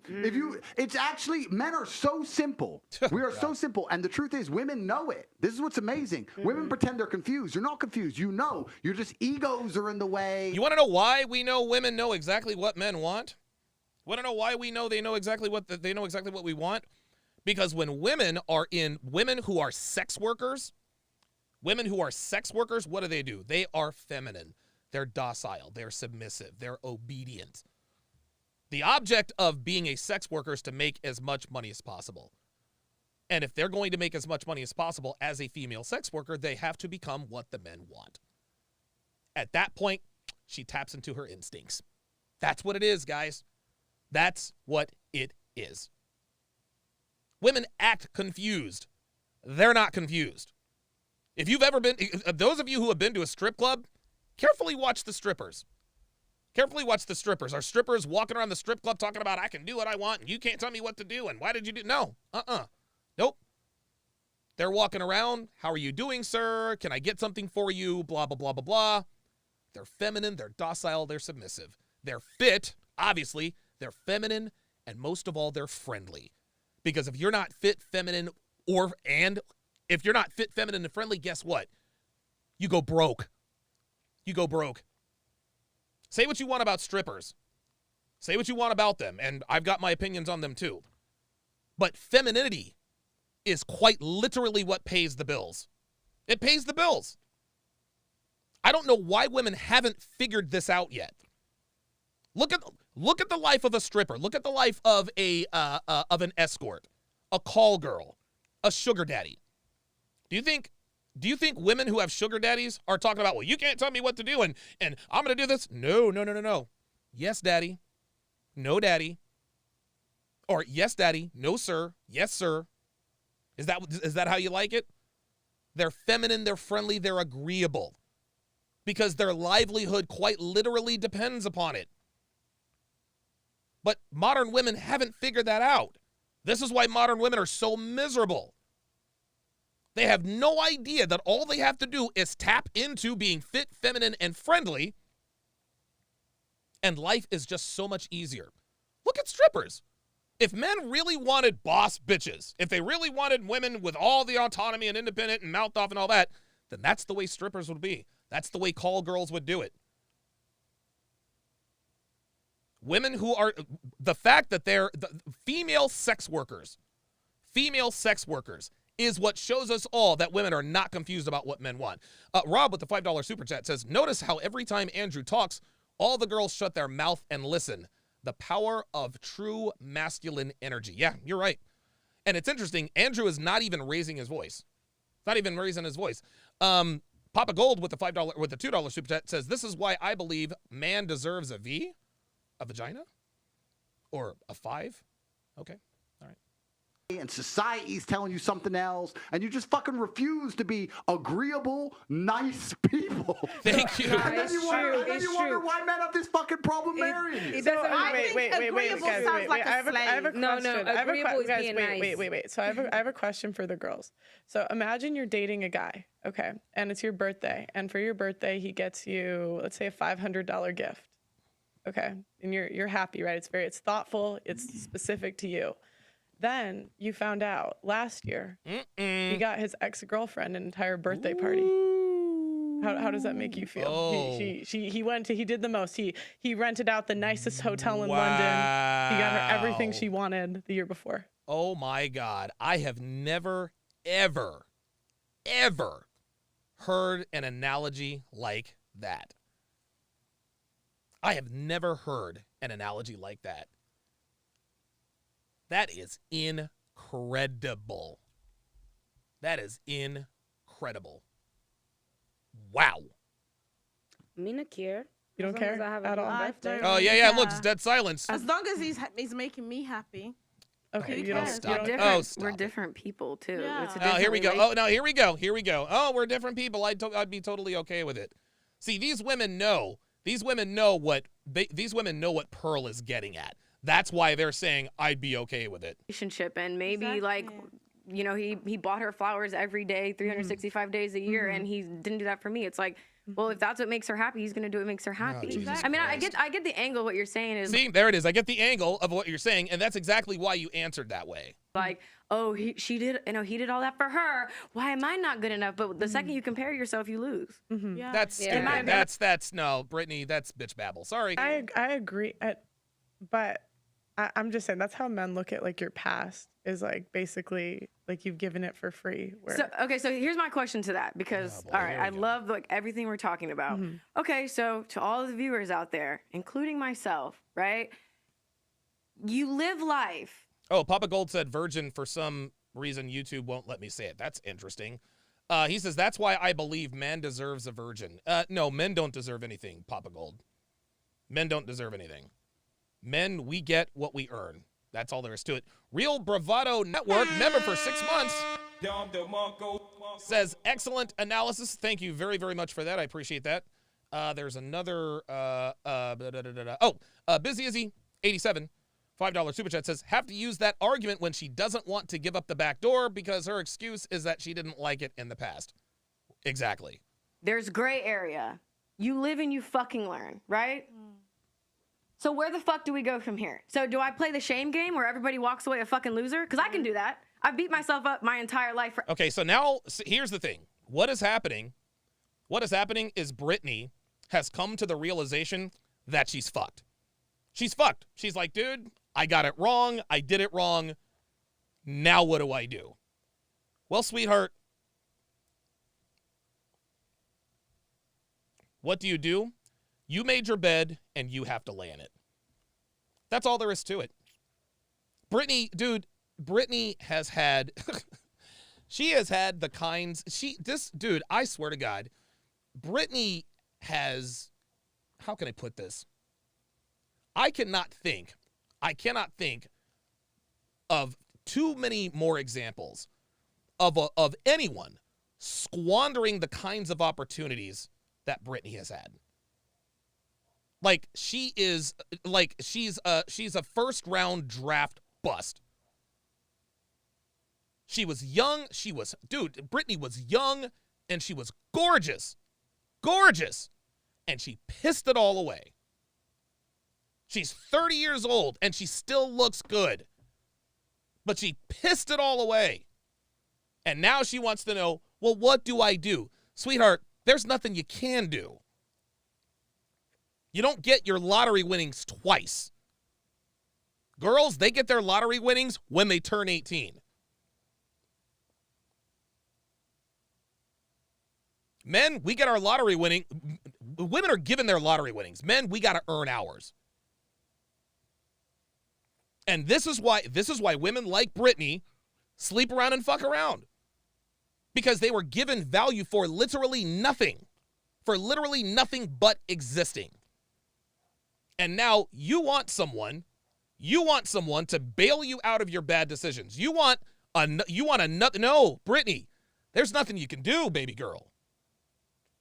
There's nothing you can do. That's it. Brittany, right now, what's happening is she's processing that she's fucked. And it's interesting. Her tone of voice asking this question is really asking in such a way, well, what can I do? In other words, if there's nothing I can do, then shut the fuck up about me. No, bitch. No.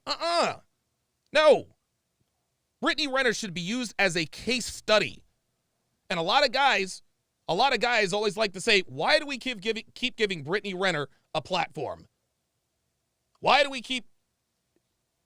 Guys, this is why we give Brittany Renner a platform. Because she is the quintessential example. I can't think of another... She is just another in a long line of examples that city girl life leads to destruction. First, there was Elizabeth Taylor, right?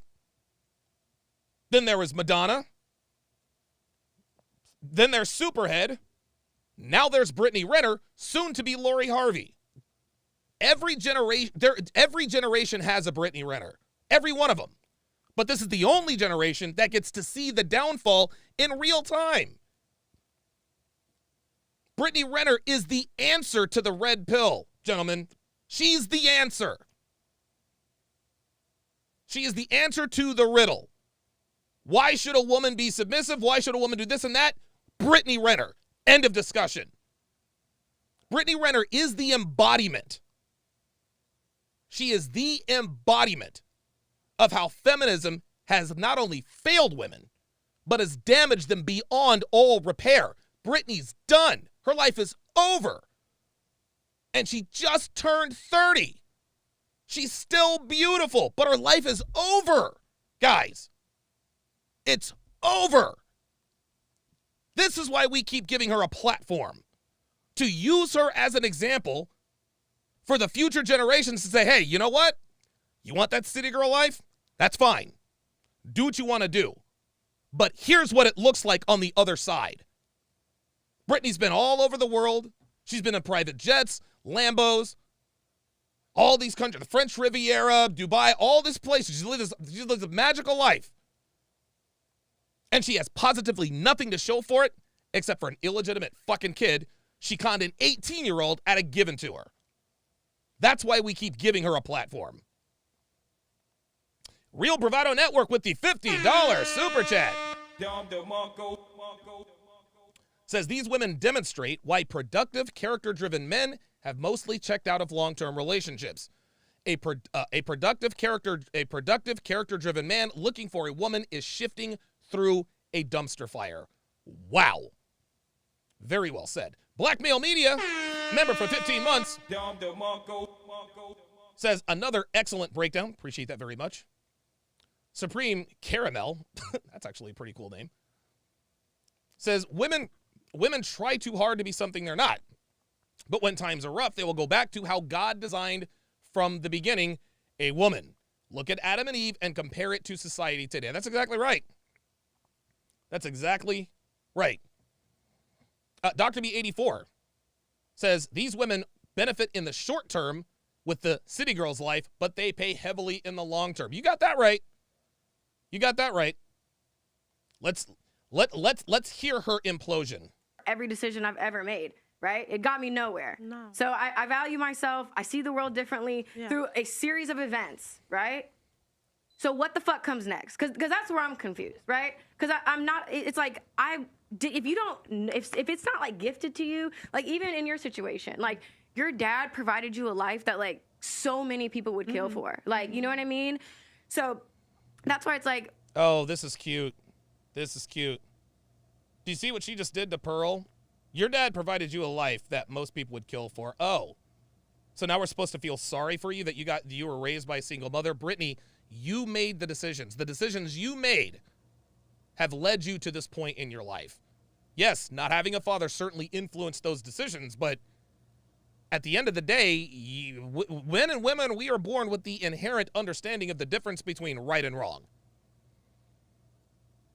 That's what's happening. It sucks because the reason I hate these conversations is because it's never about like empathy. Do I understand the... No, we don't give a fuck about you, Brittany. What, you want us to empathize with you? No, fuck you. Fuck you. Get out of here. Now she wants empathy? Yeah, I understand where you're coming from. No, Brittany, fuck you and fuck your empathy. You fucking wrote you wrote an expose on your sexual escapades and clearly identified these men by name. That's why you are where you are. This woman is unbelievable. She wants us to now sympathize for her. Fuck out of here. Get out of here. the scales and how someone may view you for this, that, and the third. Okay, but moving forward, then what? So, okay, so there is none. There's nothing. I'm just gonna, like I said, make it about myself. I'm 30, single, mom. My fucking checkered past is all over Instagram. Mm-hmm. And why is that? You know what I mean? I have people like you who are, she's a hoe, she's literally known for this. Okay. So what would be your advice to people like me then?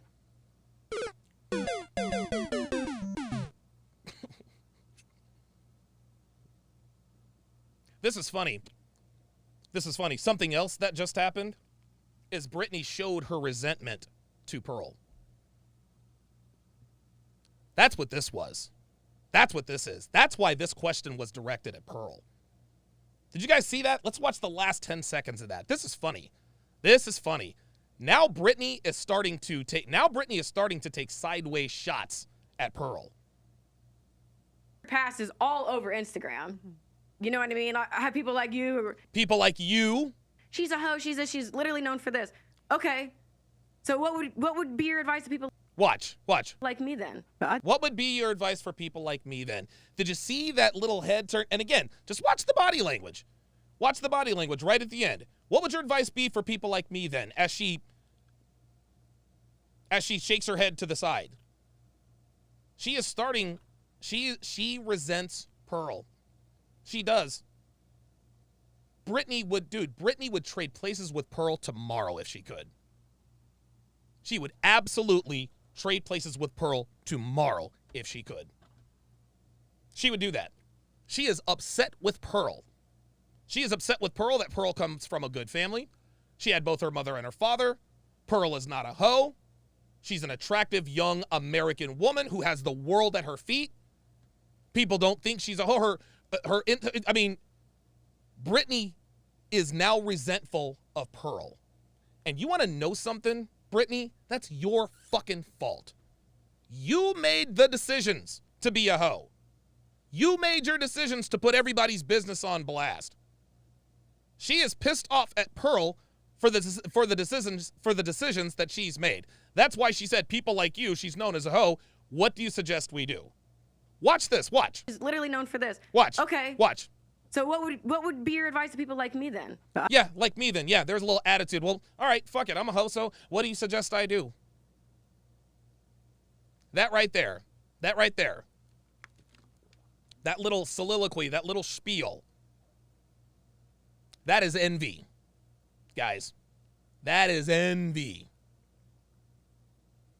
Desmond Montgomery says Pearl wasn't a 304 like she was. She made the right decisions that Brittany didn't. You're goddamn right.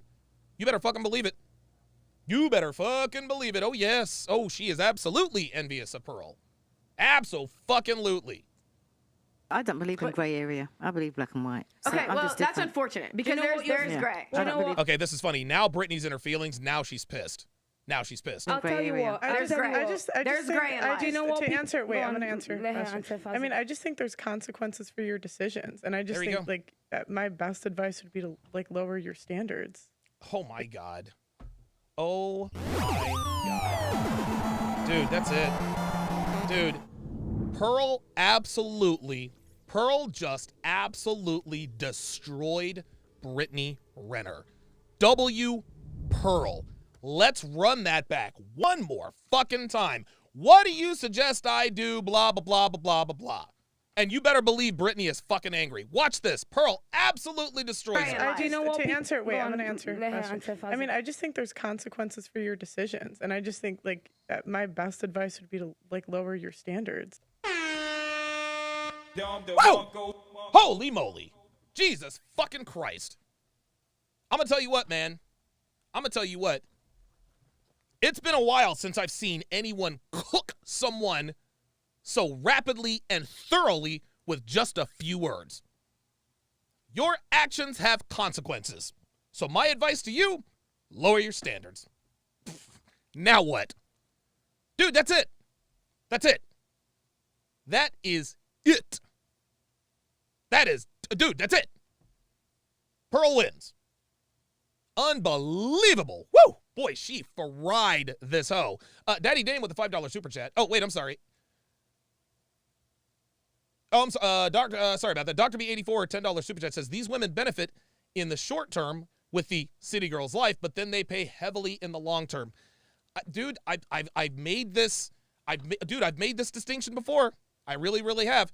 Daddy Dame with the $5 super chat says fire monologue DS about Brittany, and why she's a case study. Dude, exactly. Let's see. Fear to no one with the $5 super chat. Appreciate that very much. Busy Izzy 87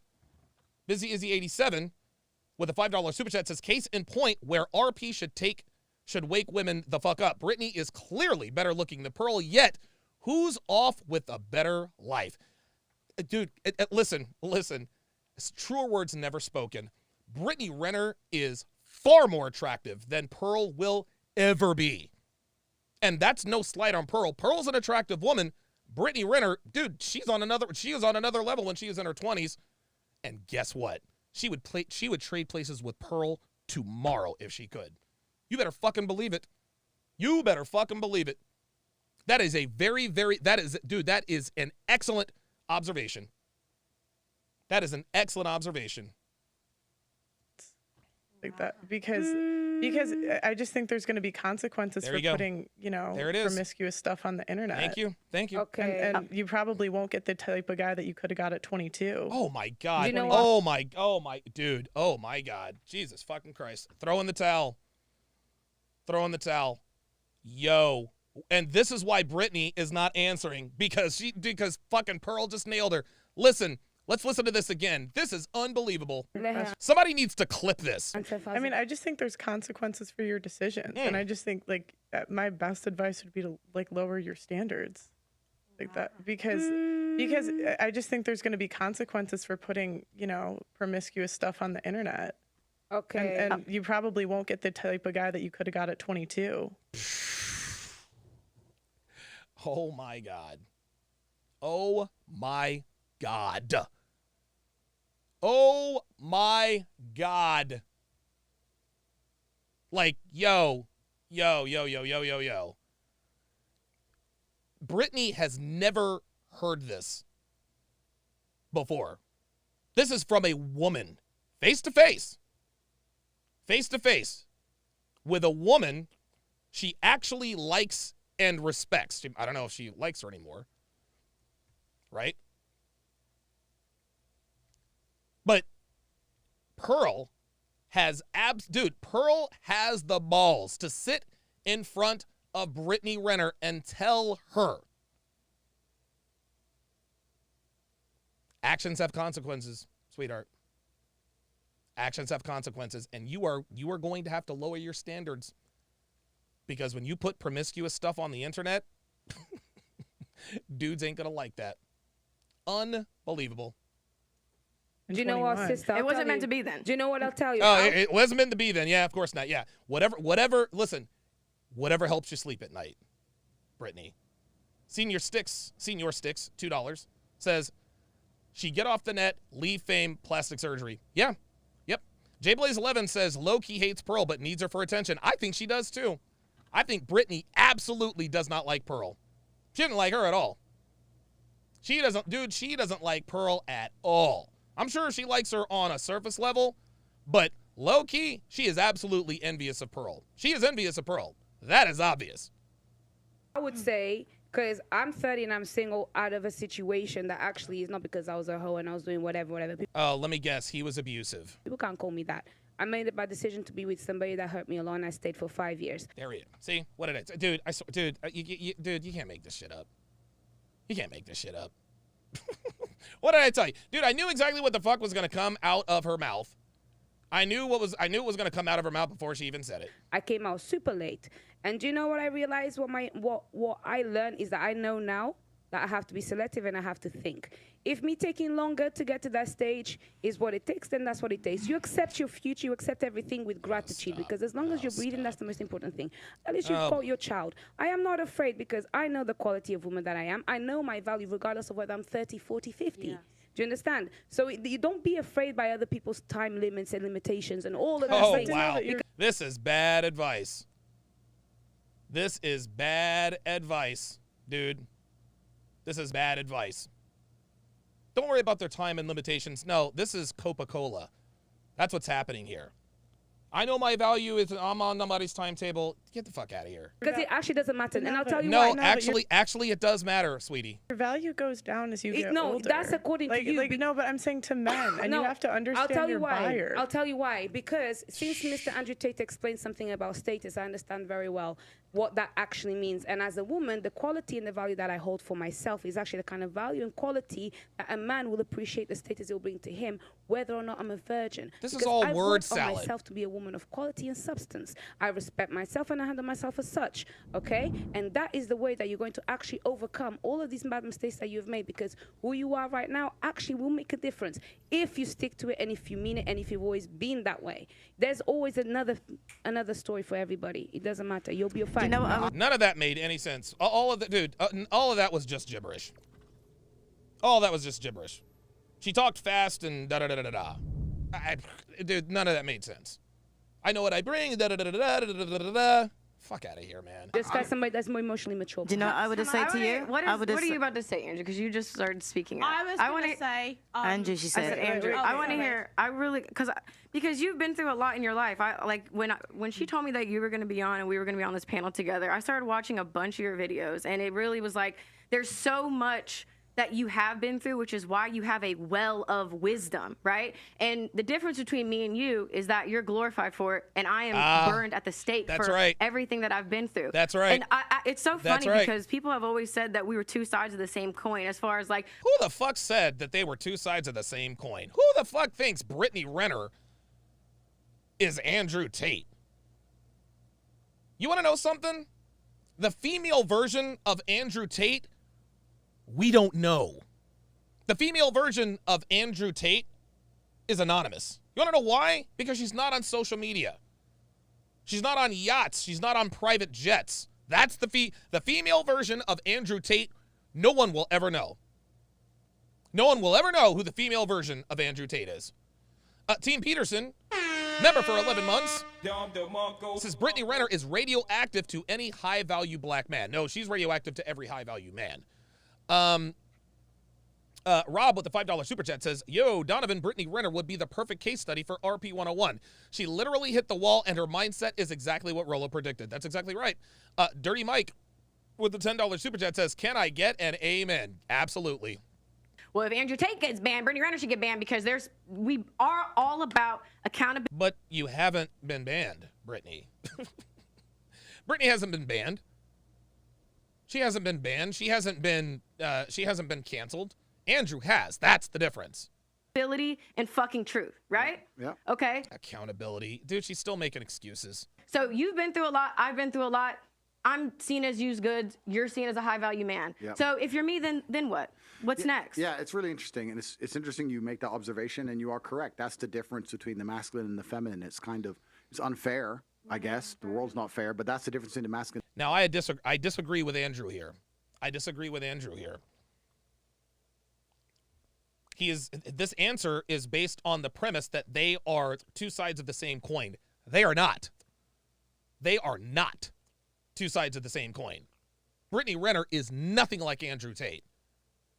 Devin actually just texted me. The closest thing there is to an Andrew Tate that we know of, as far as I'm concerned, is Hannah Jeter. Hannah Jeter, Derek Jeter's wife. Exactly. I've never heard of her either. Her name is Hannah Davis. That was her maiden name. Incidentally enough, Hannah Davis is Pearl's name. Pearl's first name is actually Hannah. Interestingly enough. But Hannah Davis, international supermodel, beautiful. She didn't hole around. Now she's married to Derek Jeter. She treats him like a fucking god. She's feminine. She's docile. She's not all social media ass pictures, this and that and the other. No. She is all about her husband and her family. In the feminine, men are respected for going through things and surviving, and women are the complete opposite. They're shamed for going through things and surviving. If you look at women love scars on men for a reason. He's gone through something. Here we go. War wounds. Yeah, men don't want a chick covered in scars. I'll say this right now, that a woman, the more trauma she goes through, the more masculine she naturally becomes. And if you were to give me my ideal woman, I would not want of wanted her to have a hard life and a bunch of trauma. I like the idea of her having a soft feminine life and being a soft person, and I can take care of her and protect her. Whereas as a man, to be a good man, you need to have been through a bunch of trauma. Because if you haven't been through trauma as a man, you're a weakling. You have to have been through a bunch of shit. So the masculine and the feminine is a very interesting point there. As for, I don't know your history, I don't know the past, but we can just talk in generalizations in regards to people like me, I guess, under the same umbrella. It doesn't have to be personal. I don't know any of it, but we'll give generalizations. One of the main reasons that men are scared of a female with history is because it makes the man insecure. And scared dogs bite. So this is why men will snap or get angry quick, or they'll bring up if you get in an argument with him, he'll bring up your history, whatever. Yeah. But a lot of it is insecurity, and it's not insecurity because the man is insecure. The female paradigm in society convinces men, any man who these women need to listen and listen good. Says anything, you're insecure. It's not insecure in that way. It's insecure in a very realistic, logical way. Like I was saying earlier, she's had a lot of life experience. Let's be honest. Am I the richest guy she's ever had? No. Am I the most famous guy she's ever had? No. Am I the best looking guy she's ever had? No. There you go. What's keeping her here? Right. And then part of it comes down to, well, am I second place? Oh my God. If she could do better, would she do better? Like there's a whole bunch of insecurity involved. And that's where tiny things, like I know it sounds like dumb shit, tiny things about the favorite car brand become more important than ever, right? It's your job as a woman, regardless of how much sexual history you've had or what guy you're with, etc. It's your job as a woman to make your man feel secure in the fact and make him feel like a man, like Auntie was saying, make him feel like the man no matter what he does, so that he feels like you really, truly believe he's the best choice for you on the planet. That's your job to do. Now, if you've had a checkered past, that's perhaps more difficult. You need to be more tactful with it, more tactical about it. But you have to achieve the same result. You have to do the exact same thing, right? So, yeah. It's easy for me if I get a 21-year-old virgin from some village in Slovakia and I'm multimillionaire Andrew Tate. Of course, it's a very easy. She's never had better. She'll never get better. She's never. And that's the female version of Andrew Tate. The 21-year-old, the attractive 21-year-old virgin in some village in Slovakia. Been anywhere, boom, boom, easy one, right? But like you said, the world's not so idealistic. The reality is that people have had relationships, et cetera, et cetera. But a man is happiest in the relationship when he feels like man of the house and when he truly feels like you believe he's the best man that you could possibly ever get and have ever gotten. Because a man is jealous. I'll tell you something. I used to say this to girls as like a joke. And I used to say, truth and jest. I used to say, no, but I say it as a joke. So you cheated on me before I met you. And she'd be like, what do you mean? I didn't even know you. It's like, yeah, you fucked that guy before I even knew you. You cheated on me. Yeah, there we go. And they used to laugh, whatever. But that's how men think. That's the male mind. Like, I love you, and you've been fucked by who? But I didn't know you. I don't care if you knew me. You should have waited. This is real shit. But that's the male mind. So he is in competition with all of your exes and all of your lifestyle and all the things you've done permanently. Yes. And it's down to you as a woman to... Dude, we never, ever forget, guys. Ever. This is why I tell women, do not talk about your sexual past. He will never, ever forget that. Don't talk about, I've been here with this guy, I've been there with that guy, blah, blah, blah, blah, blah.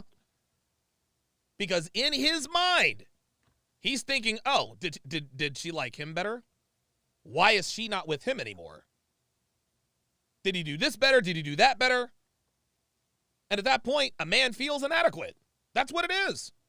A man feels inadequate. And if a man feels inadequate to a woman, he can't really love her the way he really wants to. Sit there and go, how do I make him secure in himself and secure in his masculinity and make him believe that? Yeah, Devin says, wow, Donovan has tried to explain this many times. I'm telling you, Devin knows. She knows. Andrew's just much better at articulating it than even I am. In me is still worthwhile because I still truly value him. Despite the fact that I could do X, Y, Z. I hope that gives some clarity, but that's the answer. So how do you know Daddy Dame with the $10 super chat says, Deion Sanders used her as a case study when she spoke to his football team about ratchet chicks. Kevin Samuels used her as a case study. Fresh and fit, Pearl, Donovan Sharp. This chick is making red pill history. Yeah. I like, honestly, I hope she continue to give her a platform. I know, and it's funny. People who are not red pill aware People who are still caught up in the Matrix, they're tired of Brittany Renner. They're tired of it. No, I am not tired of Brittany Renner. Dude, I hope Brittany Renner keeps. I hope she keeps it up. I hope she keeps it up because just like you guys said, she is a case study of what happens to women when they live the city girl life. She is I said this before. She is the answer to the red pill. Why should I do this? Why shouldn't I do that? Brittany Renner. And it is incredible. This is the very first generation. What with the internet and Instagram and social media and YouTube, where we can actually see the consequences of a female's actions. Again, this woman is still she is undeniably beautiful. Her life is already over. At the tender age of 30. Antonius Anderson, with the $2 super chat, says, the female version of Andrew Tate is an Amish woman. Yeah, something like that. I would have said, or for anybody in that situation, come off social media and just raise your child. There you go. So the person who meets you's got nothing to... There you go. But I never knew you. I'm trying to tell you. This was facts. I never knew who you were because I've never heard of you before. So when I spoke to you, by the way you're saying like what's on the internet, let me just say, you're a nicer person than what you sound like what you perceive to be. There you go. Like you were saying, that Pearl's got, there, she's a whore, and I've heard the name, but I don't know anything about you. And I was saying that if you didn't have nothing on social media about your checkered past, and you met somebody the same way how I met you and I conversed and I got to know you, is the same way that they would. There you go. Yeah, and this is why I tell dude. Then when I tell people, then when I say I don't commit to women who are on social media, you're this, you're that, you're insecure. I'm trying to tell you. By the way, this is Hannah Jeter. This is Hannah Jeter's Instagram. 719,000 followers. 719,000 followers. She's got 4 pictures. All have Derek Jeter in them. Oh, Derek Jeter was a cute kid. Yeah, he was a cute kid. Oh, wow, he was a cute kid, wasn't he? Yeah. This is the Instagram of a quality woman, gentlemen. This is an Instagram of a quality woman. Look at the life she lives. Look at the life she lives. She'll never want for nothing.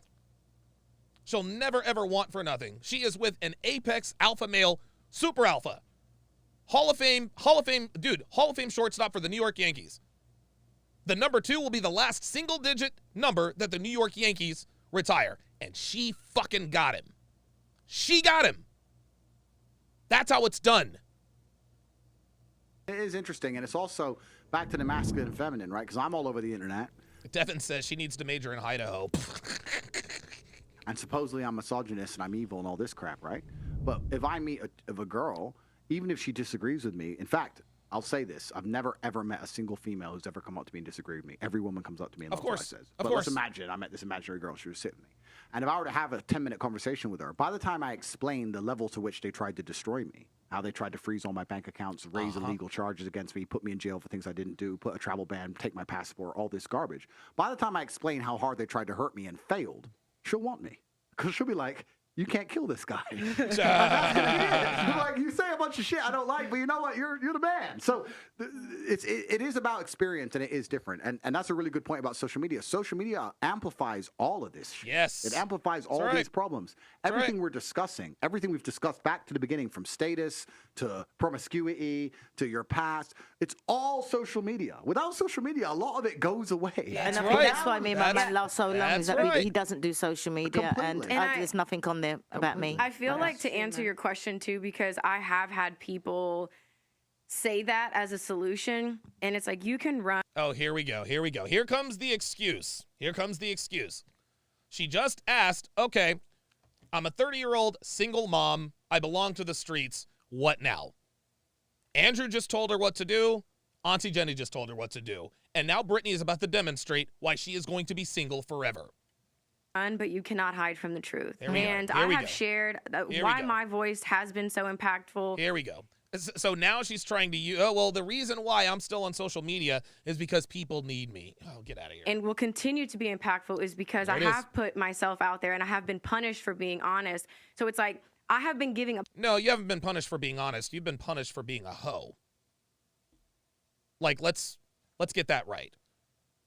You've been punished for being a hoe by exposing personal information about people that did not give you permission to expose that information of. That's why you're punished. That's why you're being punished. She's trying to act like she's this martyr. No, you are not a martyr, Brittany. You are you are 234% responsible for everything you do. Nobody put a gun to your head and made you write that book. Nobody put a gun to your head and made you post all these social media thirst traps. No, you did that all on your own, sweetie. And yes, your voice is impactful, but it's not impactful in the way she thinks it is. No, her voice is impactful in the way of a cautionary tale. Brittany Renner is a living cautionary tale. That's why her voice is impactful. Given a platform and a voice for a reason. Even sitting down in this conversation thinking there's not one person I'm probably going to agree with and probably going to want to leave. Sure.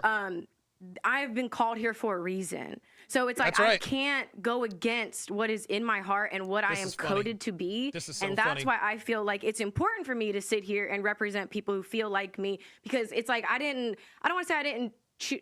I don't even want to say that. Did you hear her? She almost said it. She almost took accountability. She almost said, she almost said, I choose. I chose. Watch. Because it's like, I don't want to say I didn't choose.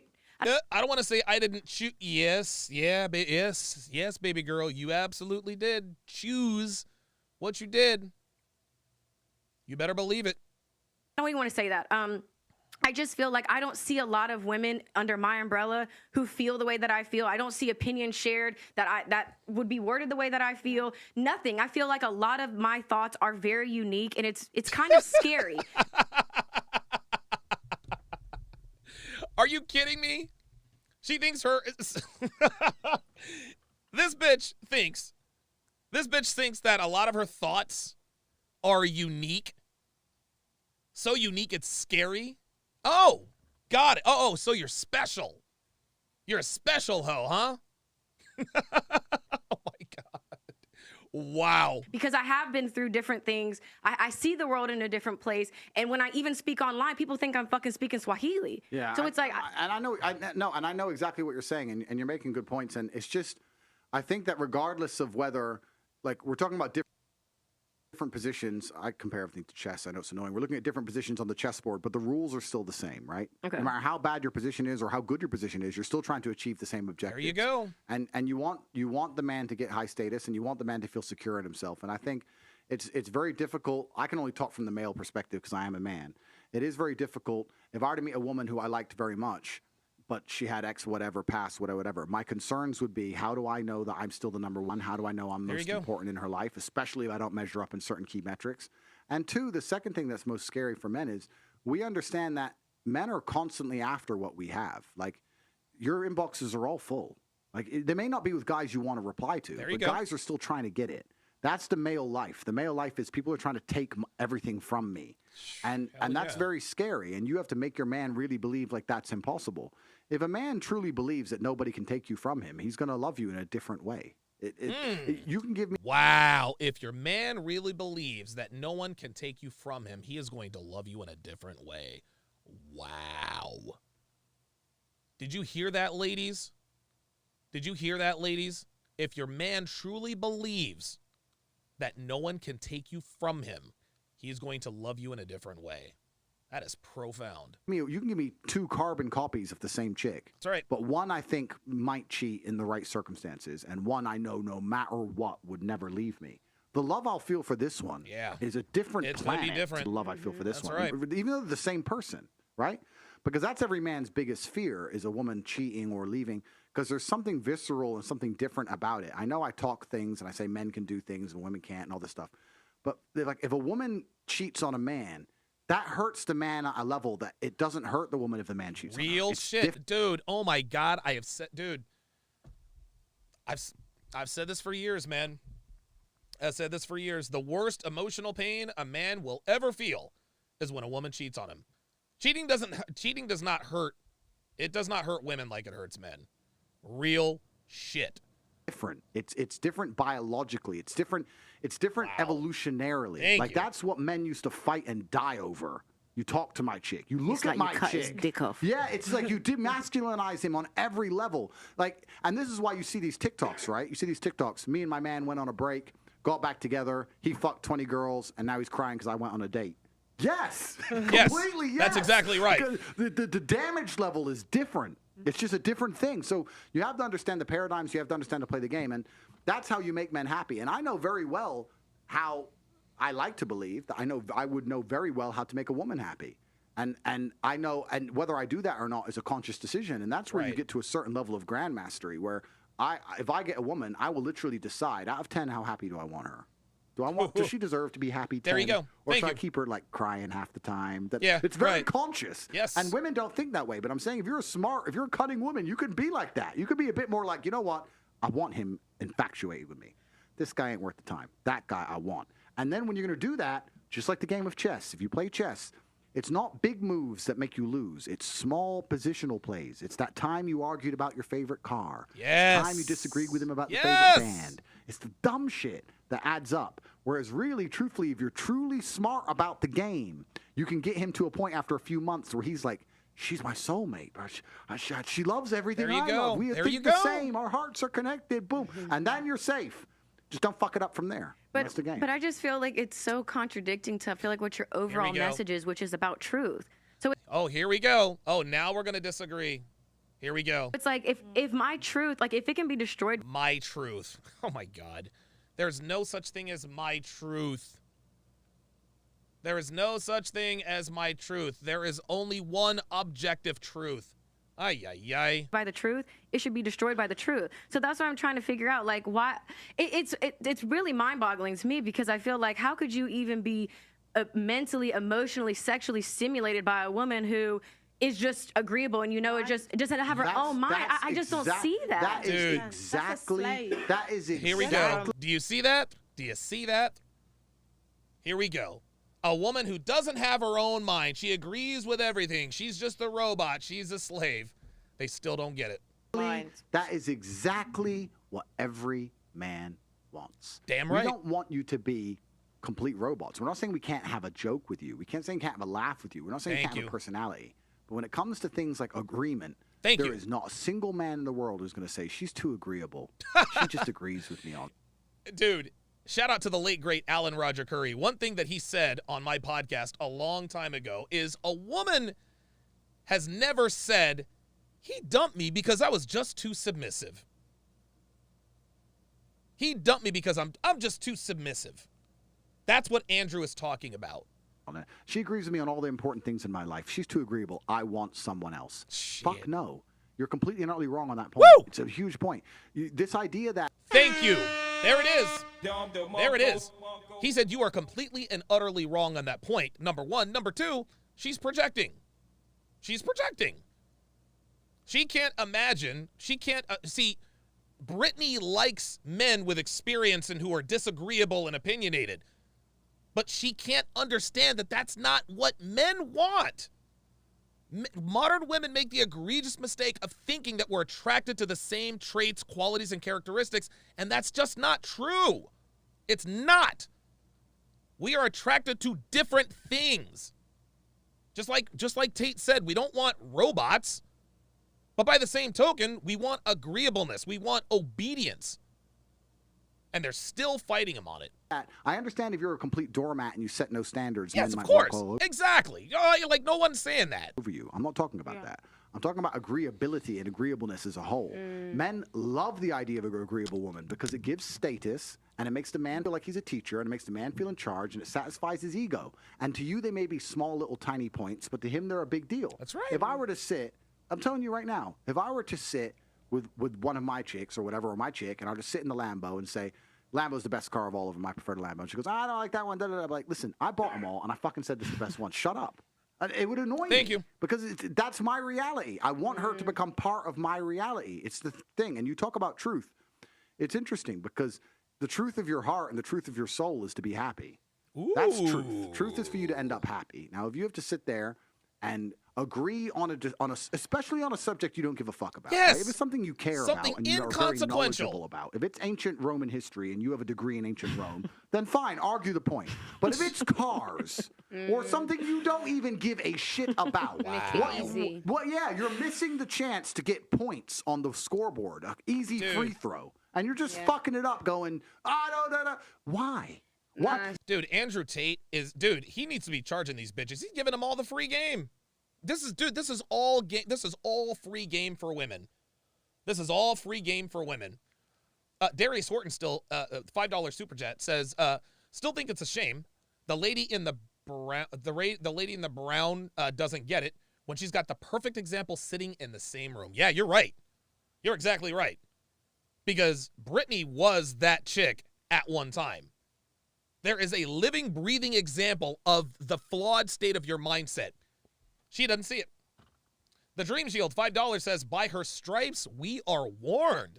I hate to make her a martyr, but she earned it. You know what? I can't disagree with that. Alvin Sam, $5 super chat says, submissiveness is not slavery. The former is consensual. The latter is not. Wow. Thank you. That is exactly right. Slavery is involuntary servitude. The definition of slavery is involuntary servitude. The definition of submission is willingly relinquishing control. Willingly relinquishing control. Very good comment. Daddy Dame with the $10 super chat says, these chicks should be sitting Indian style around Tate, looking up at him, asking how to be a better woman.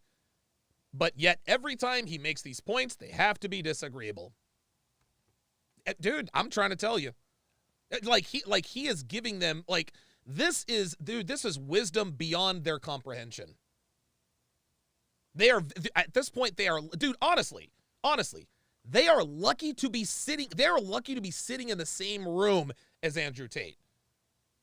They're lucky to be there. No one is ever going to tell them this. Ever.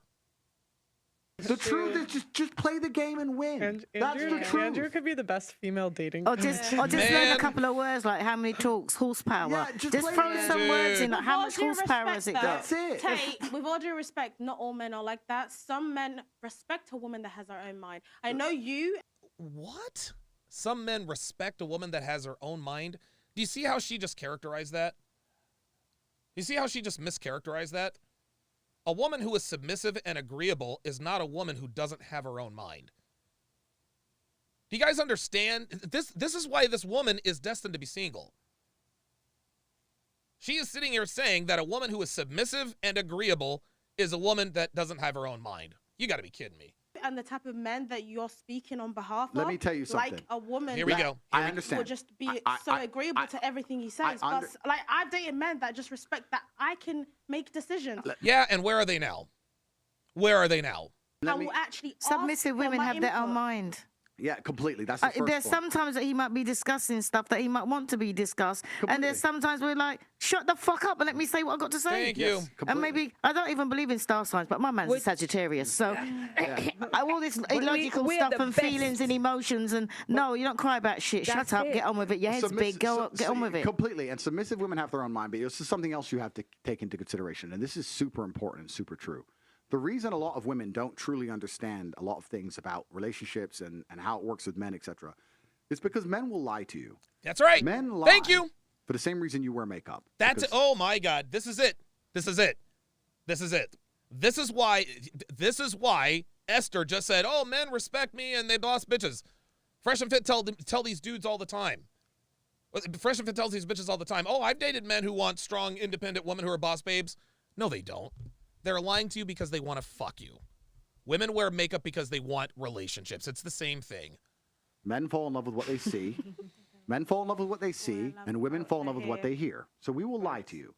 So you'll go on a date with a guy, and you'll sit there and say, I don't listen to no, I'm independent, da-da-da. Oh and what's that man going to say? Oh, I love that. That's exactly the kind of woman I want. There Come it is. suck this. It's a fucking lie. That is not what he wants. Bingo. It's not what he wants. I'm telling you the truth wants of for what now. he wants. Yeah, he can't be bothered to argue with you at dinner Because he doesn't, and you know what? Most men aren't smooth enough to do it. I can sit with a chick and disagree with her and be funny enough and smart enough and charismatic enough and I'm high status enough and she respects me enough to listen. Right. But if I'm just some normal dude and I start arguing with a chick, she's going to bounce on the dinner and say, fuck you. Yep. Yeah. See, That's it. So most dudes. And this goes right back to women don't want the truth. They can't handle the truth.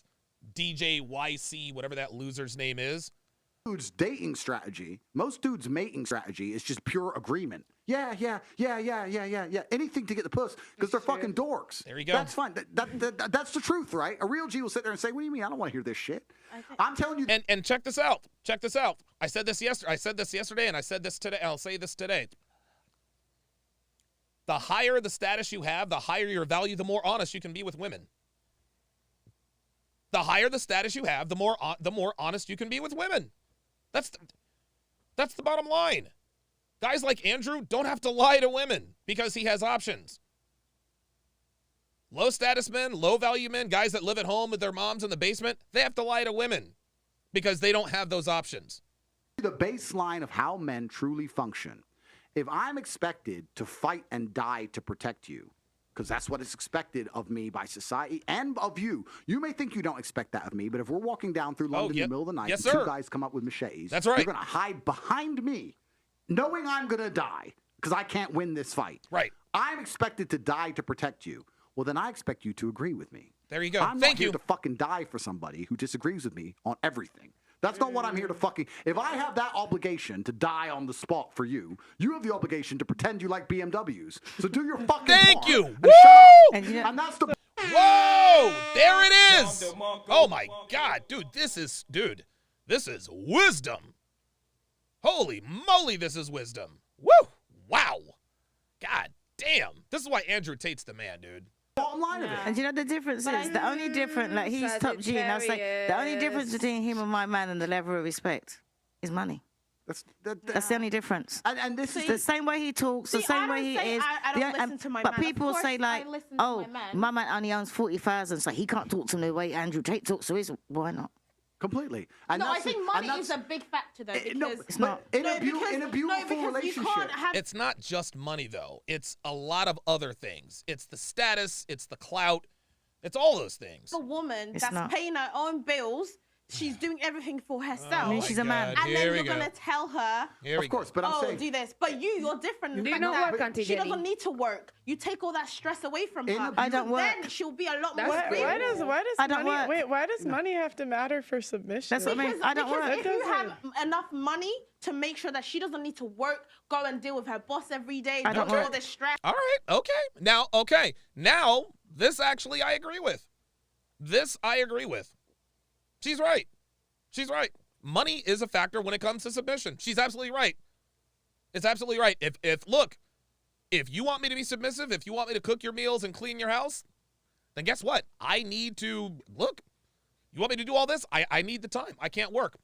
I got to agree with her. She's right about this. She's right about this bills, then of course she's going to look up to you and be like, okay, he pays my bills. You know my man must own about 40,000. I don't work. I'm like, you know what I grew up in a 1% family.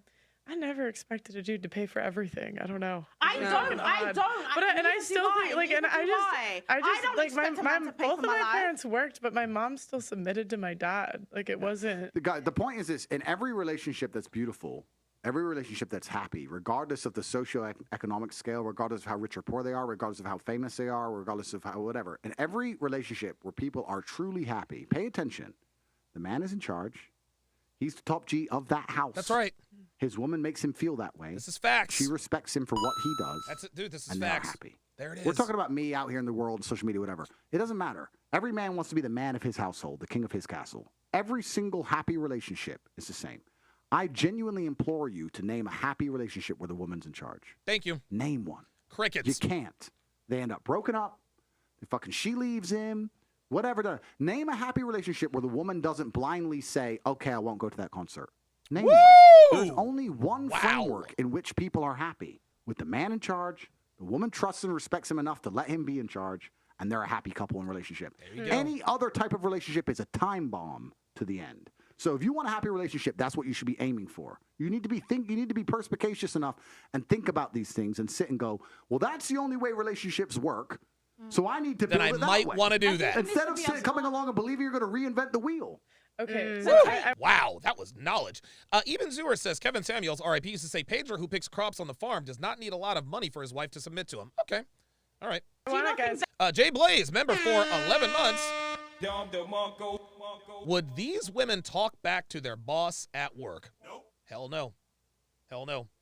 If modern women treated their husbands and boyfriends like they treat their bosses, the world would be a better place. Guys, I wanna hit one more topic because we're running out of time. So I wanna actually give the ladies a chance to say, what do you guys disagree with from the red pill and men-centric content?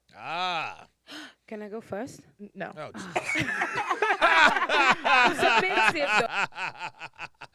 I love it. Pearl, shut that shit down. No, you can't go. You're fucking useless. Get out of here. No, Brittany can go first. I'm not really familiar with all of the topics. I'm assuming like the stuff that you guys talk about are considered the red pill. It's not even like about like disagreeing. I think I can respect someone's point of view and understand where that truth exists for a lot of people. Where that truth exists for a lot of people. She still can't acknowledge the truth. She still can't acknowledge the truth. She is still going to say, I see where that truth is for a lot of people. Andrew Tate just sat here and said, there's not one happy relationship that he knows of where the woman leads and the man follows. Not 5 minutes later, Brittany says their truth exists in their world. In other words, the universal fundamental truths that we espouse here in this community just doesn't apply to everybody. It applies to everybody because the things we talk about here are a truth from a biological standpoint. You can't, like, dude, you can't reprogram Mother Nature. This is how it works. This is how it works. And I just feel like, okay, cool. Like, I don't know. I don't really disagree. It's just a perspective on life. See, there it is. I don't really disagree. It's just a perspective on life. No, you do disagree. You do disagree. This is how women are disagreeable. This is how women are indirectly disagreeable. Hey, whatever works for you, that's cool. That's your truth, blah, blah, blah, blah, blah.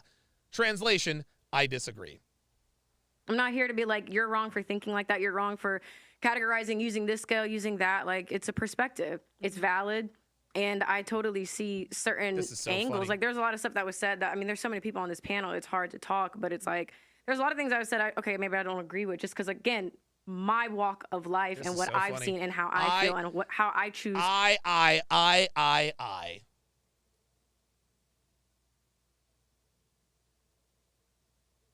Brittany, your life is a shining example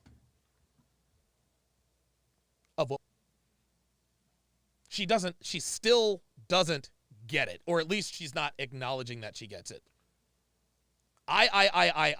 Brittany, sweetie, your life is the cautionary tale. She is the answer to the red pill. She does not understand this. She doesn't understand this.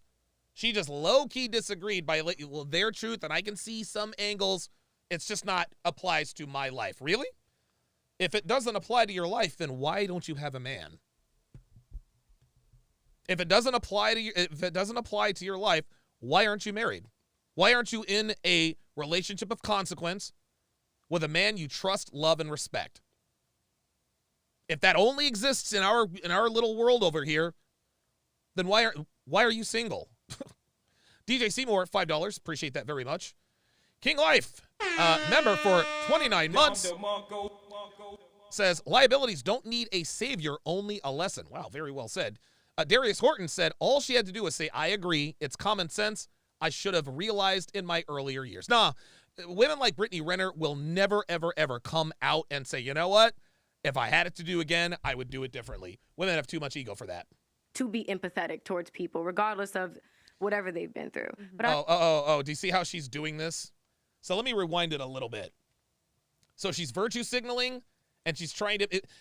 She's virtue signaling. Listen, I don't agree with, just because again, my walk of life and Right, what listen. I've seen and how I feel and how I choose to be empathetic towards people, regardless of whatever they've been through. But I don't really. So it's more. regardless of whatever they've been through. That and she used that word empathetic. She wants people to be empathetic towards her. So what she is saying is that I'm empathetic towards the red pill, even though I don't agree with what they say, so you should be empathetic towards me. Nope, sorry. Nope. We're not going to be empathetic towards you because we know that you disagree with the things that we espouse here. But the reason why Brittany can't really talk about what she disagrees with is because Andrew Tate is sitting there. Andrew Tate is sitting there, man. Andrew Tate is undefeated. Kevin Samuels was undefeated. Fresh and Fit was undefeated. Remember that conversation they had with Fresh and Fit? Dude, Myron sliced her up, down, and all around. And at the end, she was agreeing with him. Yet, here she is, sitting in front of the kinds of men, the only kinds of men, guys like Myron and Andrew, the only kinds of men that she would even remotely be interested in. She sits there and agrees with. For you, it's the lack of empathy sometimes. Yeah, I think that's probably it. Okay. Yeah. The lack of empathy. Fuck it. The lack of empathy, bitch. Brittany does. Dude, women don't empathize with a man's problems. Get the fuck out of here, man. And it's funny. She's using the word empathy as a substitute for sympathy. She always says, how can I empathize with someone how can I empathize with someone if she's a woman, right? How can I empathize? Because Brittany's always thought, well, you don't know me, you don't know what I've been through, and I'm a different person, and this, and that, and the other. How can I empathize with you if it's not what we're seeing? No, what she is saying empathize as a substitute for sympathize. When she says, I want empathy from people, what she's really saying is I don't want people to continue to hold me accountable for the terrible decisions I've made in my life. That's what that is. Please give me empathy. No, Brittany, we're not giving you empathy. You made your bed, you've got to lay in it.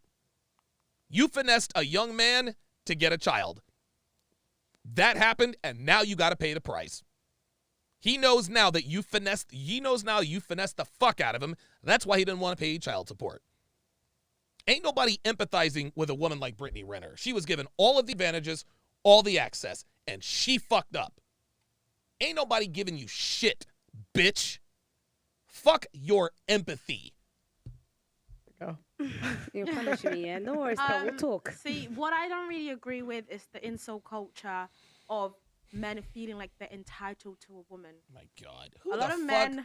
What? Oh, my God. Feel like they're entitled to a woman. Oh, my God. Don't look good. They don't got money. They don't do anything for themselves. And they expect women to want to have sex with them. Are you kidding me? This goes right back to the beginning of the podcast. So let me get this straight. A guy who doesn't look good, guy who's fat, lives with his mom, doesn't have money, and still expects to get laid. What? This is projection. Again, this is projection. Men, we're not delusional. The world does not allow us to be delusional. It does not allow us to be delusional. It allows women to be delusional. It does not allow men to be delusional. What homeless incel men expect a woman to want to have sex with him? Women to want to be with them. Why should she want to be with you? Okay, but let me ask you a very important. Why? Let me ask you a very important question. Those delusional men, do they sleep with women? No. Of course not. Okay. But, so what's they the problem? Get angry. You see them in Pel's comments. wait. Oh, she's a modern woman. It's like, no, she doesn't want you because you are a lowlife. And how do you know he's a lowlife? Because he commented? Get over it. Go and work. Go to the gym. Go work on yourself. Go out and get a job. Go and get some money. The red pill they just cry about it. That's what most of the men-centric content tells guys to do. Go to the gym, get your money up. Thank you. There we go. MLD, make money, make muscles, learn game, learn hold frame. Make money, make muscles, learn game, hold frame. This is what MLD teaches. I teach self-improvement all the time. Myron and Fresh, Money Mondays. This is incredible. This is incredible. And see, again, this is the problem. This is the problem with the comment section. This is the problem with the comment section. Is that a lot of women use the comment section as a referendum on the community.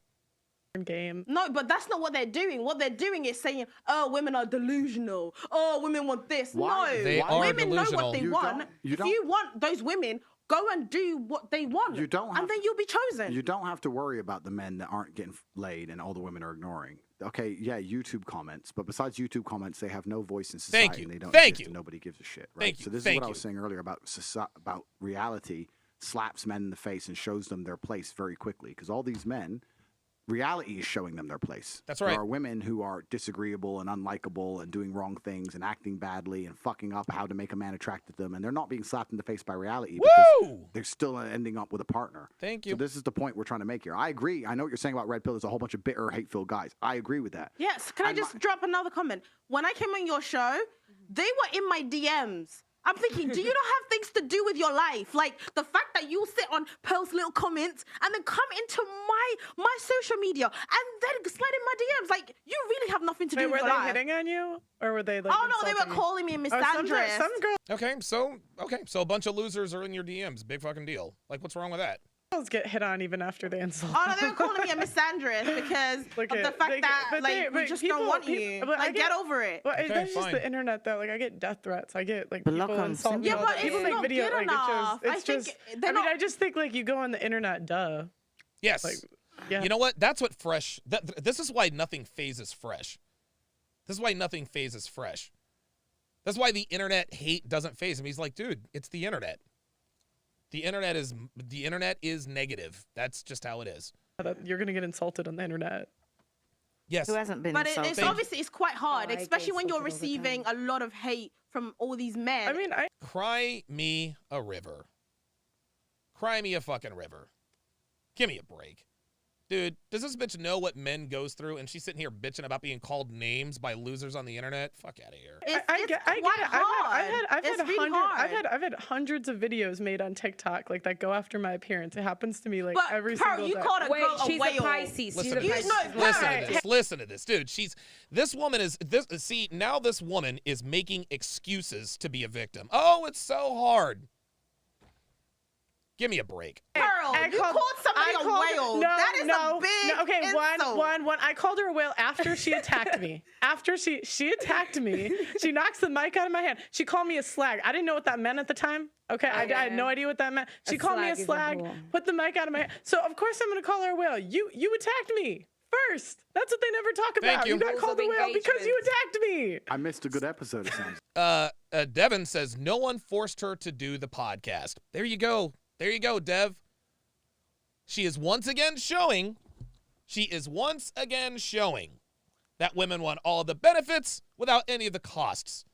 If you're on a podcast on a channel with 900,000 subscribers, guess what? There's gonna be a little bit of blowback. Yeah, you're gonna get some Instagram followers and this and that. But dude, attention isn't free, sweetie. It isn't free. No, it was a street interview. And this girl, she like knocks the mic out of my hand and they're pulling her back. You slag. And I was like, you're effing whale. Drunken females. But it was like that was a response. I've never called someone on my show a whale individually. But when I came on your show, you were quite rude to me. Oh. I'm not gonna lie. No, I'm not gonna lie. The way you conduct your show today was great. Today was great. But when I was on your show last time, you were like, "Why you talk too much?" I'm thinking, who is this woman talking to me like that? I'm not a child. Who is this woman talking to me like that? It's a woman who has nearly a million followers and subscribers on YouTube. That's who the fuck she is. It's her platform, her rules. This isn't Nigerian queen things. It is just pearly things. And if you're talking too goddamn much, then you need to be told to shut the fuck up. Like, dude, the nerve of this woman is insane. You gotta be kidding me. Busy Izzy 87 had a $5 super chat, but the message was retracted. Okay. Alvin Sam, $2 says people put too much power into words. Well, words can be weapons for sure, but You know, dude, comments are just ridiculous. Comments are ridiculous. Real Bravado Network, $5 super chat says, my new screen name, fuck your empathy. Pfft, yeah, right. Busy Izzy 87 says, unknowingly, she is calling the average guy a loser. The average guy, the average most common guy. Then she wonders why guys are angry and attacking her. That's exactly right. That is exactly right. Yeah, she indirectly calls like just average guys losers. That's why she gets the hate. But that's the thing. Because you kept interrupting everybody the whole show. That's what happened. You kept interrupting. But so were you. And look, she's doing it now. So are you. It's her show. Are you kidding me? So are you. So are you. Sweetheart, it's her show. If you don't want to be interrupted, then you start a podcast. You got to be kidding me with this woman. Because I'm the host. Thank you. And so today it's like we have a big guest. I'm gonna let him talk. But you're just, and no offense, you're just a normal guest. And normal guests we don't let dominate the entire conversation. Thank you. I wasn't dominating the conversation. You probably talked 70% of the time. And so I have to interrupt you and stop you because you're talking and nobody else in the room had a chance. And nobody else in the room had a chance to talk. I understand I interrupt people, but that's part of your job as a host is to control the conversation. This is and if anything, I probably control the conversation less than I should compared to most hosts. No, but I think it's the way that you were rude. Oh, you could just be like, okay, let the next person. Okay, so at this point, and King Life actually said what I said yesterday. Says exactly, Donovan. She really is. Oh, wait. It says, just because they're British, they're still as ghetto as Americans. Yes. I said this yesterday, King Life. This woman is the UK version of a Shaniqua. That's what she is. Dude, this girl's a ratchet. She's a hood rat. The only reason why it's not readily apparent is because of her accent. But the way she looks, her mannerisms. That's who she is. Talk. You were like, why you talk to me? That is so rude. Because we had tried multiple times to tell you nicely. Do you see how calm? Do you see how cool, calm, and collected Pearl is under fire? Do you see how this is Pearl is, dude? This is one of the many reasons she has just taken off, is because this is one of the many ways. This is one of a few ways she is the exception to the rule. This is a woman talking to another woman. And Pearl is being completely logical. She's being fair. She's measured. The Hafiz interview. Hafiz acted like a woman the entire time. Pearl was calm, cool, and collected. That is a trait that not many women have. I'm telling you right now, not many women have this. Not many women have this trait. In the face of this kind of, Pearl is like, this is why we did it. Multiple times to tell you nicely, and it just kept escalating. That is not true. I think you're trying to gaslight me right now because that's not true. Okay. The thing is, you didn't agree with what I was saying, and then you and Auntie resorted to insults. That's the reason. That's the reason I would say I'm not coming for you right now because you know what? Mike Hawk with the $10 super chat says the Nigerian queen is in her feelings because for the first time in the history of media, men are able to clap back at women in real time. Yeah, exactly. If I'm Pearl, I boot her off the show. If I'm Pearl, I booted her off the show. Kareem Adolphus just solved the riddle. He just solved the riddle. She had her dad in her life. There you go. That's exactly right. That's exactly right. I'm a 45-year-old. Guys, listen. I'm a 45-year-old man. Okay? I'm a 45-year-old man. I'm nearly 20 years older than Pearl, and I can sit here and freely admit Pearl has more frame than I do. Guys, this is facts. This is facts. I'm not blowing smoke up anybody's ass or anything. No, this is facts. Think about that interview she did with Hafiz. Think about what she's going through right now. Right? The reason why I don't have a handle on my emotions in situations like this, or the reason why now at the age of 45 I'm just now beginning to understand frame control, is because I was raised with a weak father. My dad didn't teach me anything. He didn't spend any time with us. He sat in his room all day watching movies and eating hamburgers. That's what happened. He watched movies, he ate hamburgers, and he read comic books. A grown man. So I got all of my cues from my mom, who is a woman. This is why it's taken me as long as I have to get some semblance of control over how I respond emotionally. Pearl, on the other hand, had a strong father in her life. And this is the reason why she's able to keep her cool in this situation. She's got like 8 brothers or something like that. Yeah. It's your show. But what I'm trying to say is for us. But you what are I'm coming for us. No, you just open your mouth. You are coming for us. Listen, what I'm trying to say. What I'm trying to say is, how was I rude to you? No, how was I rude to you? Why you call my name into it? How was I rude to you? But you were rude. How was I rude? You were rude. This is just my point of view. You told a story where you said you didn't say you're too nice about it, Pearl. You're saying it too nice. Listen, right? You come on the show. You come on the show, right? I don't care right now because you come on the show. On the streets. Can you calm down? You come on here. You sound like a hooligan. Please just slow down. If I sound like a hooligan. Yo, they need to kick this bitch the fuck out. This bitch is not like this. Like, and Pearl had to check her. You're a regular guest, sweetie. Like, sorry. Like, you're not that special, sweetheart. Don't tell me about calm down, because right? You're shouting at isn't me. it Why funny, are you right? shouting at me? Hang on. I heard Mr. Tate talking, right, with passion, right, and loud. I had no way to tell him to calm down, right? You're there shouting off your mouth, right? I am being loud. I am being loud. Don't tell me about calm down. Because when he was talking, who was you screeching at?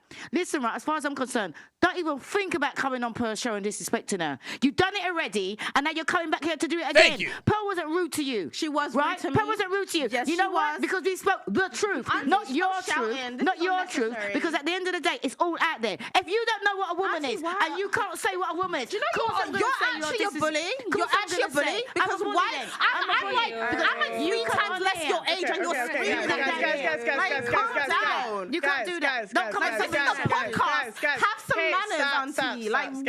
I don't understand this. Stop. Manners. Stop. Okay. All right, guys, let's take a second to hear. Okay. Well, that was an interesting stopping point. Rita, member for 22 months, says, as a Nigerian man, she is not repping us good. Not at all. There's nothing Nigerian about this woman except for her nationality. Remember, supporting my sponsor supports this channel. Thank you guys again. I just think we're going to see that situation differently. I don't think I was rude to you. I actually think I was quite polite. But that's just my opinion. You think I was rude? Okay. I was just trying to explain why the women came for you. That's all I was saying. To be fair, then you called me racist and sexist on another podcast. I said your followers were racist because they called me a degenerate Nigerian woman. Okay. Did they not? Well, you are degenerate. You are Nigerian, and you are a woman. I don't know what's racist about that. You are degenerate. You are Nigerian. You are a woman. No lies detected.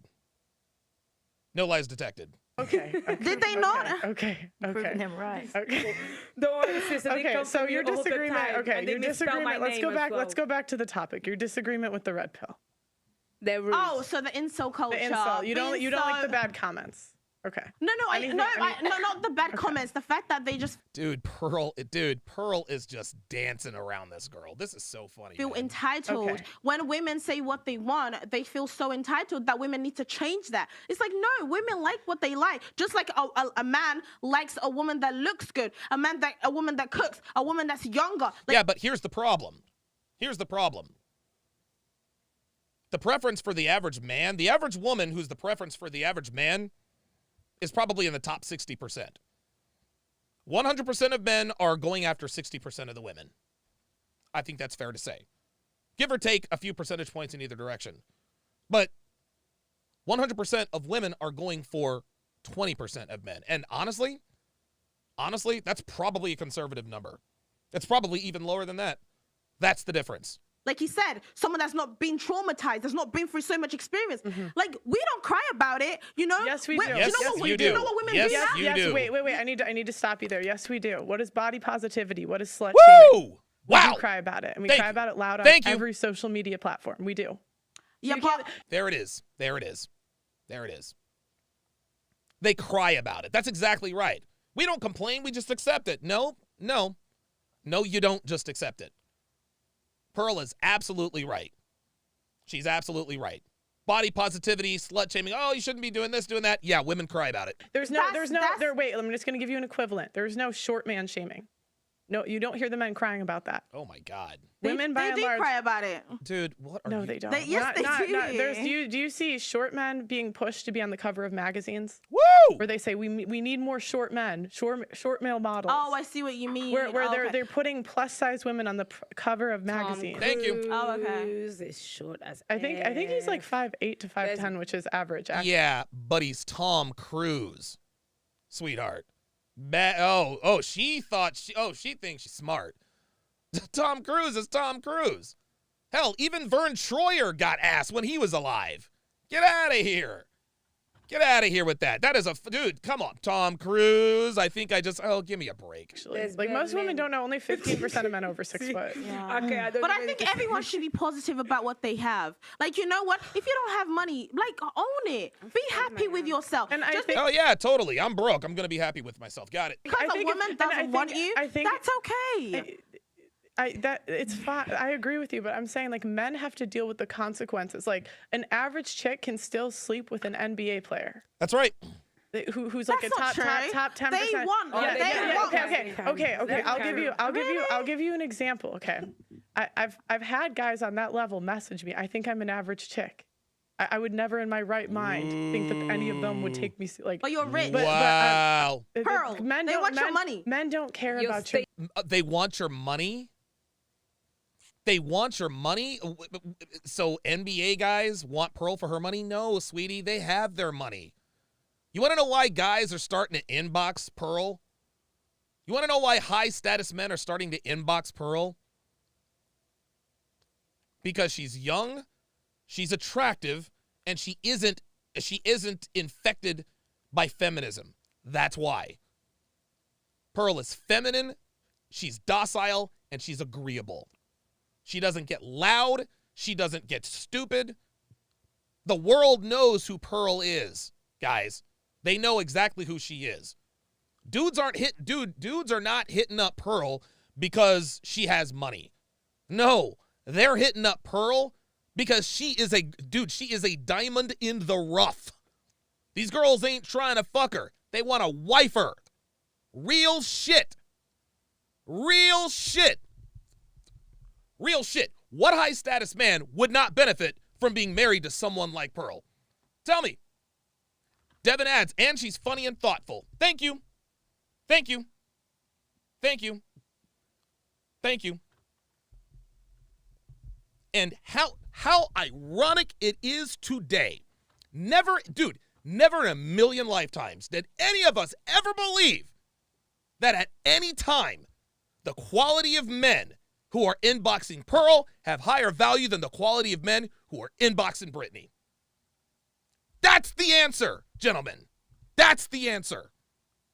Brittany Renner is objectively attractive. Brittany Renner is more objectively attractive than Pearl in every way. In every way. Physically attractive. It's not even a contest. This doesn't mean Pearl is chopped liver. She's clearly very attractive.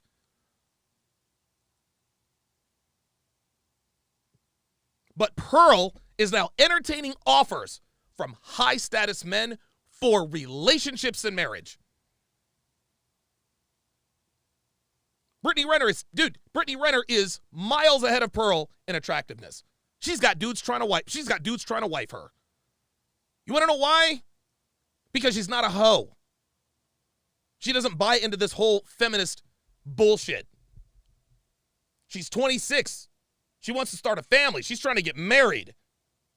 She doesn't talk about this bullshit. Well, I'm too young to get married, blah, blah, blah, blah, blah. That's why dudes are inboxing her on that level. Real shit. They do. No, they don't. Some men do. Some men do. Pearl's not rich. Pearl is not rich. She's from a rich background. So they're seeing. See, now she's trying. Now she's low-key insulting Pearl. Why would these guys message you? Must be your money. Nope, it's not her money. It's because Pearl is wife material. That's just all there is to it. Okay, like, I'm saying men don't care about your money. So some that's men nothing. do. Some do. That's bum. The men who care about your money, sweetheart, are the bums. Okay? If a man cares about your money, he is a bum. That's why he cares about your money. Bums care about your money. Okay? No, I personally don't like bums. That's just not my thing. That might be your thing. Okay. You want a high value man. Oh my God. Yo, this is over. This is over. Like, dude. What you are seeing right here, here's another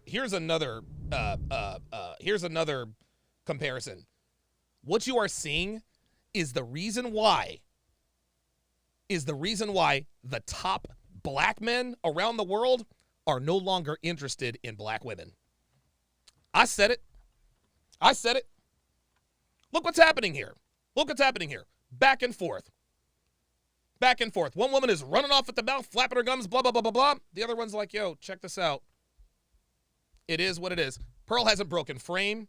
She hasn't broken her femininity. She's remained calm the entire time. This right here, this interaction right here, one of the many things that this proves, this is why the top brothers are no longer going after sisters. And that's not even an American black woman. This woman is from the UK. Ratchet as fuck. I don't like guys that don't have jobs. Just. Can I just say something that's going to shock everybody? I would like to hear what Dinarva's got to say now. Oh my days!